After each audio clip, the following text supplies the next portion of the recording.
Ichi tries to remember. All he remembers is that while he was looking for a job, he crossed the street, and then something happened. Before that, Ichi leaves the house and informs his sister that he has gone for an interview. She says they're having hamburgers tonight, and even if he can't get a job again, he will have to return home immediately. Ichi asks why she tells him this before she leaves. The sister adds that their parents will pray for him. Ichi sighs. 3 years ago, their parents were killed in an accident. Since then, they have had to live on their own. Life was hard, of course. His older sister always supported and cared for him, and he turns a blind eye to the fact that she invested in stocks on his behalf when he was 20 years old, because he hopes that in the future she will have a great career success. Because he was looking for a job, his sister started to worry. That is why it became involved in the stock market. Ichi thinks it's time for him to stop thinking. After all, he needs to find a stable job. His sister turns to him and tells him that he will soon break his record. She asks me to buy her sukiyaki ice cream, and if it's not there, then buy a fresh tofu pudding with seaweed. They are very popular, so they can quickly sell out. While leaving, Ichi says that she must be joking by saying these strange things. In fact, no one buys them, so no one supplies this product. Ichi is in a hurry. The interview is only 5 minutes away. It's coming up to a pedestrian crosswalk. The light turns green. Ichi tries to cross the road, but hears a beep and sees a car rushing towards him. He sees the driver's face. He tries to avoid the collision and crashes into a traffic light pole. The car is broken. Ichi thinks that just a little bit more, he would have been hit by a truck, and he would have become an empty place.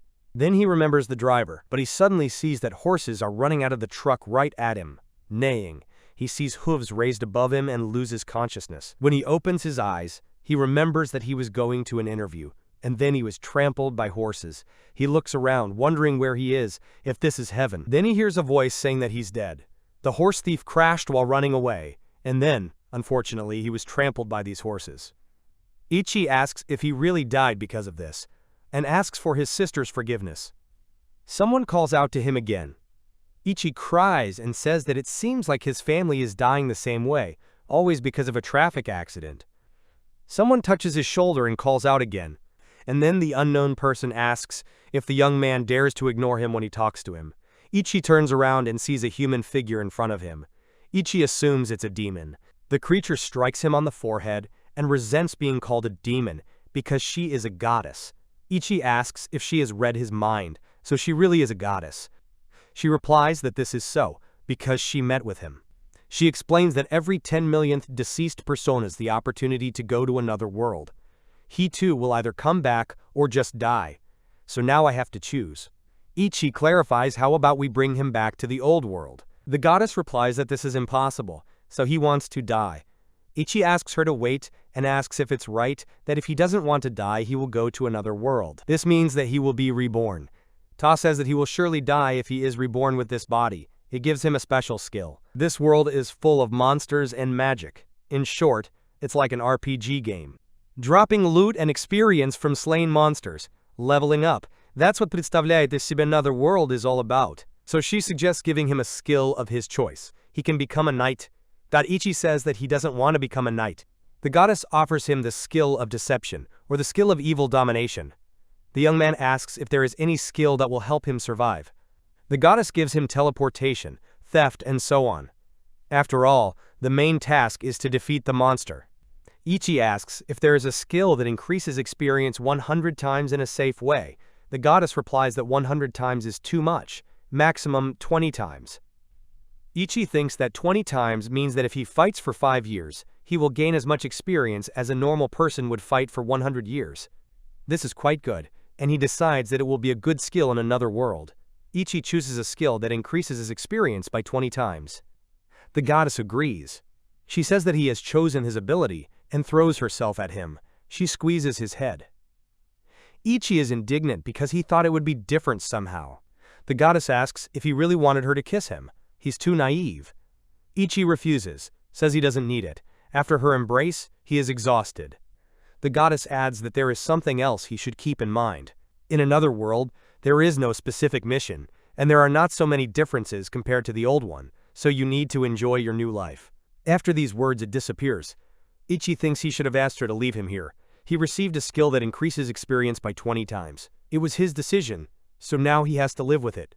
He listens, but there's no sound.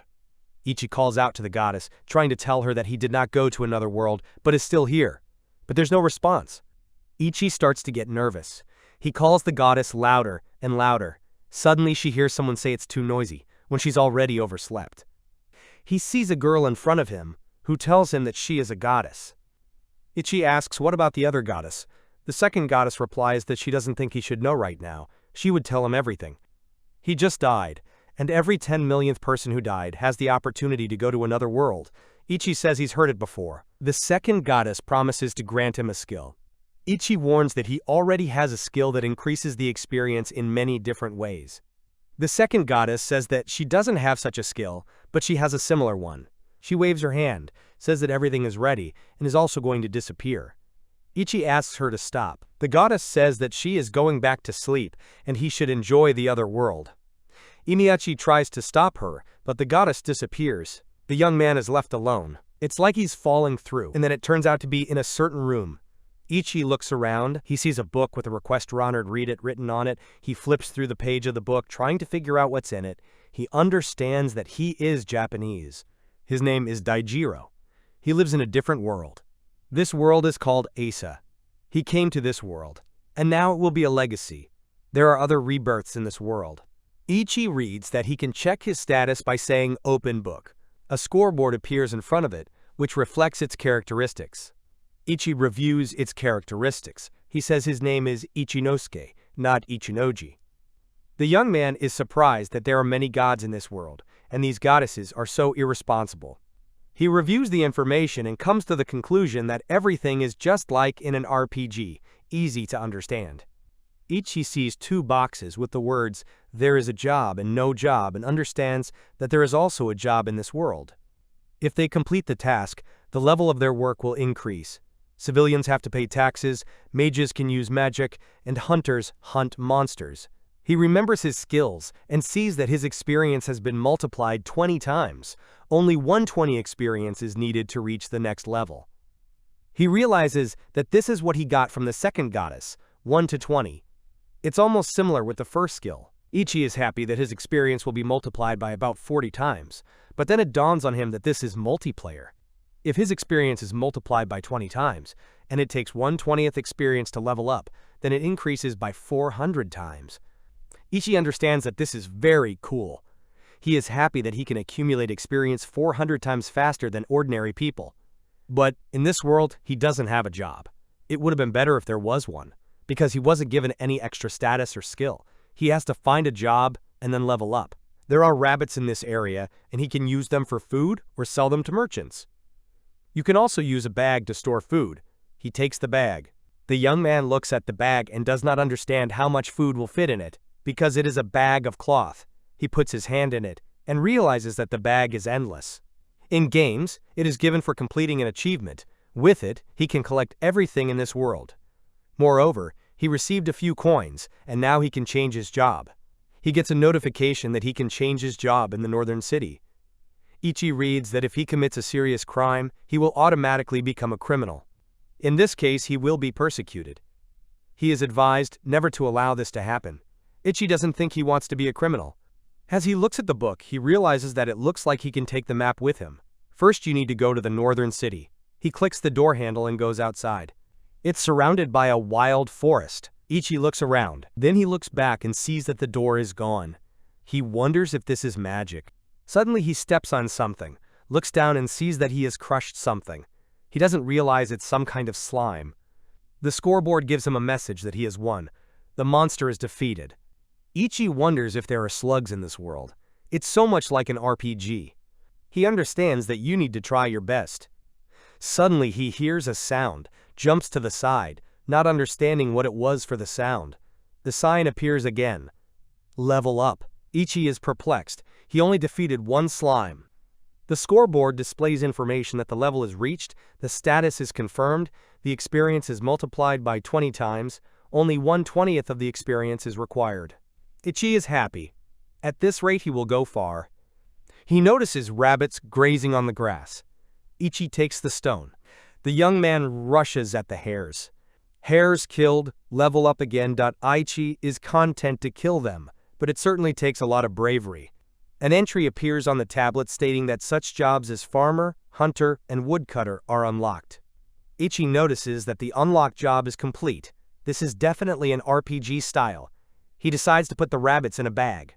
The hero understands that if he does not have a job, then he will not be able to acquire skills. It opens the status. Stats are growing rapidly. He just killed 2 rabbits. His experience increases 400 times faster than that of a normal person.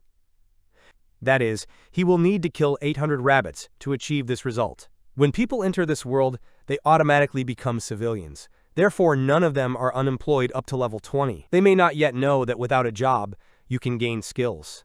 Ichi wonders why there are so many places to work here. It receives a message that there is no work to do when deleting it, and it will not be possible to return it from the original slot. Ichi decides not to create a subtask. He looks at the board and realizes that if he deletes the no work status, he will not be able to return it. But he thinks there are some advantages to being unemployed. Surely no one wants to have such a status. Well, he'll just walk around with it and see what happens. He moves forward contentedly, even though he is still unemployed in this world. Ichi reaches the city. He got there pretty quickly. He approaches the main entrance. There's something written over the gate, but he can't read it. A girl comes out to meet him and welcomes him to Florence, the labyrinth city. Ichi greets her and asks if he can enter the city.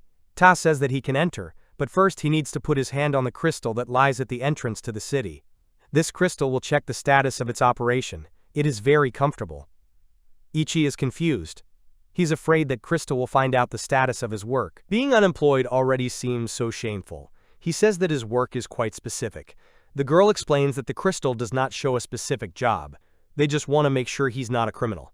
If he is a criminal, then the crystal will become black, the merchant green. If the aristocrat gold, based on the color, the tax is also calculated. Ichi understood everything. He agrees that this is very convenient. He puts his hand on the crystal. The girl says that he doesn't seem to have any problems entering this city, and names the amount of entrance tax. Ichi gives the money back, says it's the money he got from Daijiro-san. The girl says that's enough. The message sounds again, indicating that the battery level has been raised. Ichi goes to the city. He understands that different jobs affect the choice of quest, but decides to check it out later. He looks at another world and goes to the market where she directed him. But first, he decides to do something with his clothes, because the people of this city look at him as a novice.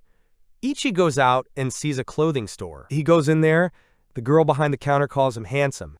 Ichi freezes in the doorway. The saleswoman asks him what he wants to buy. The young man replies that he needs casual clothes, and this one he wants to sell, but first, he needs to find new clothes. Fortunately, she agreed to buy his priceless vest. He asks how much it costs. Hearing in response that 3 gold coins, very surprised. The hero reports that he usually gets excited when he hears the word gold. The girl behind the counter says that the new clothes look good on him. She offers him her price and says that it is a good price, equal to the income in her shop in the year when she was an adventurer. It was too much for her. He's not used to being an adventurer yet, so he's so honest. Ichi asks why the price of this vest is so high. The girl explains that this is a very valuable material. Things from other worlds are very rare, so researchers are willing to buy them at a high price. Ichi agrees and realizes that they know about other worlds. The girl asks if he will sell her a vest. He agrees. She tells him that she doesn't have that much money right now and asks him to come back tomorrow. Ichi is pleased. He didn't know that the jacket he usually wears to an interview would cost so much. Fortunately, he doesn't have many expenses. After a while, he is going to buy food. He finds a place where they sell food, enters it, and sees various incomprehensible personalities. He understands that the atmosphere here is very creepy. He approaches the girl at the reception desk and tells her that he wants to sell rabbits. The girl welcomes him to the store, but asks him to show her his adventurer ID card first. Ichi doesn't understand what she's asking. A man approaches him and asks what his problems are. Ichi realizes that if he doesn't change his unemployed status, he won't be able to buy anything at this store, and he thought he could live without having to change it. The girl recognizes the newcomer, calls him Mr. Mathis, and says that selling in grocery stores has nothing to do with his business. The man tells Ichi that he has heard that he wants to register. He has an idea for him, but they'd better go outside. They go outside. Matthias explains that there are many different shops here. If he wants to enter them, then he needs to have a job. However, there is a way out of this situation. This is to start your own business. Ichi asks him again if he doesn't break anything. Matthias explains that this is allowed, but the store union will charge him a fee. Ichi asks Mr. Matthias if he can do it for him. He says no because he is not an adventurer, but a slave trader. Ichi is surprised, and Matthias explains that even though she says that he is a slave trader, they are not bad. They feed the slaves, provide them with housing, and if they do not take care of them, they will be severely punished. Ichi explains that when he heard the word slave trader, he felt uncomfortable. Matthias reports that he not only sells slaves, but also rents them to harm. All actions that cause pain or are a cruel offering to slaves are prohibited here. Simply put, they don't treat them badly, and Ichi asks how much a slave costs, and Matthias explains that it depends on the race. If the slave is a human, then from 1 to 3 gold coins. In addition, if he has special skills, then the prices are correspondingly higher. Ichi understands that obviously they are not so easy to buy, as they are too expensive, and you also need to take into account the per capita tax. Matthias greets him in his shop. Ichi looks at the huge building in surprise and asks if this business is exactly guaranteed to attract profit. Matthias asks him to come in. He says that now he will bring a slave corresponding to his condition. He goes back, apologizes for waiting. Ichi looks at them in surprise. He sees an animal girl. Matthias informs him that he is a slave. The girl introduces herself. Her name is Haru. She's from the White Wolf clan, and it's nice to meet you. Ichi wanted to sell rabbits to the guild. Unexpectedly, but fortunately, he is now able to do everything, but the title no work has not yet left him. He's waiting for Haru outside the guild. He's here because he doesn't have a job, so he can't get into the guild. He asked Haru to go inside, so he didn't break the law. She would sell the rabbits instead. Ichi waits and doesn't understand why Haru doesn't come out for so long. Could it be that she ran away? But she's wearing a slave collar, so she should be docile. At this time, Haru comes out and apologizes for having to wait so long. Ichi remarks to her that she was there for a little while. Haru explains that since he asked her to make the most out of them, she asked him to use the skill to cut them into pieces. The young man understands why it took so long, and thanks her. Haru hands him the money, 1 silver coin. Ichi is surprised. He thought the total price would be 10 cents for a rabbit, but here it is 3 times more. Cross-sections are really profitable. He apologizes to Hara, who is perplexed, and asks if everything is alright and what he is apologizing for. They go to the city. Ichi says that being able to get into the guild is already a good thing. A freelance swordsman is better than an unemployed one. Haru asks why he shouldn't give it a try. Fortunately, there is a maze in this city. If he stayed in it for 3 years, he would become a swordsman. Ichi realizes that 3 years is about 3 days for him. Haru adds that it's not just like that. Ichi explains that there is a reason why he doesn't change the status of his job, but he still wants to get into the maze. Haru asks him to take it with him. The White Wolf has a better sense of hearing and smell than humans. It will come in handy. Even if he gets lost, she'll find him by smell. Ichi sniffs frantically at himself as Haru's remarks strain Himahari. Haru adds that he can even hear his stomach growling. Ichi asks her to stop. The young man says that it was more interesting than he thought. He suggests having a pork barbecue. Haru refuses. Ichi says it's a payment for the rabbits, and Haru agrees. They take a barbecue. Ichi declares that if he has her, then he doesn't need anyone else. Haru corrects that she's not that good, but it promises not to block the way. She thanks for the treat and wags her tail, showing composure. With the arrival of Hara, this journey becomes more and more interesting. Ichi reminds Hara that when taking a slave on credit, it says that he should not be harmed. Haru agrees. Haru thanks the young man for helping her so much today. Ichi thinks that he should be thanking her, and Haru tells him that she left here for a short time, but she is still grateful to him. She had fun. Haru leaves. Matthias notices that she looks good. Ichi says that he told him himself that if anything happens to her, he will pay the hospital fee and compensation. Ichi says that it looks like Haru-san really wants to get into the maze. He doesn't think it's the best place for her. Matthias says that she can't go there. In this kingdom, female slaves don't fall under any strict rules. They can even set any conditions for the buyer to some extent, but this only applies to their first year. Ichi clarifies what "to the first year" means. Matthias explains that this is a slave protection law. If a slave doesn't want to be sold, the conditions will be harder to meet, and eventually the buyers give up. Ichi asks if there are any conditions for Haru-san. Matthias replies that Haru wants her customers to be stronger than her. White wolves will only be loyal to those who are stronger than themselves, because being loyal to a weaker one means putting your life in danger. Ichi really doesn't understand and doesn't think this explains why she can't go to the maze. Matthias explains that there is a person of royal blood who wants it, and this person is one of the supporters of all the shops for researchers, so it's hard to say anything. If someone pays attention to Haru-san, they might be in trouble. Money has the same power here. This man couldn't defeat Haru and is now waiting for another year. Ichi clarifies that it turns out that in a year, the conditions will cease to apply, and he will be able to buy Haru with enough money. He asks when the end of this year will be. Matthias replies that in 10 days from today. He apologizes because Ichi isn't an adventurer or under the influence of this man, and he introduced Haru to him anyway. He wants her out of here, even if only for a short time, but she needs a master to do it.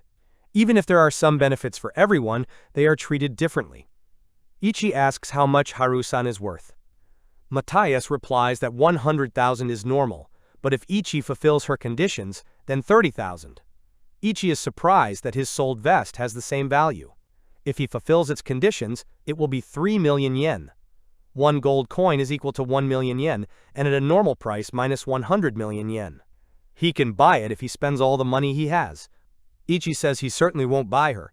Her situation is pathetic but legitimate. If he is just as emotional, he will buy every slave he meets. He won't get any merit by doing this. Matthias says goodbye to him and hopes that they will see each other again. Ichi walks through the city. He needs to use a guild. He can just rent one. The only thing he needs right now is himself. Moreover, if he buys a slave, he will have to pay taxes and spend his savings on him as well. He should not have mixed thoughts. Before you try to think rationally, you need to see how others view you. Should he continue to insist on it? He has been reborn in this world. He even has unique skills.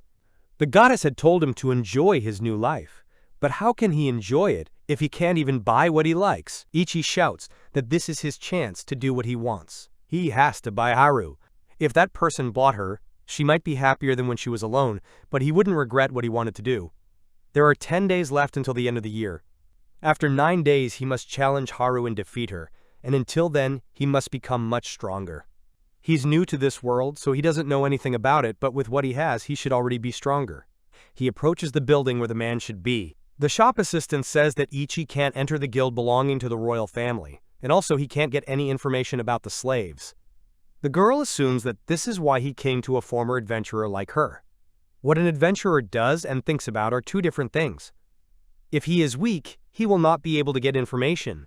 Those who say all these simple words are unworthy.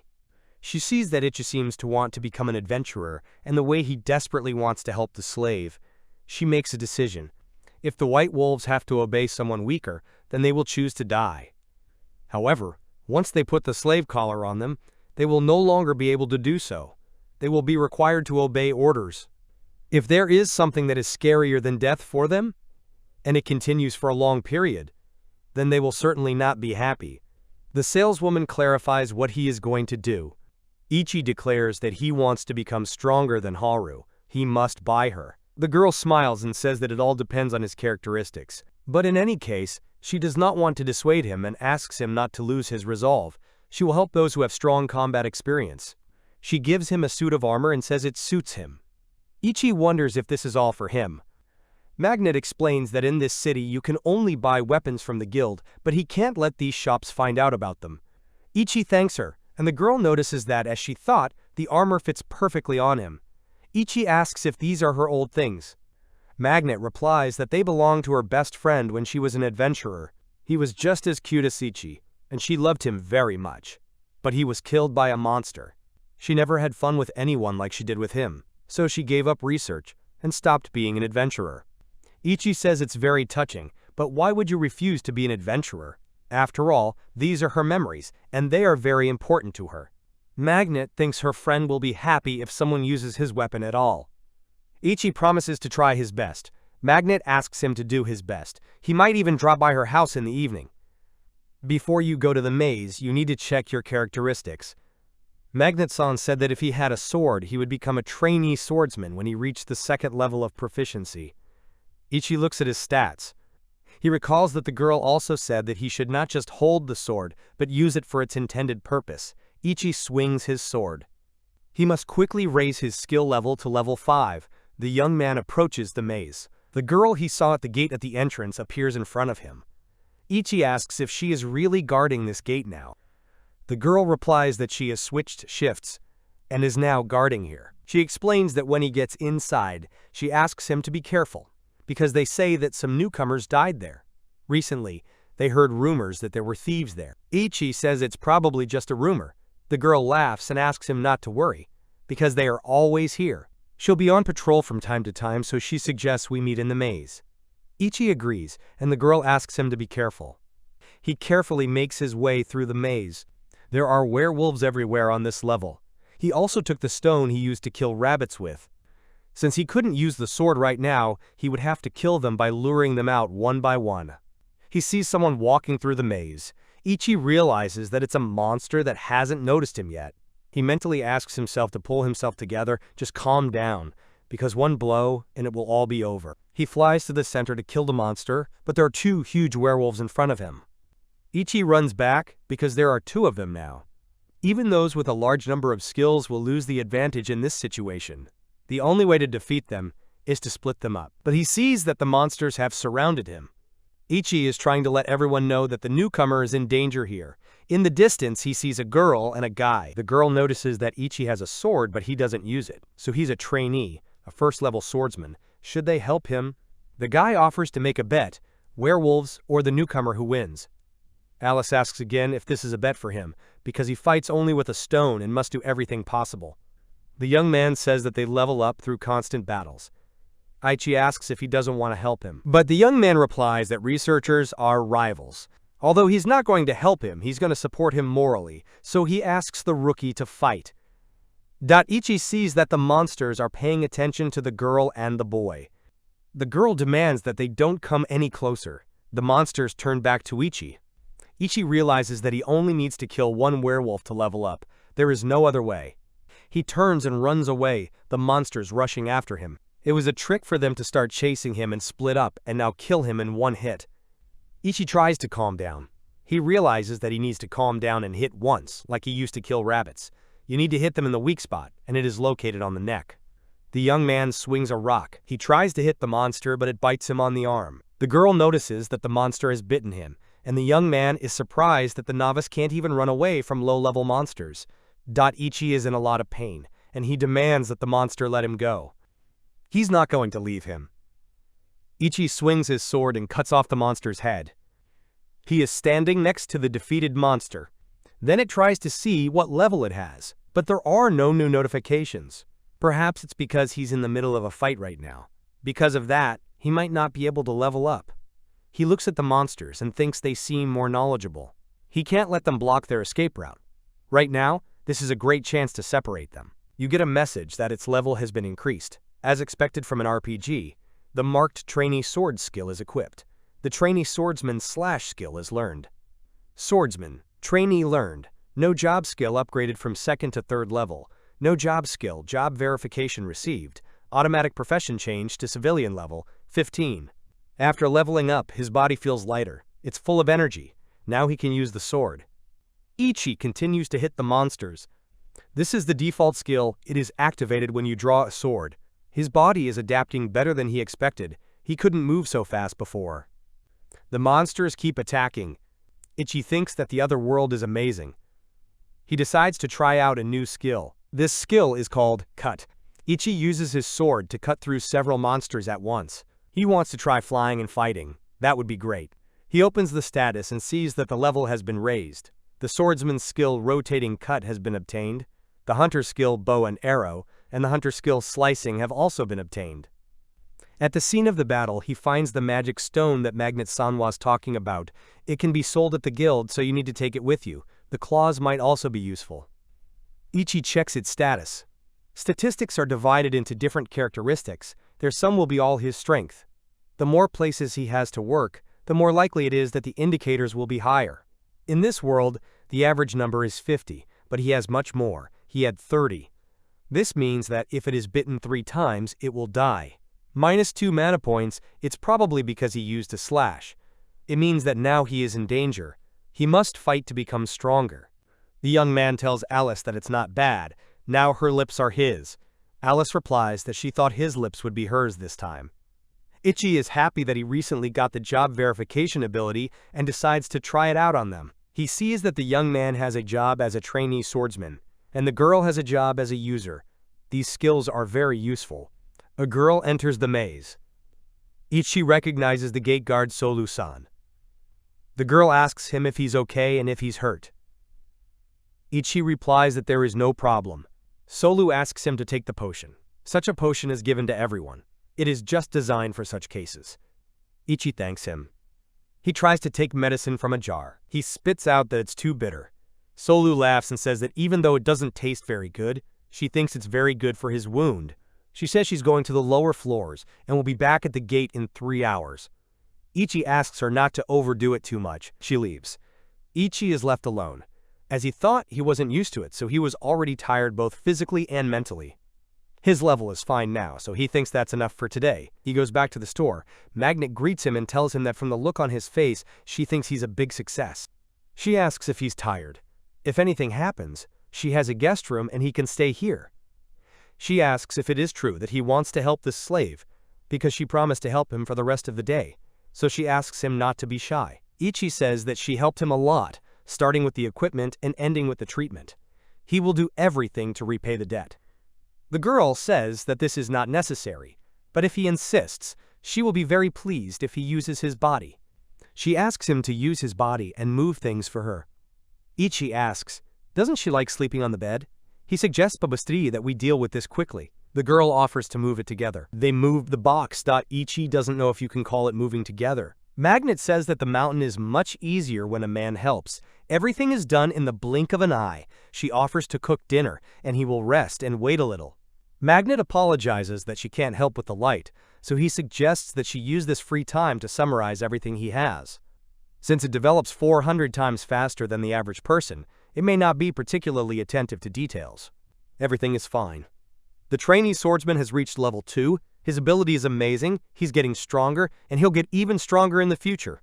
Magnet notices that he's serious about it, if only part of it was with her.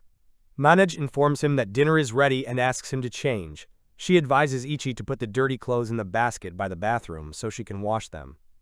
Ichi thanks him. Magnet adds that she will check the smell of the clothes before washing. Ichi is indignant. Magnet says that she is joking, and asks him to change his clothes so as not to catch a cold. Ichi admires the way Magnet takes care of him, but he doesn't understand it like a brother, like a sister, or something else. He couldn't be in her debt, and he had to do something about it. Ichi turns around and sees Magnet looking at him. Ichi is outraged and asks if she really wants him to get angry. Magnet covers her face with her hands, still looking at Ichi through her fingers. She says she didn't see anything. But Ichi is outraged that she's still watching. Magnet calls him a pervert. Ichi is surprised that she acts like he was the one who was peeking. They sit down to dinner. Everything looks appetitno. Ichi is happy that all the food is meat. Ichi asks why there are 3 servings on the table. Magnet explains that she forgot to mention that there is another person staying here. This is Solu-chan, the guard Stayashi at the gate. Ichi reports that he saw her today, guarding the entrance to the maze, and she told Ichi that she would be back in 3 hours. Magnet points out that in this case she should have been back by now, but she must have lied and gone somewhere else. There's a knock on the door. Magnet hurries to open it. She sees a security guard on the doorstep, who apologizes for bothering her so late. The guard informs me that Solu hasn't returned from the maze yet. Ichi is puzzled. The guard wanted to know if Solu had returned home. According to the security captain, she has been there for 6 hours. Magnet thinks that everything will be fine. They will send a search party tomorrow to find her. Besides, Solu is not the type to be killed by monsters. Ichi asks as an idea to go and take a look. Magnet replies that they can't. The monsters get stronger the lower you go down in the maze, and he himself becomes more difficult. This is not a place where you can go thoughtlessly. There is still a high probability of meeting thieves in the maze. The more Ichi learns about him, the more he wants to rush off to find her, even if it's fatal. Maybe he can find Sola by smelling her. He remembers Haru telling him that she could find him by smell. The young man grabs his weapon and says that he found a way to find Sola. He promises Magnet that he won't do anything dangerous, so there's no need to worry about him, and asks her to wait here. Magnet calls out to him. Ichi walks through the city. He comes to see Matthias. He is surprised, and asks what prompted him to come to him. Ichi asks to borrow Haru for one more day. He really needs her help right now. The young man explains that he needs to find the girl, and with her sense of smell, the chance of finding her increases. Matthias, as a slaver, can't afford to rent her for such a dangerous mission. But if they want to take a walk, he will close his eyes. Ichi takes out a pouch and pours out gold coins, 20,000 gold coins. He says that after he sells the suit, he will have the same amount more. He asks Matthias to take the money as an advance payment. Matthias thinks about it, then asks Haru what she thinks about it. Haru says that she has a sword and wants to lend a helping hand. This feeling has not changed. Even when she became a slave, she wants to help Ichi. Matthias is lost in thought. Matthias says that then he will grant her request and return the sword to her. Haru is surprised that he didn't sell them. Haru asks Ichi to let him help. Matthias asks them to be careful. The young man thanks Matthias and says that now they can go to the maze.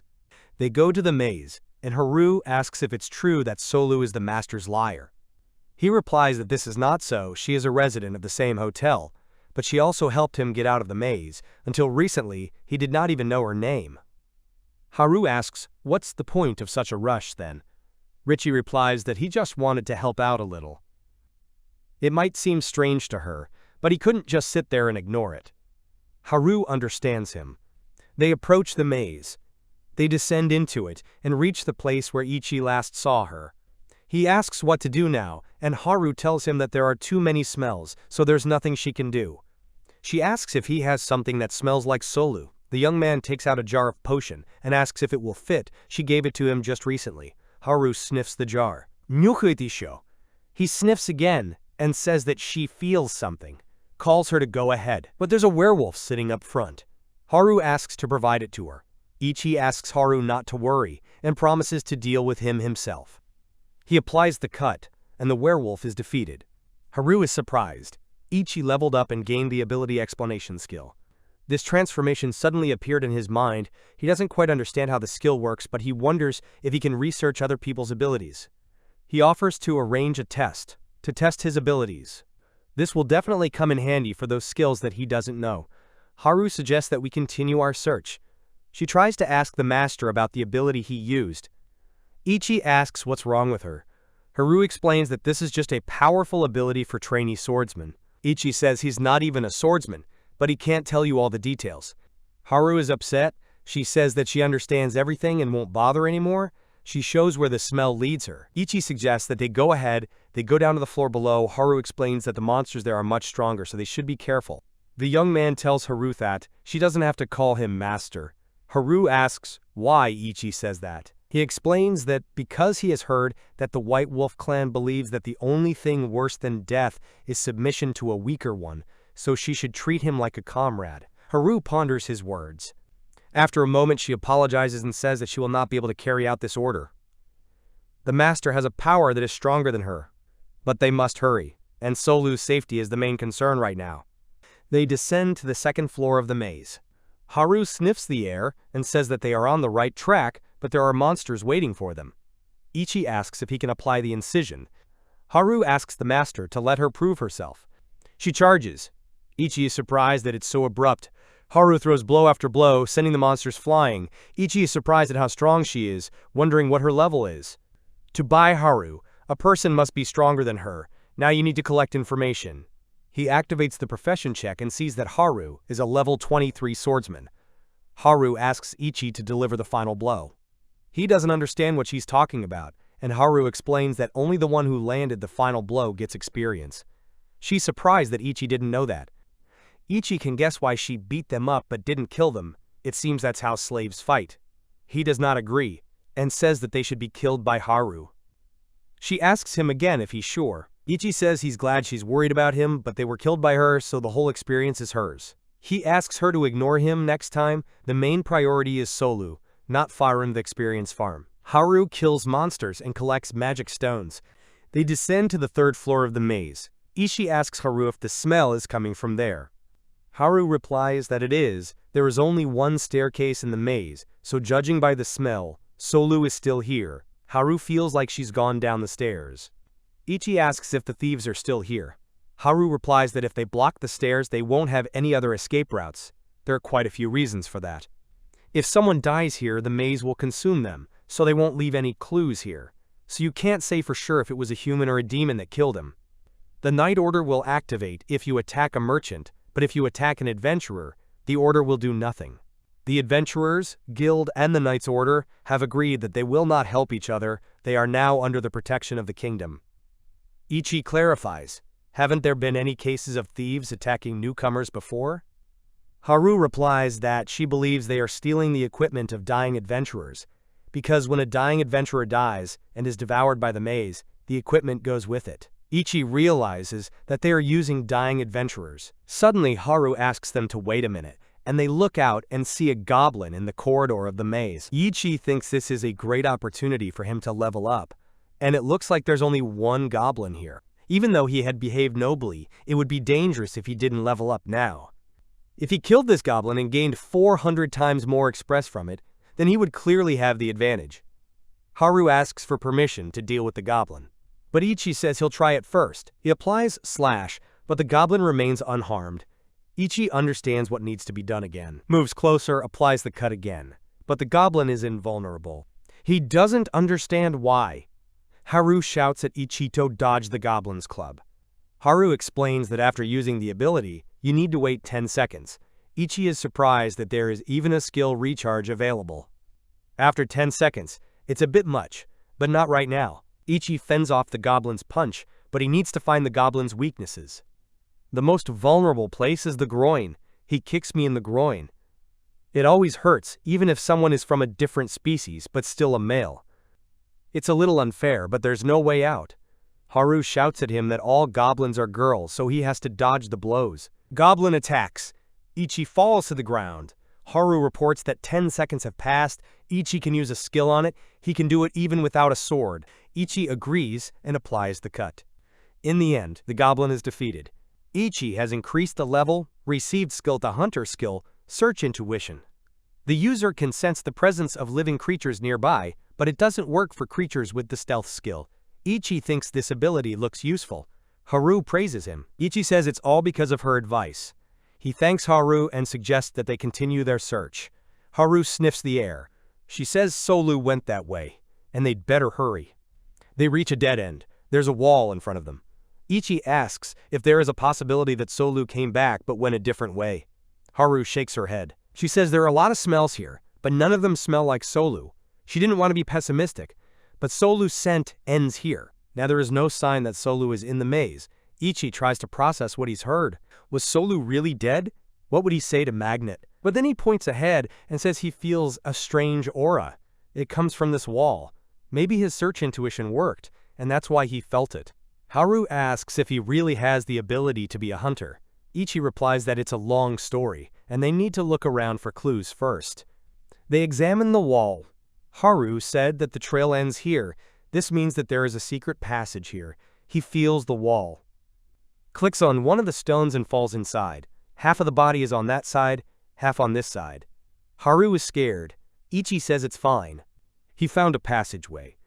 This is an illusory type of gate, used in secret chambers. It is clear that she must go through and see all this. He holds Hara out his hand to Hara.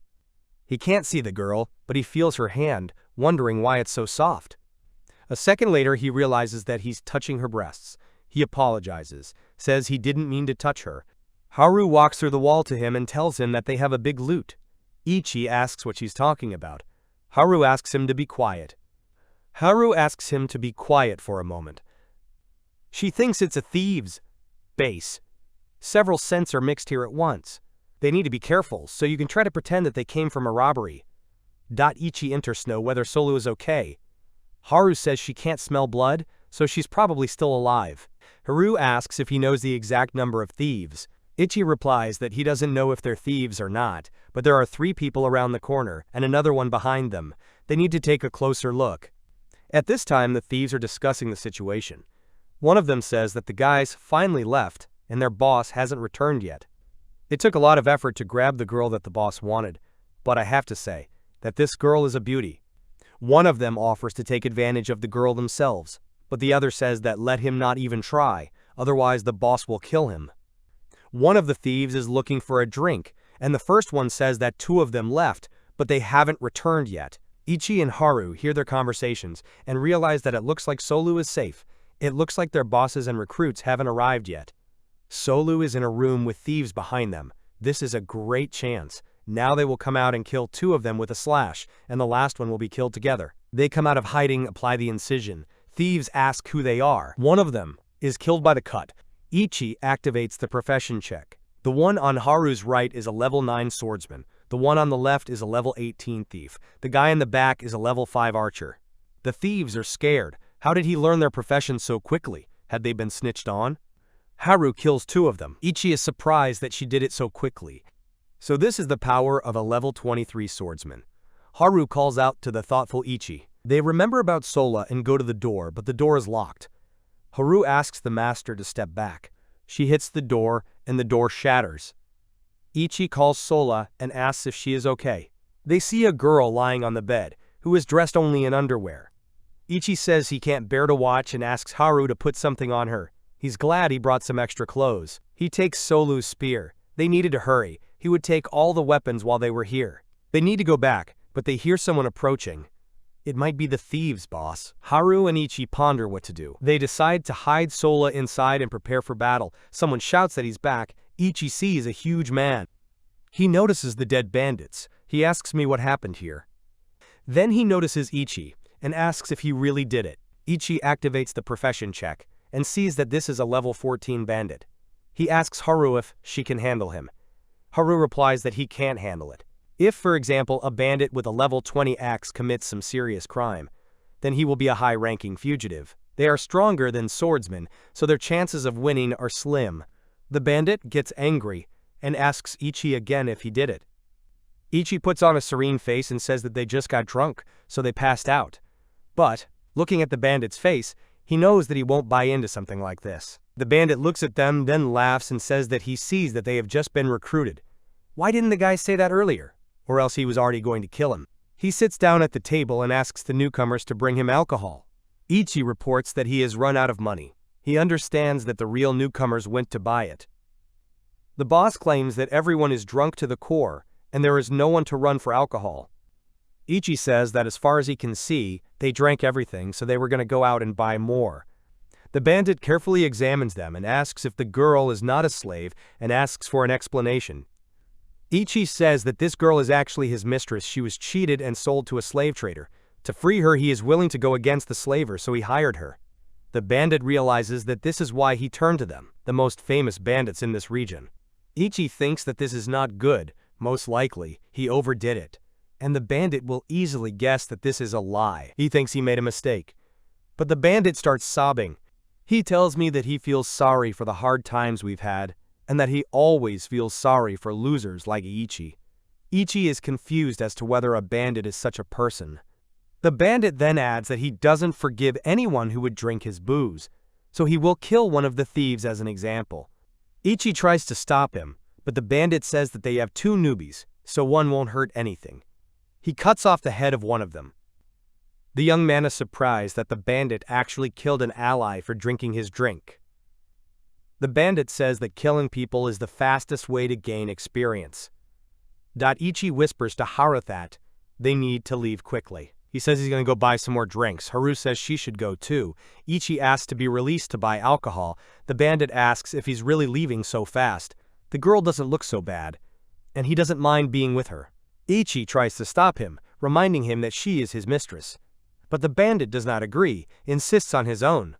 Haru convinces the young man that he can go, everything will be fine. Master says there is no way he will leave her with Solu in such a dangerous place.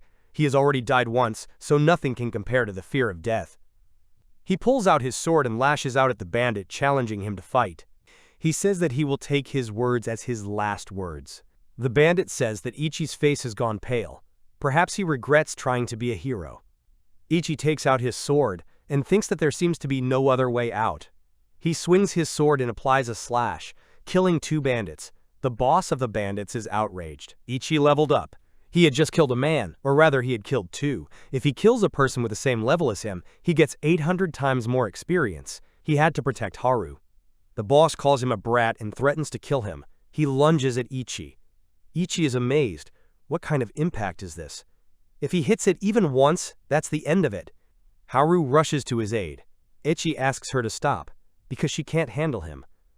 Haru throws herself at the bandit boss again. He says it was a little sick, but he immediately deflects her punch and asks if she really thought she could handle him. He throws her against the wall and tells her that he'll take care of her later, so let her be a good girl and keep a low profile for now. Ichi is enraged. He lunges at the bandit again. Despite his appearance, the bandit moves quickly. Ichi doesn't understand how he can swing that huge axe so fast. Ichi says we need to think of something. The bandit shouts that he doesn't care what plan he comes up with. He will never win it. Although even if he didn't have a plan, he still wouldn't be able to win. The bandit swings the axe again. Then he says he's just come up with something interesting. He tells me that he will let Ichi live, but she would cut off his limbs and make a puppet out of him, and he would start playing with the bodies of these girls right in front of his eyes. The bandit promises Ichi that he will regret standing up to him. Ichi demands that the bandit shut up. The bandit rushes at him, but laughs and says that he missed again. The young man strikes again. The bandit is just having fun and says it was a great shot. Ichi is getting used to his movements. If the battle dragged on, it might end badly for an inexperienced novice like him. He must wait for the boss to finish his attacks. When he keeps his distance, he often uses strong but not fast attacks. This is his chance. He just needs to wait for the moment to kill it. Ichi is waiting for a break from the boss, who continues to swing the axe. The moment the boss lowers the axe, Ichi swings, strikes, but his sword breaks. Ichi is upset, because the sword broke at the most critical moment. The bandit boss laughs at him and says it's a shame. Ichi is upset that he really only needs to fight with rocks. The bandit says that it's time for him to die, swings the axe, but Ichi throws a stone at him, and the bandit falls dead. Ichi doesn't know if he won. He looks at the bandit. His body hasn't disappeared, so he's not dead yet. Ichi takes Haru in his arms, asks if she is okay, and asks to talk to him. She replies that you need to run fast. Ichi tries to calm her down, says it's okay, the bandits have lost, so she needs to hurry up and drink the potion. Haru thanks him and declares that she is really happy right now. She is happy that he called her Haru, which is just her first name. Ichi is glad that she's okay. Haru gets to her feet. They now need to do something about this bandit, maybe just take him out. Haru and Ichi hear someone coming. They see a girl and a guy come in.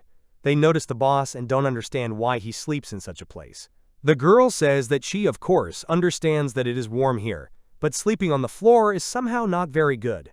Haru and Ichi look at them. A guy and a girl notice them too. The guy asks if this isn't the new guy. The girl says he's right. She. Askichiif. He doesn't know it's dangerous. There are bandits everywhere, so he needs to hurry home. Ichi clarifies that this guy is the head of the bandits. If that was the case, then he had just defeated him. A guy and a girl are at a loss. The guy starts laughing. He says that if their leader was defeated by a rookie, then it turns out that they weren't as strong. He asks what they should do with this guy now. Ichi offers to let him live. He planned to kill him, but he doesn't think it's necessary right now. The guy claims that if they killed him now, it would be a waste, but if they bring him to the guild alive, they will be rewarded well. The girl adds that if Haru and Ichi want to, they can help them carry it, and in return, they should share the reward with them. Ichi says that he still has to bring Solu home, and the two of them are unlikely to carry him to the guild. But he thinks that they still need to bring proof that they defeated the bandits. He asks Haru what she thinks about it. Haru agrees with him completely saglasna. They look around the room. Now that they've finished with the bandits, you can see their loot. They see only a wooden chest, and they wonder what is so valuable in it. They open the chest, and there are stones in it. Ichi thinks it's a stroke of luck. He invites everyone to come back. They're heading for the exit. Ichi is carrying Solu, and the boy and girl are dragging the bandit. Ichi asks them to be careful with their bodies. The young man says that there is no need to show mercy to the bandits. They are enemies. Ichi notices that this also applies to him. Solu recovers. She asks what happened to her. Ichi tells her. Solu thanks them for saving her. Even though she was the person who drew his attention to the bandits, she was the one who got caught by them. She is very ashamed. She asks why Jeff and Alice are here. Ichi says something happened while she was sleeping. He asks why if she knows these two. She replies that these two are known for causing a lot of trouble, but all this is within the law. They're a big headache for the guards. They don't do anything serious, but their pranks are annoying. She didn't expect them to become the bandits, subordinates. Alice and Joff shout that they didn't do anything, so you can't call them henchmen. They didn't even know who their boss was. Solu asks them to stay at their base for the night. They continue to deny that they did anything. Under their bandit names, they were only assigned some small tasks. Solu says if they want Babistrieto get out quickly, they should take this bandit back. They ask if this means that they have been cleared of all charges. Solu promises to talk to them as soon as they get to headquarters. They come out of the maze.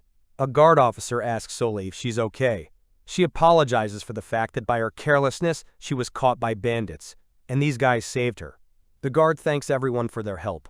Solu explains that this guy is the leader of the bandits. The guard says they need to get him to the jail. He wonders what Joff and Alice are doing here. Did they cause any trouble again? Ichi thinks that even the guard calls them by their first names. They seem to be really familiar with them. Solu tries to explain what they were doing here. The guard says that he understands everything and can leave everything else to him. Ichi asks Solu if it's time for her to go home. Magnet is very worried about her, and they will talk about this incident in the morning. The guard approaches Ichi and says that he is very grateful to him for saving Sola.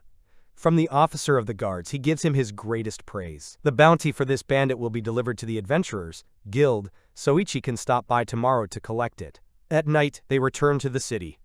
Ichi suggests that we go back to his house first, and then go to Matthias. Haru says that she won't actually be able to go back to Matthias since the slave market has already closed.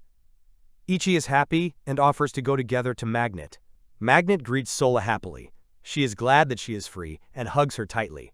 Solu notices that her hugs are hurting, but Magnet continues to hold Solu in his arms. She thanks Ichi.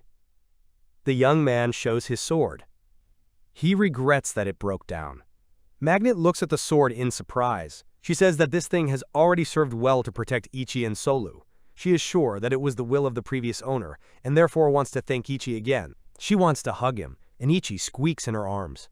Solu explains that Magnet was a warrior with a fairly high strength rating, so it was quite difficult to get out of her embrace. Solu asks Magnet not to talk about it now, because she is just a tailor. Ichi activates the profession check.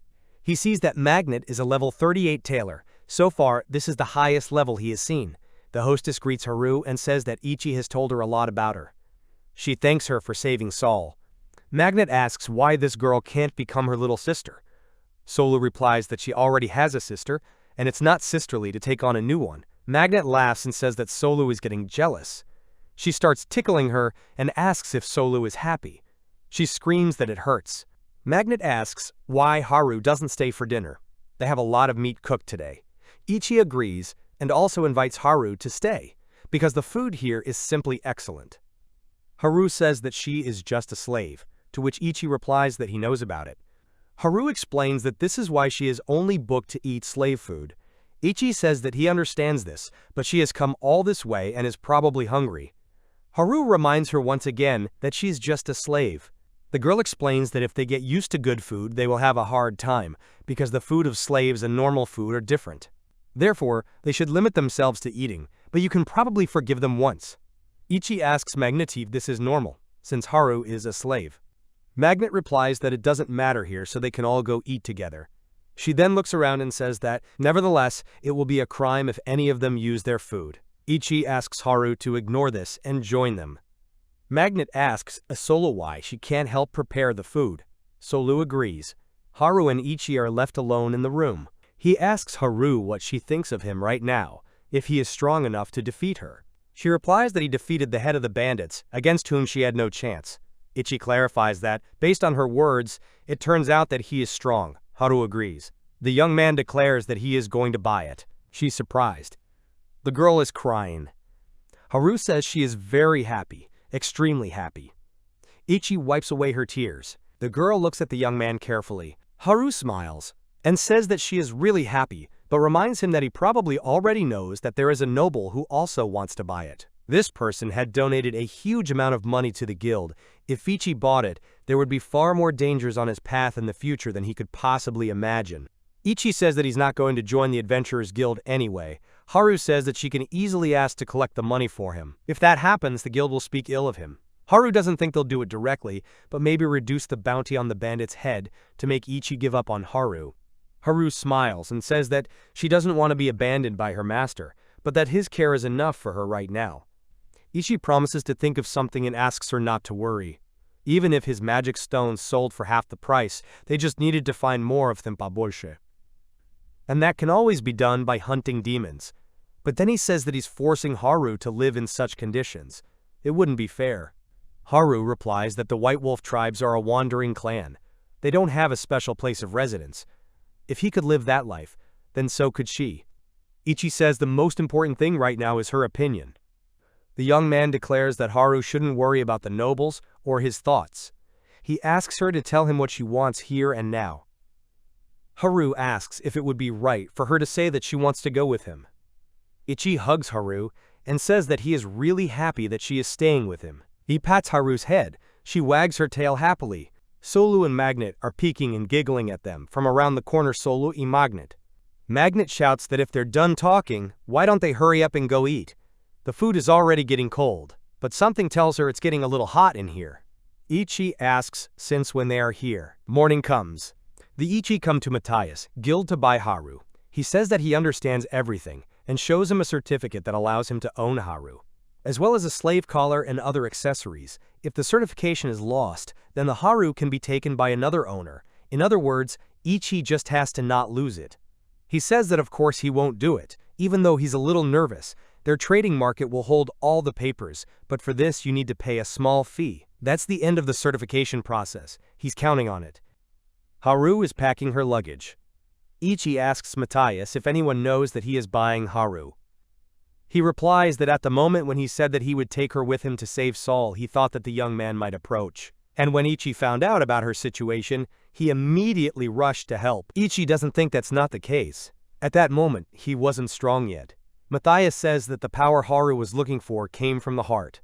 When someone gets into trouble, and you rush to their aid, it makes you really strong. Ichi says he understood and asks, what are the conditions for her losing then? Matthias replies that in the face of danger, the power of his heart will be revealed, and Haru will see it while fighting him. Even if she wins but understands that he has a good heart and a strong will, then she will choose him. Ichi asks, what if this person is stronger than her, but he doesn't have these qualities? Like that bandit, for example. Matthias explains that if she does, she will blame herself for not being strong enough and resign herself to her fate. Ichi says this is quite a harsh condition. It all feels like some kind of blessing that she chose him. He was really very lucky. Haru enters and apologizes for waiting. Seeing her, Ichi is delighted. Matthias explains that their shop gives out free equipment for each slave purchased. Ichi pats Haru's head again and says that these clothes really suit her very well. They thank Matthias and leave his shop. Matthias expresses his hope that their journey will be safe. Ichi tells him that he should take care of himself, not them. Haru thanks him for everything he's done for her. Now they decided to throw a party at the guild. Ichi extends his hand to her and says that he hopes for her mutual help. Haru replies that she will only count on him. From now on, Haru has become his companion. Morning comes, and Haru and Ichi go to the guild. The young man says that he would like to form a group and get a reward, as well as sell magic stones. A girl from the guild asks to see the certification for his slave. Ichi shows it to me. The girl carefully examines the document. Ichi is nervous, but the girl says that everything is fine. She will start the registration process right now and ask you to fill out the form. Ichi and Haru are happy. They sign the contract. From now on, Haru will accompany him in a strange world. Because of the secret of his height, he can do whatever he wants. But he still can't change the title of his unemployed. It is true that he has recently started studying, but reading and writing are not yet given to him. He asks Haru if she can do it. She agrees. Suddenly, a man enters the guild and demands to wait. He asks if it is true that Ichi became the owner of this slave. Then she tells him that she doesn't want to waste any time on him, but that she will spare his life if he gives her back where she came from. Ichi gets angry, and the man teases him and tells him to let him try it. Haru grabs him by the arm and tells him that he is trying to provoke him. If Ichi attacks first, he will be considered a criminal. She whispers that the man is trying to create a fussy situation, after which they will most likely be banned from entering the guild. The receptionist asks them to keep it down, because they are still in the guild. Ichi looks at the man and sees that this is a level 18 fighter. The man continues to provoke him. He calls Haru Ichi, a word that Ichi doesn't understand. It seems to him that the bandit leader mentioned this before. He asks what the man means by that.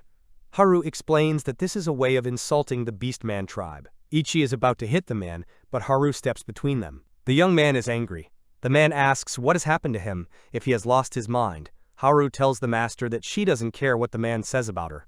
Ichi thinks about it, and asks Haru if it's true that guild fights are forbidden. Ichi calls out to the man, and asks if he correctly understands that he is the subordinate of the guy who wanted to buy Haru.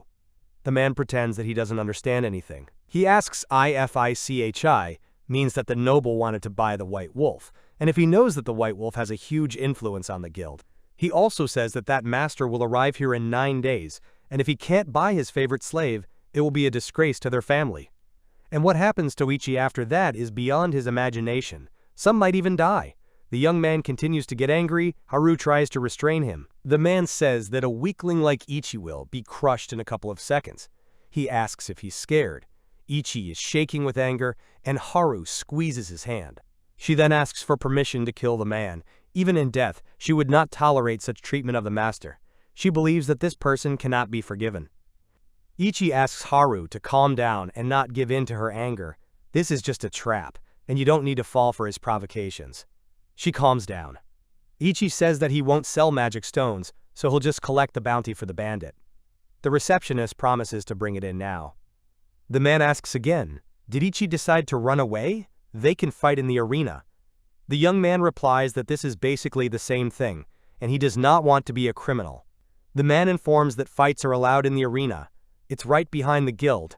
He asks Ichi if he is brave enough to fight. He also says that there is one point. Killing an opponent in the arena is completely allowed. He explains that Ichi has the right to use any weapon because he is a melee master, which can be hard for a coward like Ichi. Haru is angry again. She says she will fight him and asks him to give the order. Ichi tries to calm her down. She's always so calm about dealing with her problems when it's not about him. He tells Haru that he definitely knows that she won't lose to him in swordsmanship. But since he was a melee fighter, it would be a problem, so he would fight him himself. But not today. This noble will arrive here in 9 days, so they will fight on this day. Until then, he demands that the man stay away from them. He asks if Ichi really wants to look cool. He promises to crush it with his bare hands. The girl brings the money, and says that the reward is ready. Ichi picks them up, and informs them that they are leaving. The man shouts at them to enjoy the last moments of his life. Haru gets angry again and tries to calm him down. Haru turns around and asks Ichi if everything is okay. He is only very angry. He laughs angrily, and says that he will show him a huge gap in his power. He would crush his insignificant self-confidence into small pieces, so that he wouldn't be so self-confident anymore. They walk through the city. Haru asks if he really plans to become a fighter. Ichi looks at what kind of profession it is. At level 5, you can wield an axe. At level 7, you can use a hammer, and at level 10, it turns into a fighter. He doesn't know the process very well. Ichi says that it looks like it won't be easy, and Haru agrees with him. Ichi suggests going to the maze after lunch. Haru says that she will follow him anywhere. They go to lunch. When they arrive at the inn, Ichi sits down at the table, but sees Haru still standing nearby. He asks her why she doesn't sit down. She apologizes, and sits down next to him on the floor. Ichi is surprised and coughs. He picks her up from the floor and asks her to sit down properly on the chair. Haru says it's not normal for her to sit on a chair, but Ichi thinks it would be more strange if he left her sitting on the floor. Haru is nervous, and explains that there are usually slaves entering such places, but Ichi doesn't let her finish, and says that he is unusual, so he asks her to sit on a chair. Haru sits down on a chair, but she is very worried. A waiter approaches them. She puts one glass on the table and offers to choose a menu. The waiter leaves. Ichi asks if it's free water. Haru confirms this. Ichi wonders why they only gave me one glass back then. Haru explains that water is only given to those who order food, and it seems that this restaurant does not offer cheap food for slaves. Ichi calls the waiter and says that he has chosen the order. He informs me that Haru is also eating, so we can serve another plate and 2 of the best dishes. The waiter replies that the food will be ready soon. Haru asks if what he did is normal. Ichi replies that going into the maze with an empty stomach doesn't feel right. The young man says that food is probably the best thing he can offer her. Haru is grateful to him for that too. They are eating. Ichi watches Haru closely and asks Vorno if he understood correctly that she was born into a rich family. She replies that she would not say that they lived hard, but they are far from a rich family. He asks the girl how she became a slave. She's trying to tell me. Butichi stops her and asks her to keep it to herself. He apologizes and says he went too far. However, Haru thinks it's okay. He wants to know what she's been through. But Ichi shouldn't force her to talk. She'll say it herself whenever she wants. But he can promise her, no matter why she became a slave, that he won't hate her. Haru thanks him and says that when the time comes, she will definitely tell him everything he wants to know. They go out into the city. Ichi needs to buy equipment for going to the maze, and Haru shows him where the shop is. They enter an item shop. Ichi thinks about how he also wants to buy a couple of things for Haru, such as a bag and equipment, as well as a storage bag. Haru says she will check things out for him. Ichi approaches the vendor and asks if they sell a gear bag and storage bags. The seller asks again, and then says that he has a bag that can store enough things. Ichi is surprised. He says it's an extremely valuable item and not everyone can have it, and they gave him such a valuable item for free. He mentally thanks Daijiro. When they leave the store, Haru asks again about the food. Ichi suggests taking some bread and dried meat with you. He admits that he always wanted to eat like a real adventurer. Haru laughs and says he's right. They also need to take power engineers and a flashlight. Ichi specifies how many mazes there are in this city. Haru explains that there is a beginner maze, an intermediate maze, and a high-level maze. She thinks an intermediate one will do for both of them. Ichi agrees to go there. Haru says that, although she still thinks that you should go to the beginner maze first, there is a boss on the 10th floor, and if he defeats it, he will get a reward. They leave the store. Ichi asks Haru if she has ever defeated a boss before. She replies that when she defeated him, she received a small increase in speed. The young man thinks that sounds amazing. Then maybe he will try to beat the boss too. But to become a fighter, he must first change his profession. It opens the status. Ichi reviews its characteristics. He sees that he is much stronger than he was in the beginning. He wonders if he can check other people's status, and even Haru's. She replies that he can, if the person agrees to it. You just need to tell him his name. He is surprised that everything is so simple and decides to open Haru's status. Its characteristics appear on the screen. Richie says it's amazing. He didn't even know such professions existed. Haru explains that the swordsman beast is a higher rank swordsman, but it is only available to beastmen. Only gods residing in sacred places can change their profession. They can't switch to this class themselves, and there are only a few beast gods that exist in this world. Ichi says that he understands everything. He changes his swordsman profession to that of a beastman, swordsman, and thinks it was easy. It seems to him that the skill of changing professions can be applied to his companions. He asks if Haru wants to become a beastman swordsman. She replies that this has many advantages. They smile. Haru asks her to promise not to shout too loudly when she reveals her status. Haru is intrigued. She opens her status and asks how this is possible. Ichi explains that this is one of his abilities, although even for him, it's a bit strange. Haru reminds that a change of profession can only be made by the gods, and only in certain places, but it can be made in such a place in such a short time. She had never heard of abilities that could change a profession. Ichi asks you not to talk about it, otherwise this ability can be used for crimes. For example, he can safely escape from all the crimes committed. Ichi says that with the help of his abilities, criminals can become normal again. Ichi admits that he has a lot of things that he can't tell her yet, but promises to talk about them later. They come to the maze. Ichi fights monsters. It applies a slash and kills all monsters. They move through the maze. His level increases. He didn't expect that taking the sword from the bandit would be useful. He calls Haru to move on. But she froze. Ichi suggests moving on to the next area. On the next floor they see goblins. Ichi says that he will deal with them, and Haru asks him to be careful. Thanks to the title of Party Leader. For Haru, and skills that increase the experience gained, the experience for killing a monster will go to her as well. This way she can level up while being safe. Ichi attacks the goblins with a spinning slash. After a short time, only magic stones remain from them. His level increases again, and his hammer mastery is unlocked. Ichi is happy that his level is growing as planned. Just a little more, and he will be able to change his profession to a fighter. Haru looks at the screen. Ichi is not happy. Haru apologizes. The young man comes up to her, touches her forehead, and asks if she is not ill, because she was behaving strangely all the time. She replies that everything is fine, but she is just concerned about two problems. Haru says that the power of his slash is simply unique. Did he have a special training session yesterday? Haru asks him if everything is okay, but he asks what the second problem is. Haru says that her Beastman swordsman has risen to level 12. Ichi thinks it's great, and he congratulates her. Haru stops him. She says that's not what she meant. Beastman swordsman is a high-class profession. In normal mode, it is very difficult to level up, but she raised it by just killing 4 monsters. She raises the level too quickly.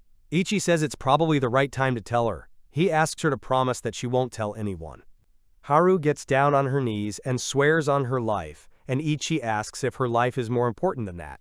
He asks if she has ever heard of the blessing and asks her to get up from her knees. She replies that she has heard about it, that there are times when people come here from other worlds, and travelers receive special powers from gods and goddesses. These powers are called divine blessing.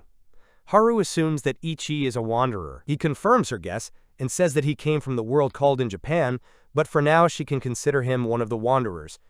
He asks Haru if he scared her. She smiles and says that there is no way. She's glad that he trusts her enough to tell her his secret. Ichi thanks her and says that he has another blessing. Haru is surprised that he has 2 of them. Richie asks her not to yell and tells her that he realized that the blessing that requires 1/20th experience to level up doesn't work on her. So he thinks it only works for people who have a blessing. He earns 20 times more experience after killing a monster, and then another blessing starts working. Haru says that even if he says so, she can't believe it. 12 years ago, one hero managed to defeat the Lord of Warriors. He also came from Japan, Daijiru-san. Daijiru-san is the most incredible person. 200 years ago, there was a long, bloody war between the demonic race under Lamet Femalist and the human race led by the powerful Reikon Church, which sought world domination. 12 years ago, 4 brave heroes were able to defeat the Demon King and finally send him to the next world, thus ending an era full of fear and destruction. One of these heroes was called Daijiro, and this person was by nature a monk who devoted his life to service. Ichinoji realized that Daijiro-san was a celebrity and felt grateful for the help. Haru addressed him emotionally, calling him master with respect. He realized that Haru shouldn't have protected him so much, but he felt happy and satisfied in his heart. Suddenly, a strange slime appeared in front of them. Ichinoji calmly told Haru not to worry, as he was already well aware of what he had to deal with. He slashed out sharply with his sword and cut the slime in 2, but it regained its body and recovered. Ichinoji acknowledged that the battle was difficult because the opponent was too soft for normal weapons and added that the strength of this creature even surpassed the usual goblins. Haru explained that physical attacks do almost no harm to slugs and that they can corrode even metal, so it's dangerous to touch them. She added that slugs move very slowly, so the best strategy is to keep your distance and use techniques like a powerful slash. Ichinoji said he understood this as a universal piece of advice for everyone. Haru cautiously expressed her hope that Ichinoji was fine. He calmly replied that the slime he trampled to death was always below his level and position. He hit again with a slash, then waited 10 seconds and continued to repeat the same attack over and over again without stopping. As a result of persistent attacks, the slime was finally destroyed. A voice came from inside Ichinoji's mind. Ichinoji informed him that his level had increased and that he had unlocked a new apprentice mage skill related to the element of fire.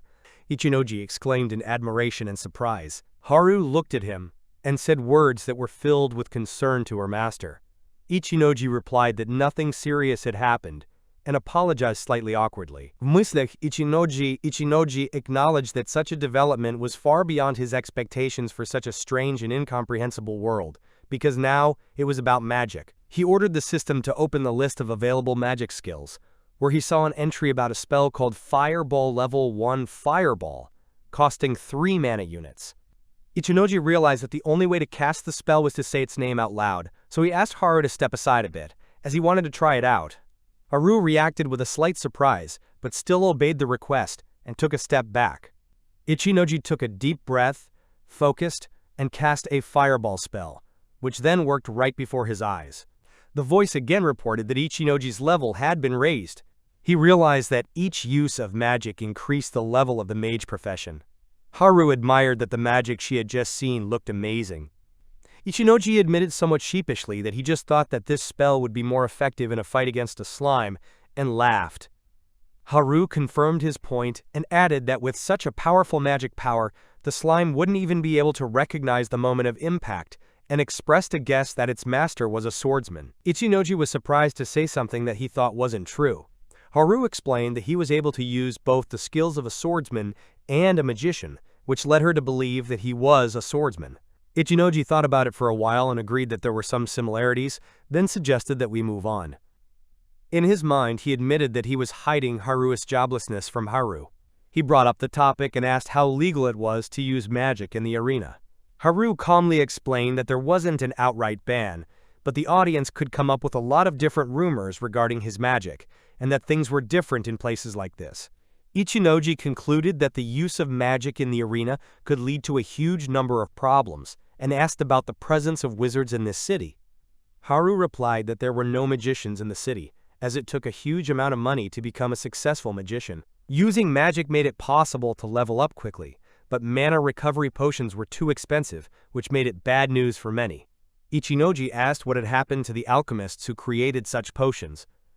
Haru explained that it was necessary to be a chemist to create potions and medicines, and in reality, only a few high-ranking chemists were able to make such rare and useful potions. The description of a chemist's profession suggested that it involved making potions from various plants, seeds, or animal parts. Alchemist was presented as a profession associated with the creation of alloys from minerals and metals. The system voice also reported that the professions of the 10th level mage apprentice and the 20th level alchemist apprentice had been unlocked. The system voice reported that the level 15 farmer and level 10 collector professions had been unlocked. Ichinoji said that he too could learn a profession that seemed very useful and promising, and then he noticed the slime approaching. Haru agreed with his observation and added that she could smell her too. Ichinoji noted that the slime had chosen the right time to appear and said that it was a great time to practice. Haru replied in a calm voice that she would do as her master wished. In his mind, Ichinoji noticed that it was a glistening slime, the surface of which shimmered and glittered like real gold, and he just shouted out the name of the spell without thinking too much. Ichinoji said the word fireball. Haru tried to warn the master that the slime was special. Ichinoji responded in surprise. The system voice reported that Ichinoji's level had increased, and he received the title of Hunter, as well as a small increase in luck. Ichinoji turned to Haru. Haru said that his award was a rare metal. Ichinoji repeated these words and clarified to himself that it was a rare metal he was talking about. Haru explained that a rare metal was an item that dropped out of rare monsters, and that mages used such metals to feed their magical beasts and thus raise the level of the creatures. Ichinoji noticed that feeding metals to magical beasts seemed strange since the item looked like a piece of metal. Haru said that such a metal couldn't be bought for less than 3 gold coins. She added that it had other uses, and since it was considered rare, it was quite expensive. In his mind, Ichinoji noted that the price was so high that it cost almost as much as his own vest. He said that they were incredibly lucky to get such a find. Haru agreed and said that was the correct conclusion. Ichinoji enthusiastically shouted that they should try to find another rare monster. After that, they started searching. He later expressed his disappointment that they had encountered so few monsters in this maze. Haru explained that it was a beginner's maze and clarified that monsters didn't have specific spawn points, so they were no longer a serious threat to humans. Those who were hungry for battle would head straight for the boss, so the adventurers had to pay more attention and move on. Ichinoji agreed and said that we should start moving. On the way, they met 2 other adventurers who said that they were just passing by and asked for forgiveness. Ichinoji turned to his companion and suggested that they go to the boss, specifying that the stairs led there. Haru replied that the stairs did lead to the boss, but added that those 2 adventurers might have already killed him, and then they had to wait for the boss to return for a while. Ichinoji noticed that it looked like a reboot, and uttered an expression about rebooting the boss. They reached the boss room in the beginner maze.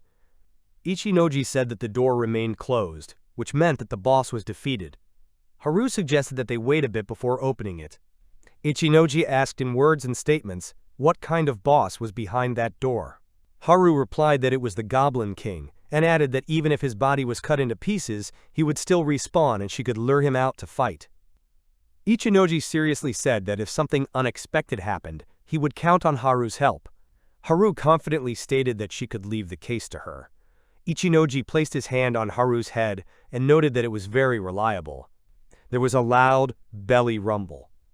Ichinoji suggested that they use the time they were given to eat. He asked in words and statements if Haru objected to a meal consisting of dried meat, bread, and water. Haru said that she doubted whether it was normal for her to eat the same food as her master. Ichinoji said in a calm voice that everything was fine, and added that Haru could eat the same food as himself.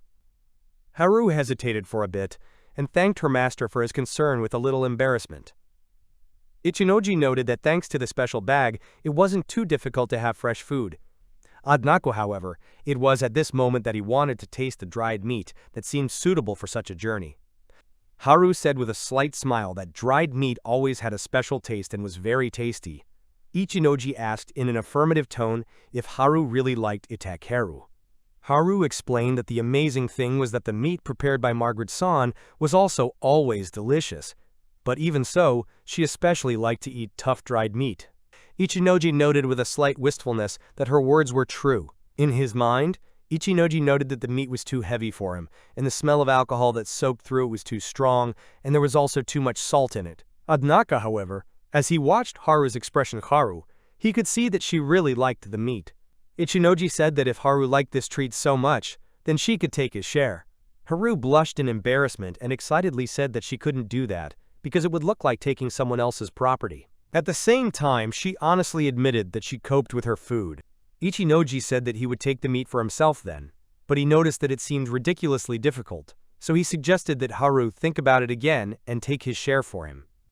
Haru blushed again and said that if it was for master, then she would do her best and deal with it. In his mind, Ichinoji noticed that even her mood had changed at that moment. He said that Haru looked really cute. Haru, embarrassed, thanked him. Ichinoji remembered and said that the White Wolf clan, as far as he knew, always hated when someone touched their hair or tail, and clarified this with a statement. Haru answered quietly, naming the master, and blushed again, explaining that the White Wolf can only be touched by a recognized master, and that hair, tail, and belly are forbidden to others. Ichinoji said that he understood her words and apologized for the strange question, explaining that he was just curious. Haru said that this was the reason why her master had the right to touch her.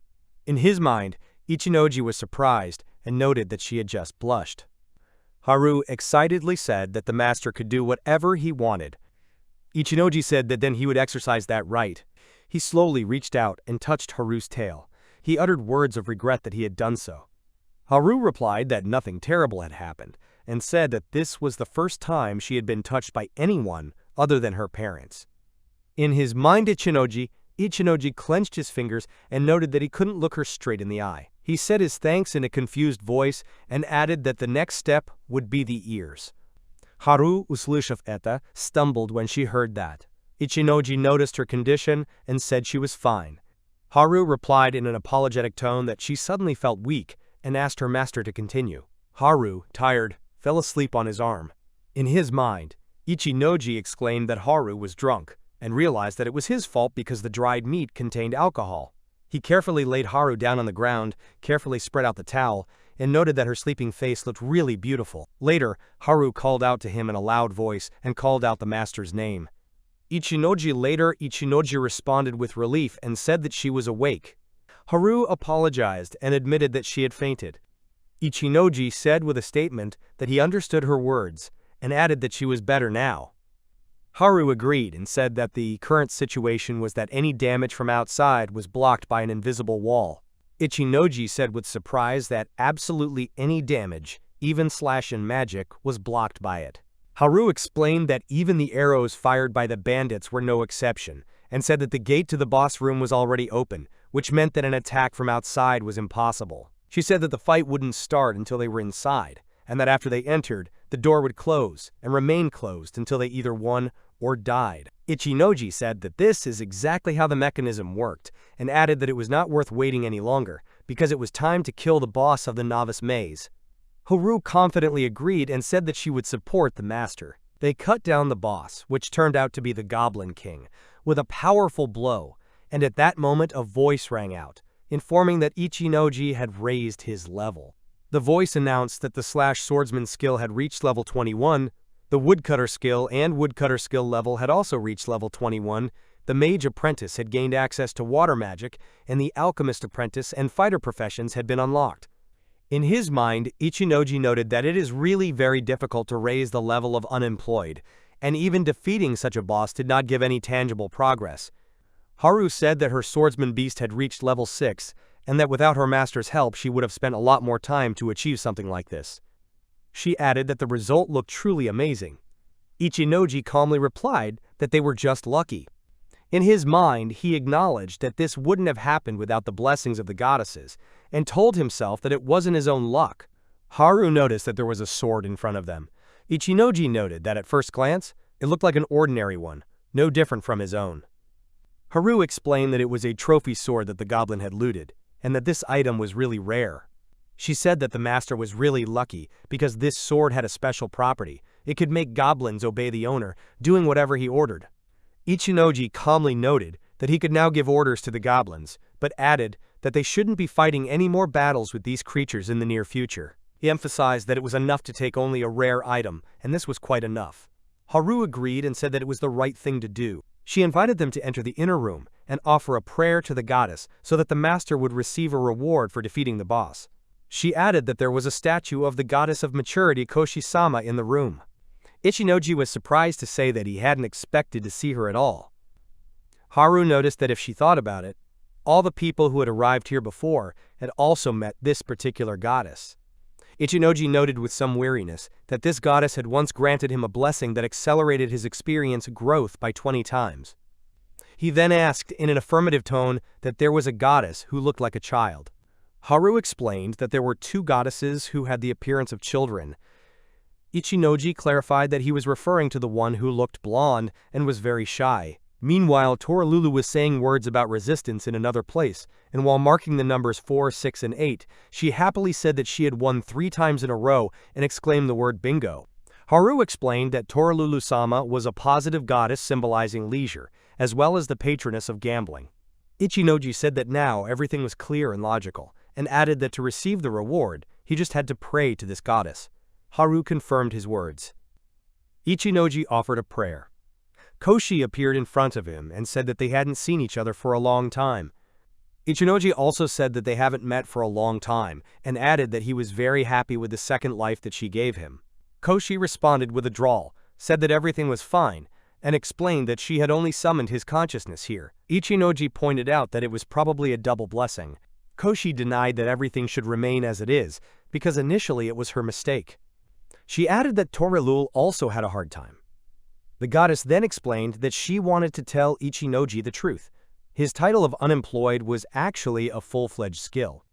Ichinoji emotionally responded that the unemployed skill was really great and expressed his gratitude to the goddess. Koshi said that it was good that he liked this skill, but admitted that such a skill should not have existed in principle. Despite this, she noted that Ichinoji had the ability to change other people's professions without the help of the goddesses, and could also recognize the level and profession of any person. She said that this skill was even more powerful than a normal blessing. Ichinoji exclaimed that it looked like a real scam. Koshi explained that violators should have been punished, so Ichinoji should never have talked about it openly. She asked him in the affirmative if he understood everything. Ichinoji said that he had a question about trusting people, and added that he had already told one person about it. Koshi said that everything was up to him, and that there were people he could trust with this secret, but it was strictly forbidden to brag about it in front of everyone.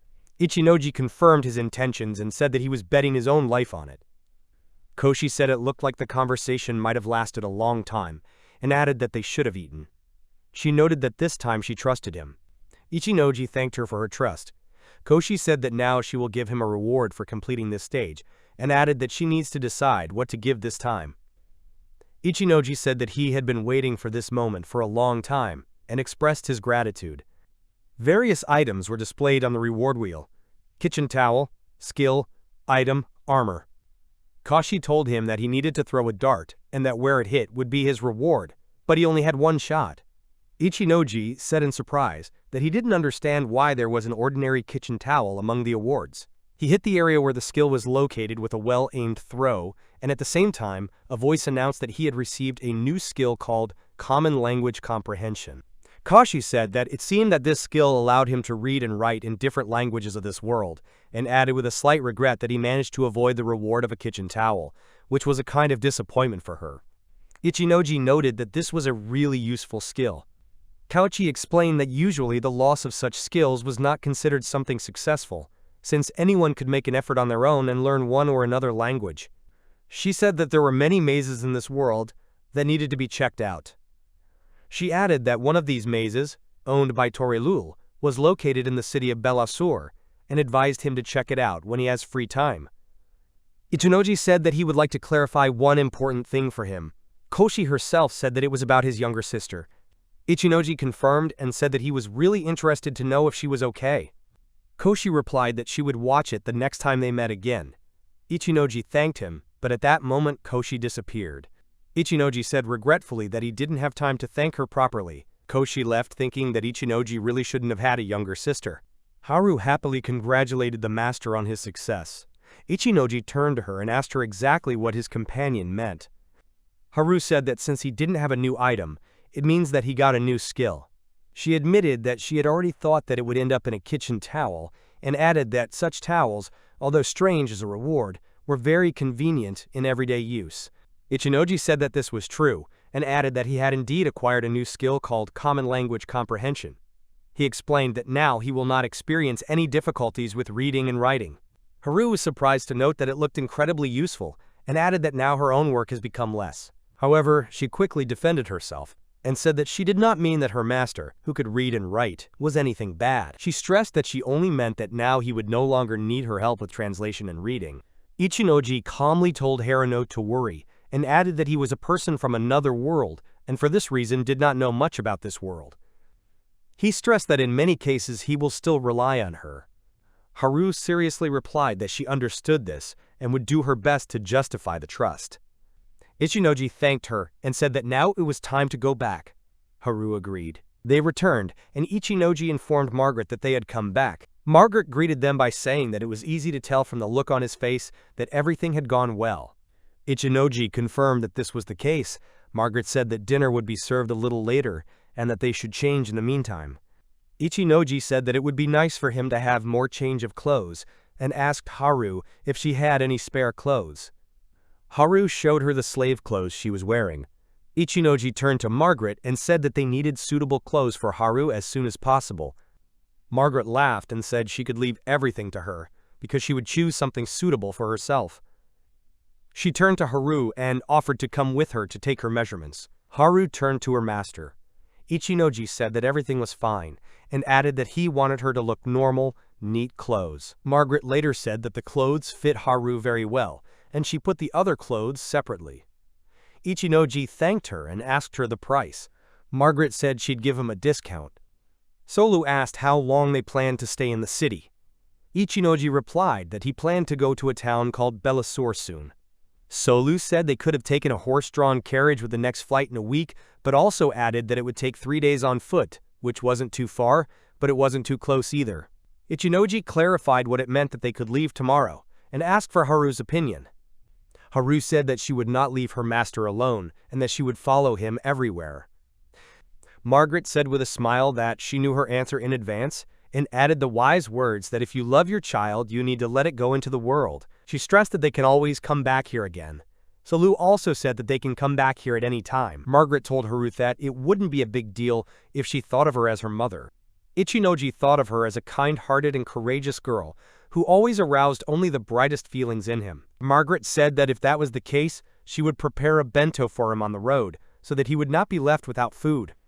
Ichinoji gratefully replied that he was extremely grateful for her help and concern. The next morning, Margaret greeted everyone with good morning. Sol said good morning too.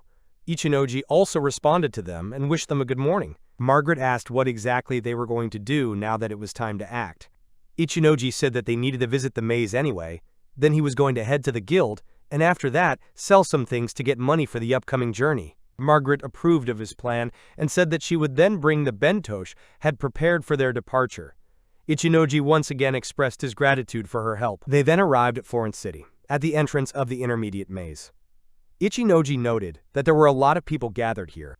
Haru explained that this was due to the fact that all adventurers who stopped being newbies would definitely go to the intermediate maze. She added that according to statistics, only about 10% of people will be able to reach the room with the boss. Ichinoji said there was a teleport there. Haru confirmed and explained that it was necessary to reach the 22nd floor first before being able to use teleportation. She said that this teleport allowed you to continue passing from the place where the adventurer last stopped, and clarified that up to 6 people can be moved at a time with its help. Ichinoji noted that it was very convenient. At this moment, the two adventurers called out loudly, calling them newbies, and suggested that they go to the intermediate maze together. Ichinoji wondered uneasily who had allowed these people to be here in the first place. Haru offered to listen to them. Ichinoji agreed, but said they should do it on a first-come, first-served basis. Joffrey, one of these adventurers, told them to go ahead and take their seats. Ichinoji noticed that they were too loud, and added that the queue was already very long. He still admitted that going forward was better than standing still and waiting. But at the same time, he asked them if they were angry with him, because it was he who defeated their boss, and expressed doubt that this is really normal. Joffrey said he shouldn't worry about it, because they were friends and he had incredible strength. Elise said that it's best to forget all the small details if you have to work with someone who is much stronger than you. Ichinoji protested that these details weren't trivial at all, and asked where they were going. He added that he was going to leave himself around noon. Joffrey said they planned to teleport directly to the 95th floor, and then head straight for the 100th floor. He boasted that he had become much stronger. Elise said Joffrey's name with delight, and said that he was simply gorgeous. Ichinoji doubted, and said that if they were really so weak that they ended up on the 95th floor, then it didn't seem like strength. Joffrey objected and said that they were not weak at all, because he was a first-class warrior. Elise added that she was a first-class beast tamer. Joffrey claimed that together they form a second-grade combination and even demonstrated a second-grade pose. Ichinoji said that in this case, they became even weaker. Haru noticed with a smile that it looked funny, but immediately added that she didn't want to talk to them anymore, as they were probably leeches. Ichinoji clarified what she meant. Haru explained that leeches were those who went along with a group that had already visited the 95th floor and escaped from the battlefield. In this case, it was this floor that became the new teleportation point for such people. Ichinoji said they looked like parasites back then, and admitted that it really made sense. He added that he wanted to get to the boss room as quickly as possible. Haru said that if it was just the two of them, it would be fine, but if they went together with such people, it would be like applying for suicide, because they would have to protect them as well. Joffrey said it would be great if they went to places that matched their own level. Elise agreed with this, and added that it was really necessary to match the level they occupied. Ichinoji irritably said what was wrong with them, and suggested that they go to a place where they could gain experience. He added that in this case, they will have a chance not to die immediately. Joffrey said that they wouldn't die right away, because if you used their true power and dealt the finishing blow to the dying monster, they would end up being the next target, and would still be killed. Ichinoji was indignant, and noted that they really should understand that after such an action, the enemies will be aimed at themselves. He thought again that there was clearly something wrong with these people. Joffrey pointed out the ring they'd found, and said they needed to check its properties. Ichinoji clarified for himself that it was about the ring. Haru suddenly noticed that it was a wedding ring. Ichinoji remarked that it was a very peaceful name for such an item, and asked Haru to repeat it again. In his mind, Ichinoji noticed that she looked like a real cute girl. Haru explained that the engagement ring made it possible to combine several group leaders into a single team of up to 6 people. Usually this kind of thing could only be done through the guild. She also mentioned that these rings were made especially for Daijiro-sama and were extremely valuable artifacts. Ichinoji said that most likely these guys just stole them. Joffrey flatly denied it. Elise was outraged and asked why he even thought of such a thing. Joffrey explained that they had received the rings directly from Daijiro himself about 12 years ago, when they had accompanied him through the city, and he had rewarded them with the gift. In his mind, Ichinoji noted that it was likely that even people like them had once managed to prove useful. Ichinoji said that it didn't matter where they found the ring, he was taking it for himself now. Joffrey agreed, saying that it was a good idea, but cautioned that the ring was very important and therefore not to be lost. Ichinoji said he understood that very well. Then he asked Haru to extend his palm. Haru calmly agreed. In his mind, Ichinoji noted that the real leader of their group was Haru after all. He thanked his luck that the ring could be adjusted to fit with magic, and was glad that it fit Haru perfectly. Elise said that everything was ready, and suggested that we go. Joffrey brazenly added that he hoped Ichinoji would pay for it as well. The employee reminded that you need to pay a fee. Ichinoji was surprised that using teleportation also required payment. They moved to the intermediate maze and found themselves on the 55th floor. Joffrey explained that starting on the 56th floor, fish lizards begin to appear. Elise offered to check them out. Ichinoji noted that these creatures looked strong. Joffrey replied that they were not a serious threat to experienced adventurers, although that was not the case for them. Ichinoji noticed that the atmosphere here looked quite lively. Joffrey said that the guild regularly posted requests for their destruction.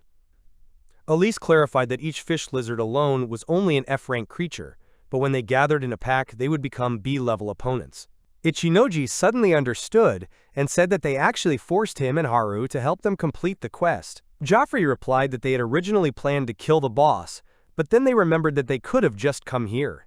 Ichinoji called them idiots and said that if they did, they wouldn't be able to get the reward because they didn't even take the quest itself. Haru explained that as long as they were registered in the guild would still buy items from them, and there were no penalties for failed tasks. Ichinoji understood and said that everything was clear now. Joffrey added that it would be very profitable if they managed not to damage the lizard scales and sold them. Ichinoji said he didn't think it was too bad. In his mind, he noted that the whole situation was turning into a real headache for him. Ichinoji turned to Haru and asked if she had noticed anything strange. Haru replied that nothing special had happened, but stressed that the absence of magical beasts in such a place was extremely rare. Ichinoji was surprised by this.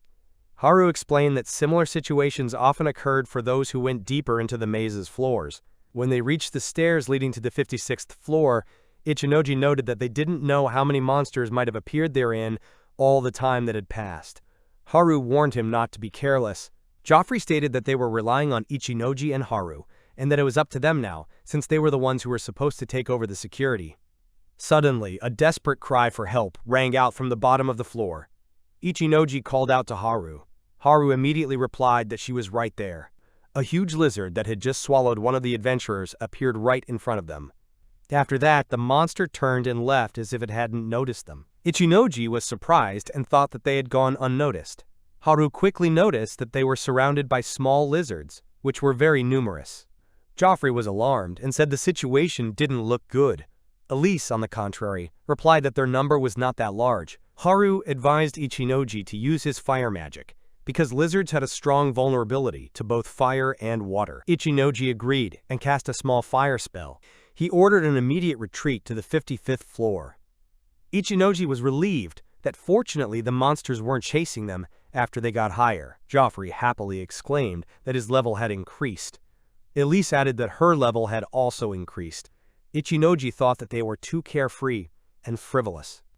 At the same time, he was thinking about what kind of huge lizard had appeared in front of them and swallowed up the adventurer that he couldn't save. Haru calmly said that there was no other way out. She assumed that these creatures had incredible strength and high reproduction rate, so their appearance was due to the huge influx of monsters. She explained that depending on the reports provided, the guild could send an A-rank adventurer to quell this threat. She acknowledged that such measures would be correct, but if lizards continue to appear in the same numbers, the problem will become extremely serious. At that moment, Ichinoji noticed that one of the monsters had come up the stairs. It instantly sliced open the head of the lizard that managed to make its way up. Haru said that if the breeding continues, the magic of the floors will start to deplete, and the monsters will be able to move to the next levels. In that case, if they reached the 55th floor, they would be able to use the teleport and get to the surface. Ichinoji loudly said that everyone had heard his words and ordered them to go to the guild and report this matter urgently. He stated that together with Haru, they would stay and hold off the monsters. Joffrey enthusiastically replied that he would leave the case to them, calling himself a novice. Elise repeated the same thing. Ichinoji ordered Haru to remove the ring so that the two of them could act together. He said that their task now was to attack the monsters and then retreat, keeping them on the 56th floor and going back to the 55th floor. He noted that as a fighter, he was required to level up by killing them with his bare hands. He warned them that if they encountered another huge lizard, they would have to run away immediately. Haru confidently said that she understood his order. Ichinoji gave the command to move forward and said that their main task was to raise their own level and at the same time reduce the number of enemies. He said it was time to grow up. Haru agreed and supported him. They fought fiercely, fending off the endless attacks of the enemies. After a while, a huge lizard boss appeared in front of them, inspiring terrifying fear with its appearance. Ichinoji told Haru to step back. On the 55th floor, he noticed that with such a giant size, it would be extremely difficult for this monster to make its way up the stairs. At this time, the system voice reported that Ichinoji had leveled up, and his unique unemployed release skill had reached level 5. In addition, the unemployed person's profession verification skill has been upgraded to the 2nd level. The swordsman's circular slash skill has increased to level 2. In addition, his status has unlocked earth magic as an apprentice mage ability. A new fighter skill was also obtained, strengthening 12 small. A new mage profession has been added and is now available. The automatic system updated the data. A commoner reached level 15 and gained 5 professions. An unemployed person rose to level 60. A swordsman rose to level 17. A mage's apprentice reached level 20. And a fighter rose to level 17. In his mind, Ichinoji speculated about how many lizardmen they were able to defeat. According to his calculations, there were only 80 of them, but if you take into account Haru's experience, the result is equivalent to 24,000 defeated enemies. He was startled by this and couldn't stop smiling, because this rate of development seemed incredible. Ichinoji asked Haru if she had raised her level. Haru happily replied that her swordsman beast profession had reached level 6 and she had received a new enhanced sense of smell skill. She admitted that, as expected, the increase in the swordsman beast's stats was astounding. She confidently declared that she was now able to repeat the feats of that legendary swordsman. According to her, her speed has already equaled or even exceeded his, so she will be able to fend off all the attacks of even the fastest bandits. Ichinoji asked Haru if she was ready to continue fighting. Haru confidently said that she felt perfectly fine.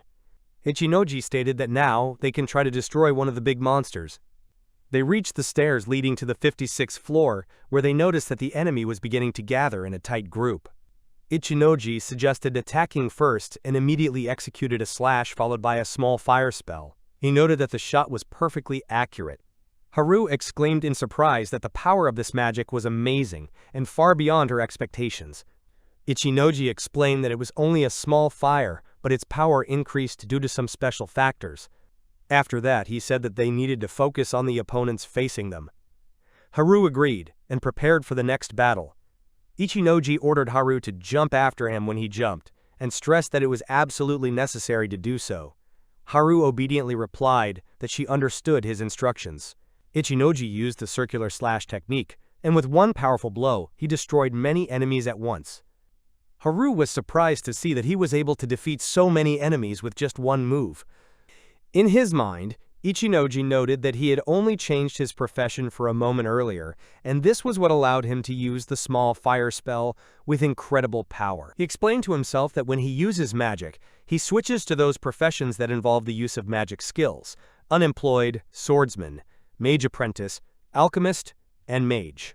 And when he fights with a sword, he switches to professions that enhance his fighting prowess: unemployed, swordsman, swordsman's apprentice, fighter, and hunter. Since he could master 5 professions at once, he had the ability to change them and use each one at the most favorable moment. He noted that this is the best use of the unemployed person's skill, which allows you to combine the 1st, 2nd, 3rd, 4th, and 5th professions. Then, a huge lizard boss appeared. Haru turned to her master in concern. Ichinoji told her to stay behind and stated that everything was under control. He saw a monster with a huge mouth in front of him and thought that it clearly wanted to devour him. He abruptly changed his profession and said that he would feed the monster something really hot. After that, he released a small fire spell that had long since gone beyond the level of a simple, small fire. Haru enthusiastically praised him, saying that the master, as always, showed a great result. Ichinoji asked if she was injured. He noticed that after defeating the big lizard, they simply ran away without collecting the dropped items. He admitted that collecting drop-a-drop in this amount would be extremely problematic, although there was really a lot of loot. He also noted that he would like to train a little more on these enemies. The system's voice rang out again, announcing that Ichinoji had leveled up. Ichinoji was surprised by this and noted in his mind that his level had increased again. The voice continued, announcing that the commoner's stone throw skill had improved to throw decla. The apprentice mage skill allowed him to master a new ability, lightning magic. The mage skill added a magic boost. The apprentice alchemist skill opened up alchemy and 20 alchemy recipes for him. The hunter skill gave him a small impact adjustment. The merchant's mineral identification skill has evolved into an extended version and THE identification of food and minerals. Ichinoji said that his head was going to explode from the amount of new information, and ordered the system to open the status. The voice reported that the title skill mania had been obtained, as well as the title skill sorting. The system voice said that by using the skill sorting skill, all other abilities, with the exception of the title abilities, can be sorted and moved to a separate screen which is inaccessible to prying eyes and which no one but the owner can see. Haru asked, with genuine interest, if her master had received a really good and useful skill.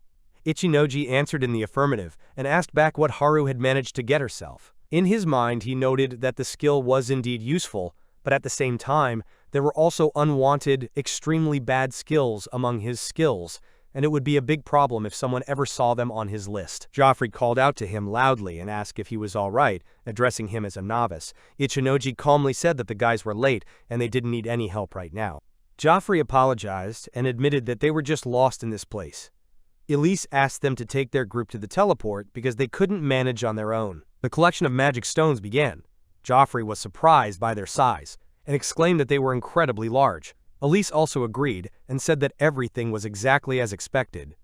Haru asked what exactly was meant by expectations. Joffrey noticed that for beginners they look very impressive and called it an amazing result, adding that it's not bad at all. Elise praised the situation and pointed out that there was nothing but magic stones and scales. Ichinoji reminded them that they were supposed to submit an official quest to subdue the lizardmen, but in fact, it was just the two of them, and the only adventurer he saw was swallowed by the monster. Joffrey revealed with a satisfied smile that he had thwarted absolutely all requests, so that other adventurers wouldn't be able to take them for themselves. Elise exclaimed enthusiastically that it was really beautiful, and exactly what you would expect from Joffrey, whom she called a real genius. Joffrey confidently added that as long as they have something to sell, everything will be fine. Elise admired Joffrey for being incredible, and once again emphasized his awesomeness. Haru was confused and cautiously pointed out that if they took all requests without the guild's permission, then there would be a penalty for such actions. Joffrey reacted sharply and asked in surprise if it was really serious. Elise was distracted by the loot and said that the scales of the monsters were really amazing. In his mind, Ichinoji noted irritably that Joffrey was a real idiot. At the Adventurers Guild, Ichinoji approached an employee and said that he would like to sell magic stones and materials. The employee calmly replied that he understood his request and asked for proof that he was indeed a registered adventurer. Haru added that it would be nice if they could sell everything at the highest possible price. Ichinoji agreed and supported her words. One of the adventurers taunted them and said that they had gone to the beginner's maze as usual and it was impossible to earn such a huge sum there. He also insulted Haru, saying that it was a shame for such a woman to have such a poor master. Ichinoji abruptly grabbed Haru's head and said that if that was all he wanted to say, there was nothing else to add. He calmed Haru down by telling her not to be angry and noticed that they were getting along better with each other since yesterday. The adventurer asked in confusion what he meant by that. Ichinoji continued and said that his opponent was tied up and all he could do was provoke. He added that this is exactly what you would expect from such a so-called noble person. The adventurer exclaimed that he was really going to fight him. Ichinoji reminded him that he had already agreed to this and said that they would go to the arena. In the arena, the adventurer smugly remarked that Ichinoji was there of his own free will and if he died, it would be considered an accident. He also pointed to the punishment room that was located behind the arena. Joffrey stepped in and said this was the punishment room. Elise added that it can be considered their second home. Ichinoji coldly asked them not to interrupt him, because there were some preparations that needed to be made before the fight. The adventurer laughed out loud and said that he didn't expect this outcome, because he thought that Ichinoji would run away as soon as he found out his class. He added that he intended to receive a bounty from Master Oreguru for his head. A guild employee tried to stop them and asked them not to fight. He then apologized for the delay and said that the total amount was 32 sunsu. Ichinoji thanked him for that. The adventurer turned to the receptionist again and ordered the arena to be prepared for a duel so that this brat could fight with him. The guild employee was surprised and asked again, but then said to, "Wait a minute," specifying that the opponent of Ichinoji is not a simple adventurer. The adventurer interrupted her by saying that it was fine. The guild employee apologized for the misunderstanding. The adventurer furiously declared that he was going to show this upstart how he would fight for his life. In his mind, Ichinoji noticed that his opponent was too talkative. The adventurer continued and said that he was just going to teach him, assuring everyone that Ichinoji wouldn't die. But at the same time, he added that if an accident happens, then nothing terrible will happen. The guild employee objected, but the adventurer slapped the table angrily and said that as long as he applied, there shouldn't be any problems. Ichinoji calmly said that everything was fine and asked the guild staff to just do it for him, apologizing for the inconvenience and unnecessary trouble. The guild employee replied that he understood his words and added that then they can continue preparing for the duel. Ichinoji said that he was happy with everything and assured everyone present that he would take care of the final payment of the rent. The guild official clarified the rules and said that the duel will be stopped if the winner is not determined within 10 minutes. The adventurer said with a grin that he would start the fight when his opponent was fully prepared, noting that it was a show of mercy on the part of the stronger one. Ichinoji thanked him for this, but cautiously noted that the opponent's behavior was suspicious and that he was clearly up to something, because the duel should be a one-on-one fight. The adventurer replied that he didn't have to worry and said that it was provided in case Ichinoji suddenly decided to run away. In his mind, Ichinoji noticed that the hidden faces of his opponents made him even more doubtful and distrustful, because their expressions clearly hid impure intentions. Ichinoji took the rent and handed it over, saying that now everything was clear and there was no need to worry about it, because he would definitely repay the debt. The adventurer mockingly said that he had caught a coin. Suddenly, Ichinoji was the first to strike, aiming for the opponent's stomach and hitting him with a quick movement. The adventurer breathlessly exclaimed that he hadn't expected this, and with difficulty said, "Is Ichinoji really a fighter?" Ichinoji coldly remarked that his opponent was still able to speak, which meant that this blow wasn't enough, otherwise the victory would have been too easy. The adventurer burst out laughing and said that he was right to take care of the insurance for a reason, because the fighters are really strong, but they are extremely vulnerable to magic. Then he gave a signal and shouted to his allies, summoning them to fight. The three mages simultaneously cast a spell and released a small fire spell together. Haru screamed at her master in fright. The adventurer shouted with a triumphant smile that he had hit the target, but immediately noticed with horror that the attack didn't work. Ichinoji calmly replied that now was the time to show real magic, and said that his opponent would pay for his audacity. Then he cast the spells: small stone, small wind, small water, and small fire. The fire broke out with such force that everyone around them was shocked, because the effect was much more powerful than a normal small spell. Ichinoji cancelled the summoned fire and stopped it. The adventurer shouted in frustration, asking what kind of creature it was, and cursing it. Ichinoji calmly said that it wasn't a profession that his opponent could name or even understand. In his mind, Ichinoji acknowledged that this was indeed the case, and noted that it was sad and unfortunate. Then he loudly told the adventurer to pass on the words to his noble. He called himself a coward who would run and hide. Warned that if anyone ever harmed his friends or offended Haru, he would no longer hold back even in front of a noble. Ichinoji stressed that he uses the enemy to the maximum to deliver his message. After that, he made a powerful lunge and struck out with his slash move. Ichinoji cut off one of his opponent's legs. The adventurer screamed in terror and pain, exclaiming that his leg was severed. A guild employee intervened and said that this was already enough, and asked Ichinoji to stop because he was trying to help him. The adventurer screamed in panic that his leg was injured and continued to yell in pain. Haru turned to the master and asked him not to burden himself too much, because she was very worried about him. Ichinoji firmly replied that he wasn't burdening himself at all. Haru added desperately that she was begging him to listen to her words. In his mind, Ichinoji noted that he had originally planned to end things on a more positive note, but in the end, because he tried to do everything perfectly and thoughtfully, he was very tired and exhausted. Due to the fact that he and Haru had to use magic during their fights, rumors about what had happened began to spread extremely quickly, and as a result, the number of adventurers who had previously tried to provoke them into conflicts noticeably decreased. Joffrey said that he didn't expect such strength from a newbie, and admitted that this guy really has power.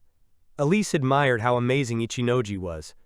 Joffrey remarked that the world is actually incredibly huge, and Elise confirmed his words, saying that it is indeed very large. Ichinoji said that in this scenario, he and Haru would have to leave the city, because if anyone found out that they were leaving Margaret's house, they might try to harm her. He suggested that they not draw attention to themselves and just wait for the crew to arrive. Haru agreed and said that she understood. The man invited everyone into the carriage, saying that he was going to Bellasura. Ichinoji asked for a two-person ticket and asked Haru if she would be seasick on the way. Haru replied that no, it would be fine. Ichinoji noted that he understood her, but wondered if he would be able to reschedule the trip himself, since this was his first ride in a carriage. Joffrey turned to the newcomer and said that they killed a lot of monsters, and they also bought the loot at a high price, which is really good. Elise added that even taking into account the fine, they still made a considerable profit, and this was wonderful. Joffrey said they'd already spent everything they earned. Ichinoji was surprised and said that it was great, but at the same time he was surprised to clarify that they had already used everything. Joffrey confirmed that it was true, and said that they had bought a guy with all their money and were going to ride him to go on new adventures. Elise was delighted to say that we were talking about this magnificent horse. In his mind, Ichinoji noticed that it looked more like a donkey than a horse. After that, he said that of course it was great that they were happy. Joffrey suggested that if they met again, they would definitely have fun together. Elise confirmed that this is another reason for a new meeting. Ichinoji told them to take care of themselves. Joffrey agreed and said they were leaving.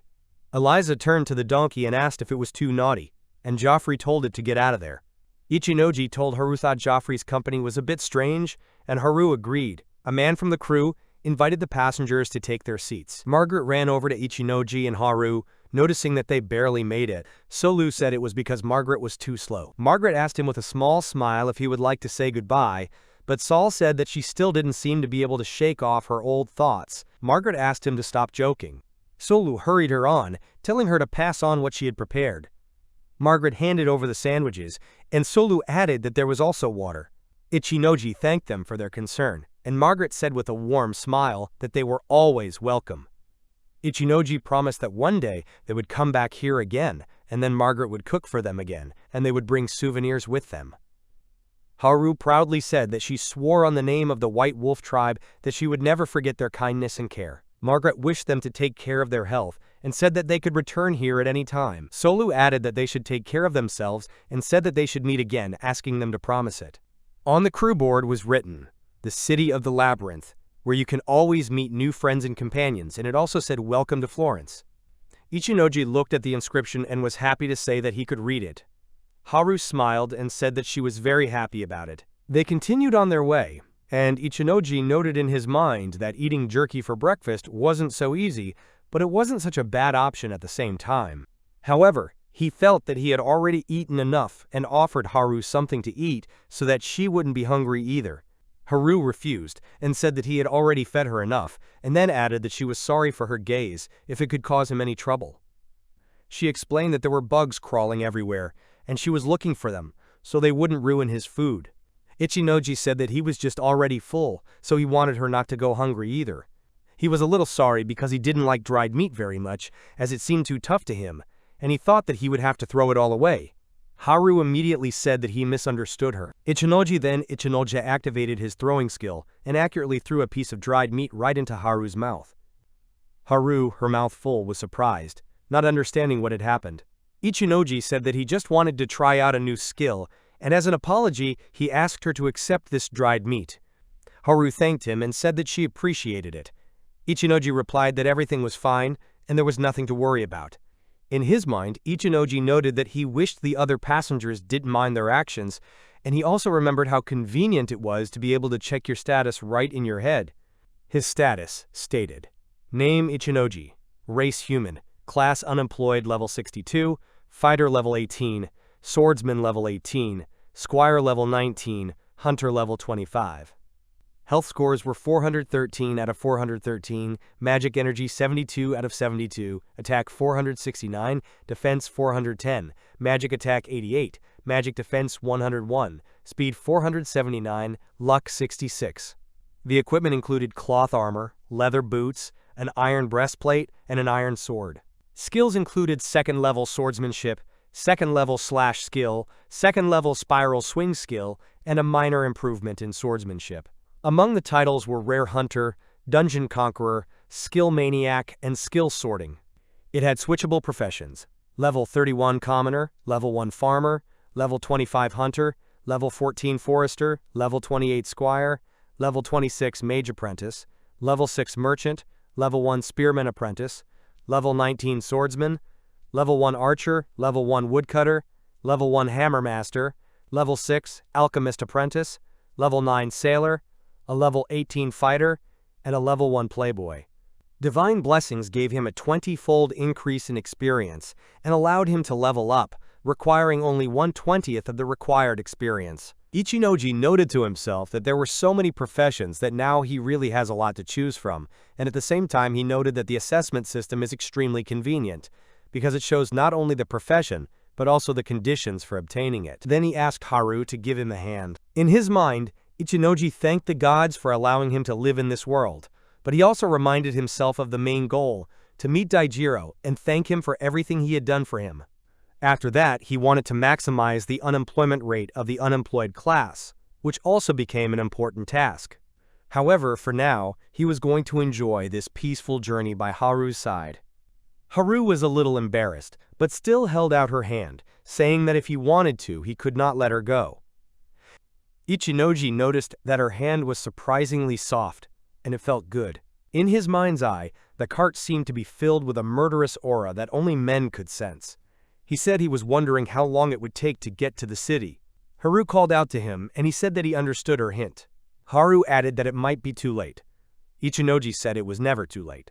He noticed that there was no sense of adventure in this cart at all, and thought that if he said it out loud, it would sound strange. Haru gently but confidently said that even he, her master, couldn't do it, because she didn't believe that the dead could be brought back to their world. Ichinoji was surprised. Then Haru said that it looks like someone was attacked by monsters, because she can smell human blood and a strong trail left by monsters. Ichinoji assumed that the monsters were being controlled by someone. Haru reminded him that he had said this before and asked him what they should do. Ichinoji said that everything was decided and it was time to leave, because this was their stop. He thanked the driver for the ride, and the man told them to take care of themselves. After that, Ichinoji and Haru headed deeper into the forest. Haru told her master that the smell of blood was getting stronger, and they soon discovered that the monsters were killing people. Haru warned them not to rush forward too much, because the situation was dangerous. Ichinoji said that he didn't understand why all these monsters were gathered in this place, but regardless of the reasons, they would still have to deal with them. He told Haru to take care of the wolves, and he would take care of the bears. Ichinoji easily killed one bear after another, showing skill and cold determination. At some point, several bears suddenly stopped paying attention to him and began actively digging the ground. In his mind, Ichinoji wondered what was happening to them, and why they were suddenly ignoring him and digging furiously. He realized that they were clearly trying to reach something hidden underground. However, Ichinoji decided that it didn't matter, since there were enemies right in front of him and they didn't have the luxury of turning their backs on him. He switched professions and summoned fire, ready to use magic. Meanwhile, Haru managed to kill the bear that was trying to attack Ichinoji from behind in time. She apologized and said that she did so out of fear that her master might get hurt, so she decided to act without his command. Ichinoji replied that she had done the right thing and actually saved him, which meant that he was grateful. Haru confessed that she was happy to be useful. The system voice reported a level increase. Skill: the mage's water magic skill has been upgraded to level 2, and a new swordsman skill dual weapon proficiency has also been acquired. Haru noticed with sadness that despite winning, they didn't save anyone. But Ichinoji protested that they still had a chance to save at least one person, because the monsters clearly ignored him and tried to dig something out of the ground. He noticed that it looked like a buried box, and when he opened it, he realized that someone was inside. He turned to the man in the box and said that he should give a sign. It turned out that there was a live girl inside. Haru warned that a new batch of monsters was coming, and there were quite a few of them. She specified that they were following the main road on the right but perhaps a little off to the side. Ichinoji said they should be ready. Haru calmly replied that she didn't have a problem. Ichinoji turned to the man in the box and informed him that another group of monsters was coming here and asked him to wait a bit while they dealt with them. However, the girl screamed and said that she should be released right now, otherwise it would be too late. In his mind, Ichinoji noted that she was a child but now a slave, and she looked about the same age as his younger sister, which he found particularly painful. Haru named the master and caught his attention. She said that the monsters suddenly stopped moving towards them and suddenly dispersed. Ichinoji breathed a sigh of relief and found it strange, but still pleasant. After a brief pause, he apologized to the girl for not being able to save her owners. The girl said heavily that it had happened again, and again it was all because of her. She said she didn't know who they were, but asked them to kill her. Ichinoji, hearing this, furiously hit the girl on the head and firmly said that he wasn't going to kill her. There was indignation in his mind. How could a child say such words? Haru cautiously explained that the girl was most likely a rented slave, and if she was killed without a good reason, the heavenly court would impose a criminal skill on the killer. Ichinoji said that he didn't intend to kill her anyway. Haru added that this wasn't what she meant, but Ichinoji reassured her, saying that he just wanted to explain the situation to the girl. He addressed the girl by name and asked why she had been buried, since she was still a hired slave and officially owned by her slaver. Haru also wondered what the little girl could have done to make them bury her alive. Ichinoji said that even if she doesn't want to tell, it doesn't really matter. Then he offered to bury the dead people because the hole was already dug. Haru clarified what to do with the belongings of the victims, because according to the rules, they become the property of those who first found them. But Ichinoji said that they didn't have a problem with money, so they would leave things to the dead, bury them as they are, and limit themselves to collecting trophies from monsters. Later, Ichinoji said it was time to move on. Haru called out to him, and he confirmed her words. Then he turned to the girl and said that her name was Carol and that they were on their way to the town of Bellasur. Carol replied that there was no need to worry too much about her. Ichinoji explained that they were a little lost, so he needed to ask Carol if she knew the way to the city. He asked her to help and become their guide. Carol agreed and told them to just follow her. They headed toward Torilulu's domain Torilulu, and soon Carol pointed to the towering walls, telling them that this was the city of Bellasur. Ichinoji noted that the city is very large and impressive. Soon, they came to the city gate. The guard standing there heard from Carol that the people she was with were dead. He confirmed her words, and thanked Ichinoji and Haru for bringing the girl back. He then asked each of them to put their hand on the crystal for verification. They found themselves in the central square of the city. Ichinoji wondered aloud about the slaves that could be rented. He noted that such slaves were subject to their employer only for a certain amount of time, and he wondered if they could escape. Haru replied that slavers do everything possible to prevent their slaves from running away or committing suicide, so the only thing such unfortunate people can do is ask others to die. In his mind, Ichinoji reasoned that, in his case, even killing wouldn't be a problem, since he could always change his profession. But he knew that if one day he changed his unemployed status, he would no longer be able to change professions, which meant that he had to be extremely careful and only kill criminals.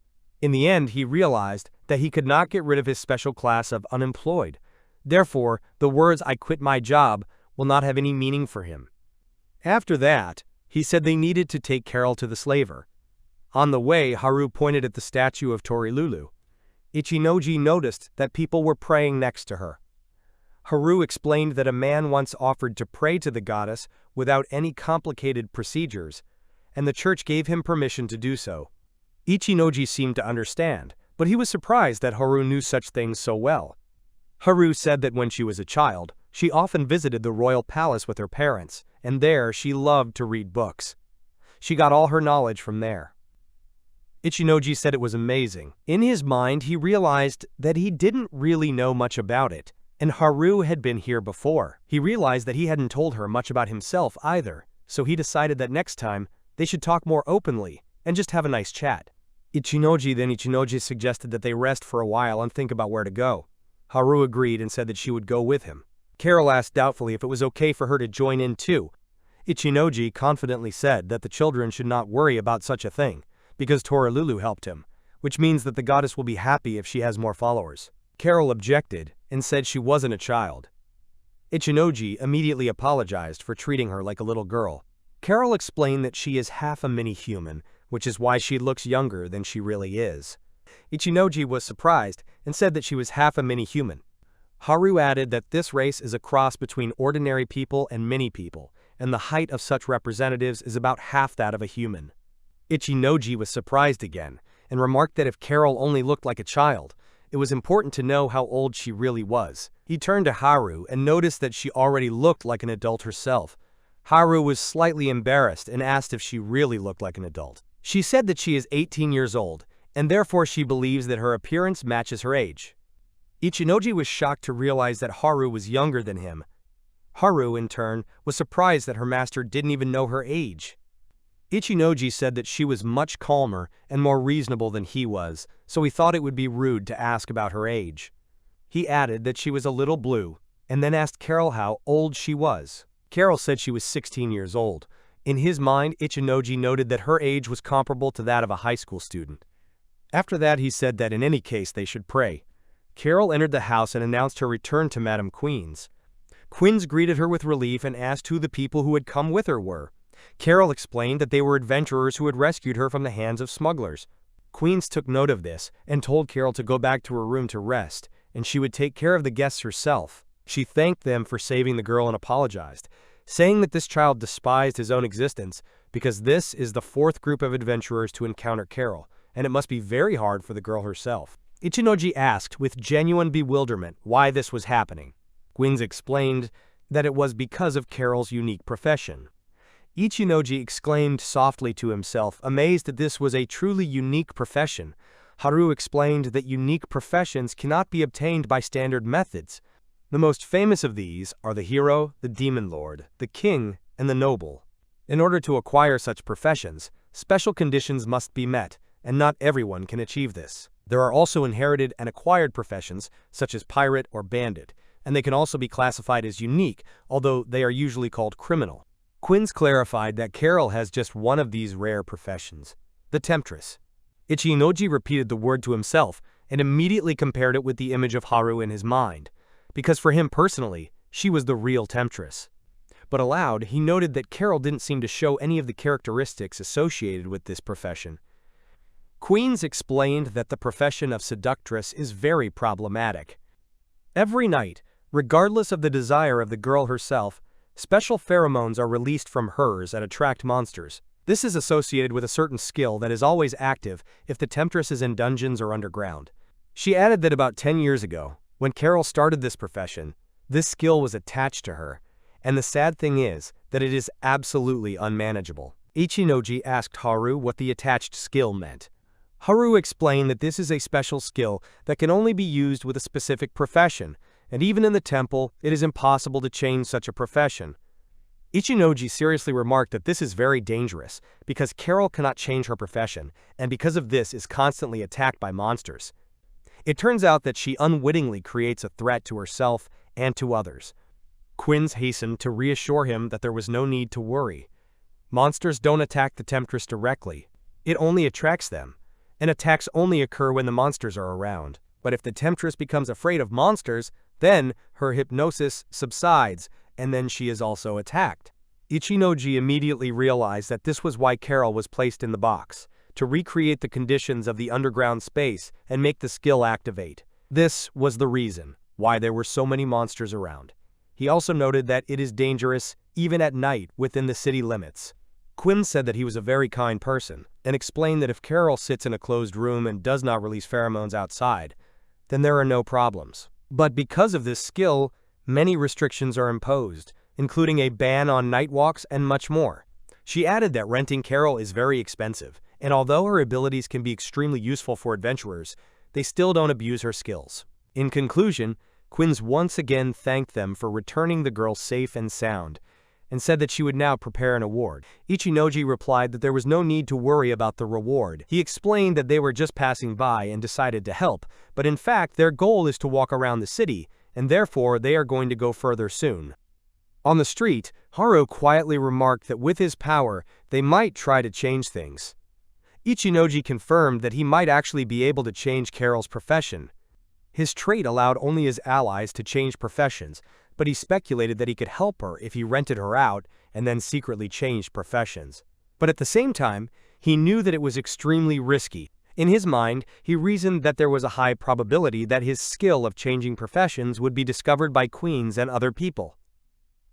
To keep his secret, he might have had to buy Carol in full, but he wasn't sure if he should buy out the slaves just for the sake of such cases, because then he would be forced to reveal his secret. He admitted that it is impossible to save everyone he sympathizes with.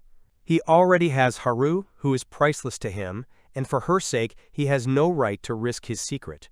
He needs to think about her first and not give in to his own impulses. In the end, he admitted that Carol's situation was extremely difficult because of her skill, but if he changes her profession purely out of pity, then her future may be distorted, and he is not sure that it will get better. He added that he was not rich enough to afford to release her, and asked for forgiveness. Haru replied that she was the one who should apologize to him. Ichinoji decided that the first thing they needed to do was sell the loot they got from the monsters, as well as the magic stones to get the funds. After that, he wanted to buy some good food because he felt like a pathetic master who couldn't provide a decent meal for his companions yet, and vowed to make every effort to fix it. Haru warmly replied that he was an excellent master, and even the food they had now was completely fine with her. Ichinoji let out a sigh of relief and said that then they should hurry to the Adventurers Guild. In his mind, Ichinoji admitted that his actions were often reckless and overconfident, and he couldn't fix it. His hands and his life are already busy protecting the one who is truly dear to him. Suddenly, Queens came up to them. Ichinoji greeted her. Queens pointed out that this was their first time in the city and suggested Carol as a guide. She said that this way they would be paid for their help. Ichinoji agreed and asked Carol to show them around. He also noted that in the city she wears a dress. Carol explained that it was only an accident, because she got a special rental, and that in fact, it is not the usual clothes for her. She agreed to be their guide, but wondered if they were a slave and a master. Ichinoji hastened to explain that this was not the case. Haru was slightly embarrassed and looked at him in surprise, but he told her that she shouldn't be surprised, because to him, Haru is a dear companion and a person who is of special value to him. Carol realized what he was saying, and blushed as she repeated that she understood. She excused herself and continued to guide them. Carol warned that it would be best if they didn't pass through the alleys of the gambling zone, as it would create a lot of problems and might not be safe. She recommended staying at a tavern nearby, where there is an inn, and also explained that the guild located on the corner is quite safe. Carol added that there were dungeons in the city and asked them to tell her if they wanted to know more about them. Ichinoji admired that Carol knew so much. The girl replied that at night, by the light of the moon, she was engaged in self-study, reading books. Ichinoji was surprised and asked why she didn't use a candle or lamp in her room. Carol explained that slaves are usually forbidden to use lamps and candles, so that she is allowed to read at all is already considered a gesture of goodwill. Ichinoji thought to himself that this world was truly cruel and chuckled bitterly. Carol asked what had happened. He said that he was just surprised that some people choose professions like playboy. Carol cautiously asked if he recognized the profession of one of the passers-by. Ichinoji hesitantly admitted that yes, he had only realized that after looking at him once, even though he was actually using his special unemployed skill. Carol confirmed that playboys spend most of their time in casinos. Ichinoji noticed that it didn't look like that person at all. Carol explained that the playboy profession has significantly higher luck scores than many other professions. She added that changing a profession costs a lot of money, and therefore only rich people can become playboys, who immediately after changing their profession go to try their luck in the casino. Ichinoji said with regret that playboys waste their lives in vain. At that moment, there was a woman nearby who was praising the taste of the juice. Ichinoji, feeling hungry, said that he was more interested in food right now and ordered 3 glasses of juice, one of which he offered to Carol as a thank you for the tour. Carol was a little embarrassed and asked him if he was sure. Ichinoji firmly said that he couldn't do anything else, because if it was just him and Haru drinking together, it wouldn't be right. Haru warmly noted that her master was a truly wonderful person. Carol thanked them both and sincerely said a big thank you. Haru said that the food was very good. Ichinoji responded by admitting that he was very hungry, and even though it was a little late, he decided it was time for lunch. He asked Carol to show them a place to eat delicious food. Carol politely asked if there was a specific dish they wanted to try. Ichinoji was relieved that he was glad to arrive here at a time when there was no one around and the situation was calm. Haru agreed with him. Ichinoji said that it reminded him of the beginning of their adventures together with Haru. To this the girl replied that it is customary for slaves to be in such conditions, and for them it is considered something absolutely normal. Ichinoji invited Carol to sit down with them and eat, saying that she should sit on a bench instead of on the floor. Haru said softly that it was fine. Carol thanked him and apologetically agreed. Ichinoji asked which dishes were considered the most recommended here, because he couldn't imagine the taste just from the name alone. Carol suggested that the egg and bacon sandwich was quite popular. Ichinoji decided that they would take 3 of these dishes. In his mind, Ichinoji noted that the girls didn't start eating until he made the first move. Then he said it was time to start eating and praised the taste. He also reminded Haru and Carol that they should eat too. Haru readily agreed and noted that the food was really delicious. Carol couldn't help but burst into tears and tearfully thanked them, saying that it was delicious and that it had been a long time since she had tasted such good food. Ichinoji's thoughts were filled with wonder. After all, just a delicious dish could bring her to tears. After that, Ichinoji noticed that Carol was the one who knew that the food here was delicious and recommended this store. But the girl was quick to explain that she hadn't tried it before, just read about it in books and travel magazines that she liked to study. Ichinoji admired her memory and noted that she remembered so much even without a guidebook, and found it truly amazing. Later they ended up at the Adventurers Guild. Ichinoji was surprised by its size and said that the building is really big. Carol asked, a little uneasily, if they could finish their walk together at this spot. Ichinoji noticed that it sounded rather sudden. Haru reminded her that many adventurers had died because of Carol's special skill. Ichinoji, remembering this, said that he really didn't want the girl to go near the guild and that he was grateful for her help, but that would be enough for now. He asked her to say hi to Queens. Carol agreed and said goodbye, then left. Ichinoji turned to Haru and said that now they can go inside because this is the guild's reception area. Inside, a man said in a gruff voice that he hadn't seen Ichinoji's face before and asked why he was here. Ichinoji calmly replied that he would like to dissect the brown bears they hunted. The man explained that goods can be butchered outside the guild on the square and offered to do it there. In his mind, Ichinoji noticed how rude the secretary was. He still agreed and said it was fine. The man stopped him and asked if he had any dissection skills. Ichinoji confirmed that he has such a skill. The man then asked if he had ever butchered a bear before. Ichinoji honestly admitted that it would be the first time. The man handed him the tool and allowed him to use it, adding that Ichinoji could try butchering the bear. He also said that if Ichinoji was interested in a gun, it was behind the next door and only cost $1. Ichinoji chuckled and thanked him, saying that he appreciated the help. Ichinoji thought that it would be great if the man was a little friendlier. Or maybe he was just the same person with Tsundere's personality. He said that it was still worth getting down to business and getting things done. In his mind, he activated the change of profession and chose a hunter, and then got to work. After a while, he let out a sigh of relief and noted that the case was finally completed and that his hunter levels had risen. Haru complimented him on his excellent work. Ichinoji confessed that he was very tired and asked Haru how she was feeling. Haru said that she was also feeling tired. Ichinoji suggested that they go up. They were stopped by a group of 3 adventurers who brazenly said that they should give up all the bears they got, and that girl too.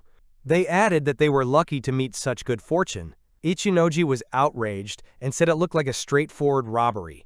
One of the adventurers chuckled and stated that it wouldn't be a robbery if everything was handled well, and added that he was right. Ichinoji mentally called them idiots and asked Haru to stop so that she wouldn't interfere.